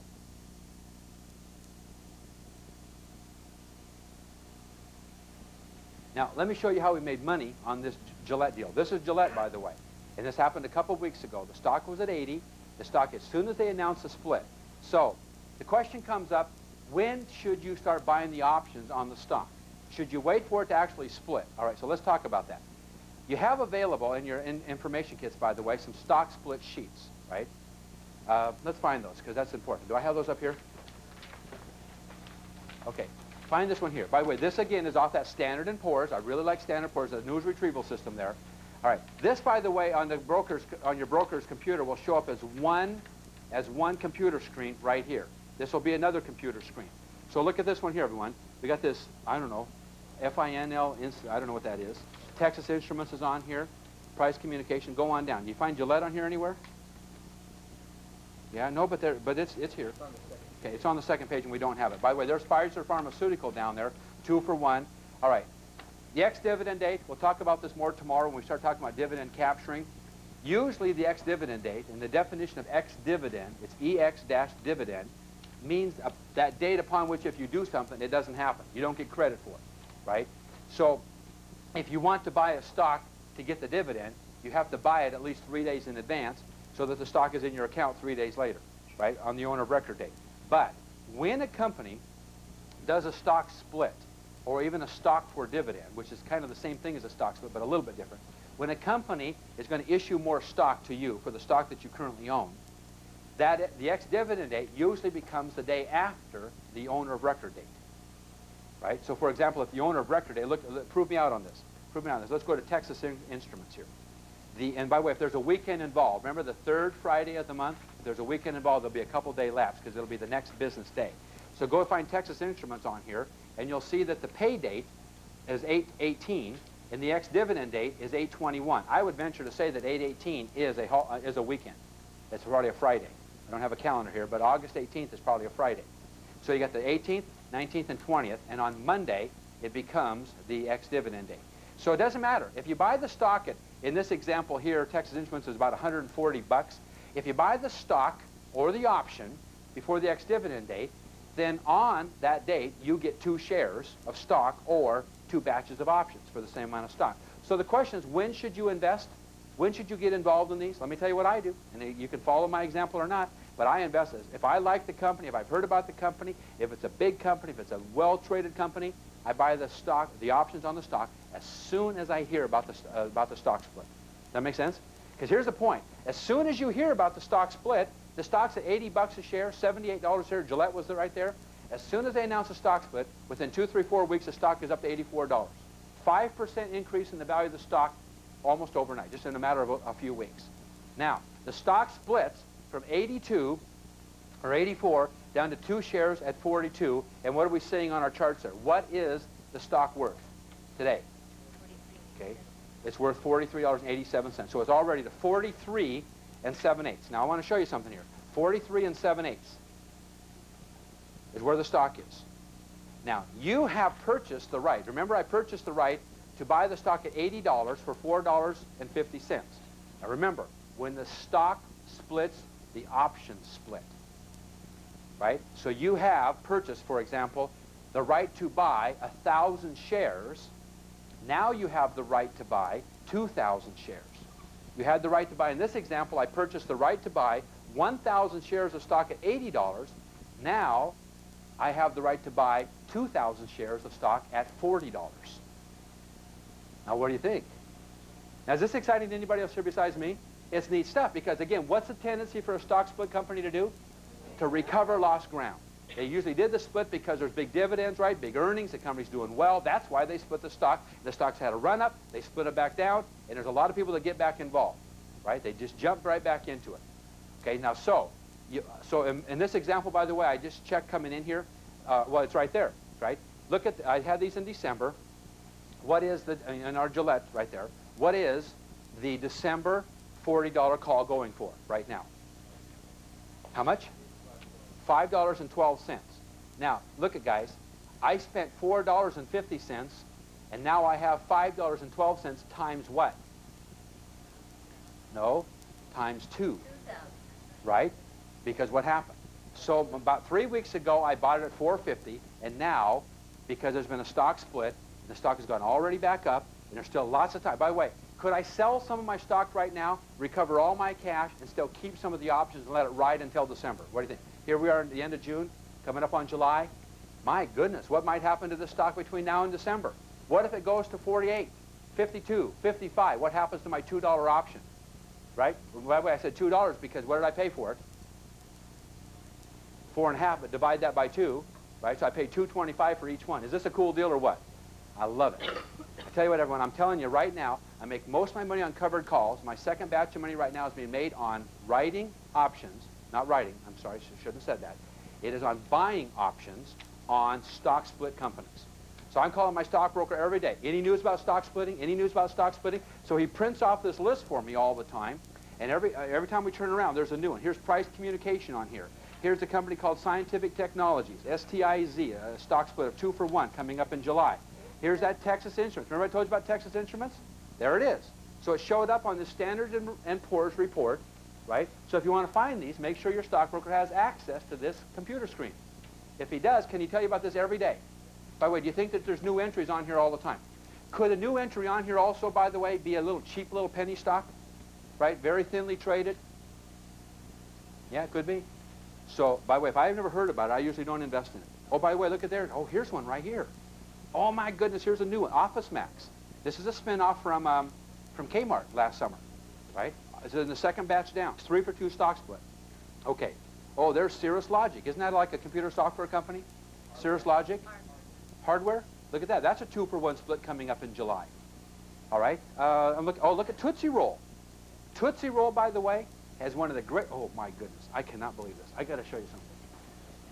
This is so exciting. I've got these newsletters that I get in all the time, and everybody's talking about what a great company Tootsie Roll is. It's something like 23 or 28 years. They've consistently paid a dividend every quarter, and it's increased every quarter for 28 years. Well-run company. What do you think, everyone? Yeah. Consistently making more profits for their shareholders. And now what's Tootsie Roll doing? Tootsie Roll's going to do a 2 for 1 split in July. Dang it, I missed this one. I'll bet you know what? I bet if we could go back and look at the stock 3 days ago and look at the stock today, the options have already doubled in price already. And I missed it. No, it's still not too late. All right, here's the point. Here's the point. You can call up your stockbroker right now and say, what is the percent to double? All right, now let's get back to the 6% rule. I like companies that are under 6% to double. Okay, let me say this another way. I want to buy an option on a company where the company stock does not need to take that big of a move for you to double your money in the option, right? So you go looking down the list for 6% to double, 8% to double, or whatever. Let me tell you one exception to the rule. This piece of paper that you see up there, the computer model that we talked about, does not reflect stock splits. The 6% to double rule when I was doing my Intel options, which I quintupled my money on, was like 23% to double. I did it anyway, and I quintupled my money. It violated my rules, which are 6%. I like anything that's under 6% to double. Let me tell you a quick story. A few months ago, I got to my office, and all the people that do our win entry were really excited about a company called Musicland. And they should be, by the way. That's a great company. Stock was right around $11.5. They said, wait, look at this one. The option for June, I think this was several months ago, the option for June is 50 cents. You ought to get this thing for 50 cents. So I said, hey, that's $500. You know, if I bought 10 contracts, $500. I said, hold it, though. I called up my stockbroker, and I said, will you check out Musicland? I think the ticker symbol is MLG. What is the percent to double? He goes, okay, the percent to double on Musicland, if it's a July strike price at $12.50, is 23%. Now, the stock's in the low $11. This is a couple months ago. In order for me to double my money on the option, the stock has got to move 23%. And I said, I bow out. I don't want to get involved. That make sense, everyone? Is that too big a movement in the stock to double your money in the option? Right? So I like 6% to double. So go down this Gillette. Go back to Gillette. Right? And let's see if we can find a 6% to double. By the way, what would it take in December $45 one? Remember that one? The percent to double is 12%. Okay, let's go to September. Oh, look at this one. Go look at September at $45. How much does it cost you, everyone? I like this one, by the way. September, you still got 2 months, right? Right, here we are at the end of June, almost July. So we've got July, August, and September. We really almost have 3 months. And what's the stock at right now? 43. And what does it have to go to? 45. But the point is, what is the percent to double? So we're at September $45 call is 8% to double. Is that close to my 6% rule? I like that one, by the way. I may get some of those tomorrow morning if it's the same price. Right? Because what does a stock have to do? How much does it have to move? 8%. What's 8% of $40? $43. $3? $3.50? So the stock's got to go up $3.20 or so, and then you double your money in the option. And it only costs $1. So with $100, you could buy 1 contract, right? $112 actually. See the point? With $1,000 or so, you could buy 10 contracts. And your $1,000 then would double if the stock goes up 8%. You see how this piece of paper can keep you out of trouble? What if that said percent to double is 39%? What do?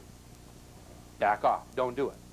See, this is designed to keep you out of trouble, to stop you from losing money. All right? So that is called the 6% rule. Now, if you want to put a big slash on your piece of paper there, I want to show you the other side to this. The question always comes up, when do we sell? When do we get out of a stock or an option? How do we know when to sell? And by the way, nobody has been able to satisfactorily figure out that answer for me until I came along and figured it out myself. I'm constantly saying to my stockbrokers, well, when do I get out of this thing? Okay. So I bought this option, that September option, right, for $1.12. So I paid, $1,112. How do I know when to get out? How do I know when to sell and just capitalize on my profits and take them? And their answer is, well, whenever you're happy, whenever you want. But by the way, so you sell it at double your money, right? And the very next day it goes up some more. The stock goes up another $1, and you could have doubled your money again. You say, dang it, I got out too soon. How do you know the right time to get out? So let me take my stab at answering that question for you. By the way, is that an important question to anybody else here? Because anybody can figure out when to get in. The question is when to get out, because nobody ever tells you when to get out of something. I do a lot of radio shows around the country, and they're constantly, I get followed up by other people that are always talking about investing in stocks, investing in mutual funds, and after they've heard me about real estate, get in, get out, get in, get out, the commentator will say to the person, well, how do you get out of stocks? When do you know? I mean, we just had this Wade Cook guy on here, and he's talking about selling real estate, right, and only buying it so you have something to sell. Now, use that in the stock market. You only buy stock so you have something to sell. Stock becomes your business. It's your inventory, right? Don't get emotionally attached to stocks. My wife does, but I don't, right? Don't get emotionally attached to stocks. Just buy them for the purpose of doing what? Making money. Selling them and making money. That's the only reason that we buy. How do you get out? How do you get out? Well, everyone, I just use the 6% rule. I run this past my stockbroker sometimes 8 and 9 times trying to explain this to them. It's very simple to me. Very simple. You buy this option at $1.12, which is $1,125. The stock goes from $43, let's say, up to $46, and the option is now worth $2,500. You say, geez, should I sell this thing or not? I mean, I've doubled my money. If I get out right now, I've doubled my money, right? But then you call up your stockbroker and say, listen to this now. If I were to buy this option right now, right? Let's say this is in the end of July. You still got until September, right? If I were to get involved right now and buy this option for right around $2,000, you know, $2,500, what would my percent to double be? What do you think, everyone? See, shouldn't the question about getting out be based on whether you would buy it right now or not? Now think that one through, everyone. What do you think? See, the question of should I sell it now should be based on whether I should buy it now. Okay, so you call him up and you say, what is the percent to double? And he says, the percent to double, if you were to buy this option right now on the same $40 strike price in September, if you were to buy it right now, it would cost you $2.50 each, and the percent to double is 17%. What should you do, everyone? Now, don't get me wrong. That's a percent to double from 25, right? $2,500, right? $2.50 to double again to $5. The stock would have to go up 23%. That's more than doubling your money, because what did you buy the option for? $1.12. Remember that? So you got to temper what I'm saying with reality. The reality is that you're not really buying the option for $2,500, right? That was just an exercise that we're doing to see whether we should keep the stock or not. In order for you to double your money once again in this particular stock, the stock's got to go up 23% or 17%. So what should you probably do? Get out. Sell it now for the $2,500 and take your cash and get what? Take your $2,500 and get what, everyone?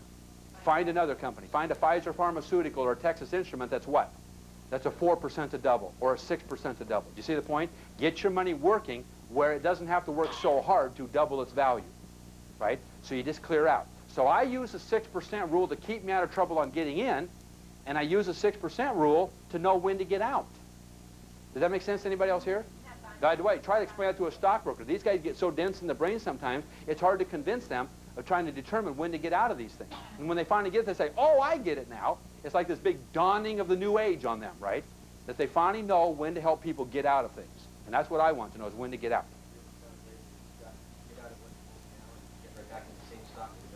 Sometimes you can, especially if the stock takes a dip, right? If the stock takes a little bit of a dip, you could have gotten out. It takes a dip, and you say, whoa, hey, this stock has gone back from $50 back down to $45. So what buy an option would be again? And then you call them and say, hey, if you buy the option today, it's 9% to double. It's 4% to double. Right, now you look through these pages here, and you'll see a lot of 4% to double, 7%, but you're also going to see a lot of 19% to doubles, 43% to doubles, 29% to doubles. What do you think, everyone? So it keeps you out of trouble. Keep getting those under at least under 10%, but stick with my rule, under 6% to double.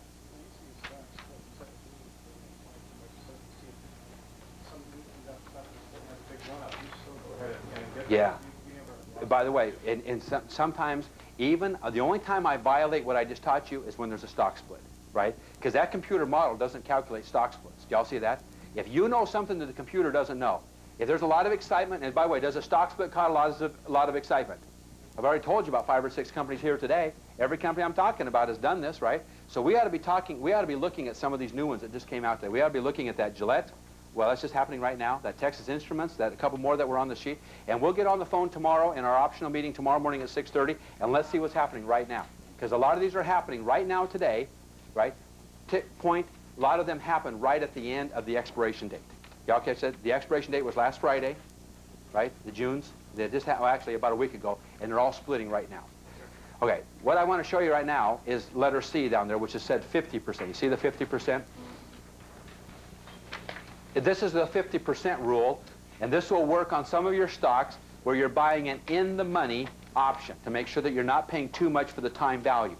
You need to still do your 6% to double rule on these two. Let me give you an example, and I'll tell you what 50% means. I got Toys R Us. Ticker symbol is TOY, T-O-Y. I really like the company Toys R Us. They're expanding overseas. They're opening up store after store. They're doing very, very well. It's a nicely managed company, very, very profitable. I really like the company Toys R Us. I've liked them for years. Made a lot of money on Toys R Us. The stock was right around $25, $26 a share. Actually, it was $26.50 a share. So I called up my stockbroker and I said, what is the October $30 call going for? And he said, right now it's going for $4.25. Something like that. I got them at different prices, but around $4.25. All right? Now, I'm going to do this again. I got some 30s. But then I said, I wonder what the, I'm sorry, the 30s were like $2.25. So then I called back and I said, hold it. What are the $25 going for in October? A $25 strike price. And he said, man, those are $4.50. They're right around $4.25, $4.50. What would you rather buy? Would you rather pay $2 for the right to buy the stock at 30 or $4 for the right to buy the stock at 25? And by the way, is the $30 in the money or out of the money? Out of the money. Is the $25 option in the money or out of the money? It's in the money. It's in the money by how much? By $1.50. What does this in the money mean, everyone? What's your definition of in the money? The current price of the stock is above the strike price, higher than the strike price, right? So at $26.50, and you're paying $4.50 for the right to buy the stock at $25 several months out there. All right, what does this 50% rule mean? You want to make sure that of this option premium right here that you're buying, now I violate this little example once in a while too, because you know some exciting things happening with certain companies. Here's the point. You want to make sure that of the option premium, no more than 50% of it is tied up in time value. All right, so this is not a very good deal right here. Let's explain that. Stick with me on this. All right. The option premium is $4.50. All right, now I'm going to show you how to calculate this formula. It's another little mathematical formula. You take the intrinsic value. So let's talk about some definitions here. What does the word intrinsic value and what does the word time value mean? And how are they different? The intrinsic value is the value of the option that is actually in the money. In this example, what's the intrinsic value to the option? Of the $4.50 that you're paying, how much of it is already worth something? No? $1.50. Right? Because it's $1.50 in the money. So the $1.50 is called the intrinsic value, right? The time value in this example is how much? $3. So you're paying $3 for that 5 or 6 months, right? Trying to get the stock up to $25 or up to $30 or whatever. So you take the intrinsic value, in this case $1.50, and you divide it by the whole premium, or $4.50. And what's the percentage here? Somebody do this for me. What's $1.50 divided by $4.50? How much? 33. So the intrinsic value here is 33%. Now let's do the opposite. To figure out this 50% rule, you have to go the opposite now. You have to take the time value to the premium. How much? In our $4.50, how much is time value as compared to intrinsic value? $3. So now, to figure out whether you're going to get in trouble or not, or whether it's a good deal or not, you take the time value, which in this case is $3, and you divide that by $4.50, or the whole premium. Now what's the answer? All right, 67, 66.66? All right, now look at these numbers. What we're saying is this. The time value to the premium, in this example, is over 50% of the premium. So you're probably paying a little bit too much for this premium. Now, unless you know something about this company, going to do a stock split, going to expand, going to do something, right? Because computer models don't know those kinds of things, do they? So if you think that this company is a hot company, go ahead and do it. But if you'll make sure that when you're buying an in-the-money option like this, that the time value does not equal more than 50% of the premium. That's what you're trying to guard against. Let me say it again. The time value. By the way, do you mind paying for intrinsic value? Dollar for dollar? No. Because what are you actually buying, everyone? That stock. You're buying the intrinsic value to the stock. You don't want to pay too much for the time value. So in this kind of a scenario, you don't want to pay more than 50%. So make sure that the time value does not equal more than 50% of the intrinsic value. Again, everyone, that's just a rule of thumb. It's a strategy to keep you out of trouble, right? And it doesn't apply to splits or to mergers or takeovers or anything like that. It just doesn't apply. All right. Now, just a couple of, let me see if there's, okay, I just want to just finish up on options. The whole idea of options, once again, and we'll kind of finish this day with this, is to use proxy investing.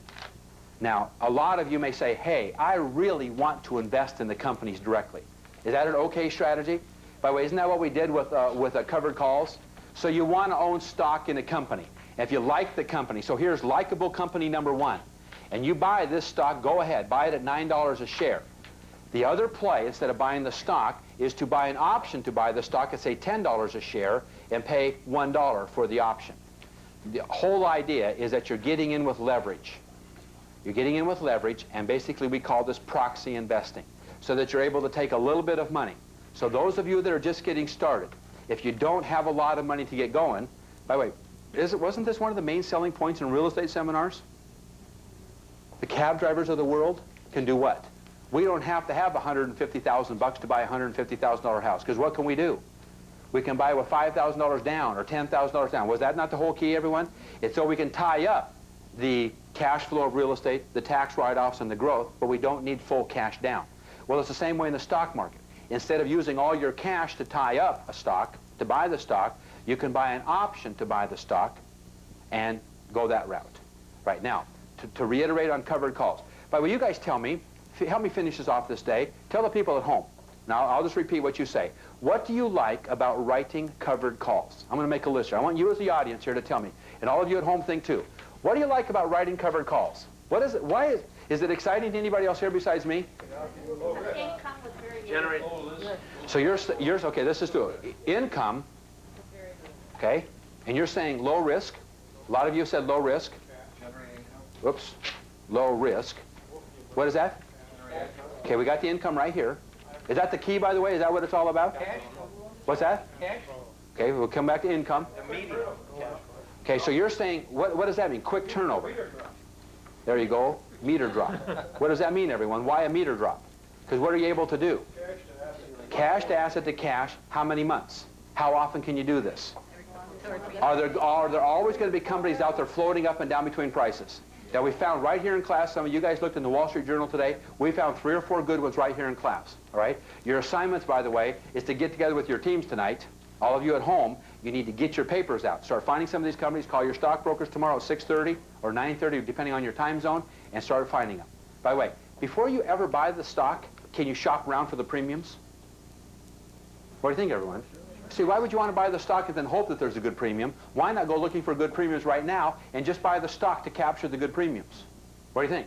Remember, we're buying on weakness, selling on strength. So we shop for the premiums, right? We shop for the call options before we buy the stock to make sure that it's a good deal. And again, you've hit them all, everyone. We're after, when I say quick turnover, we're talking about repetition, meter drop, over and over and over again.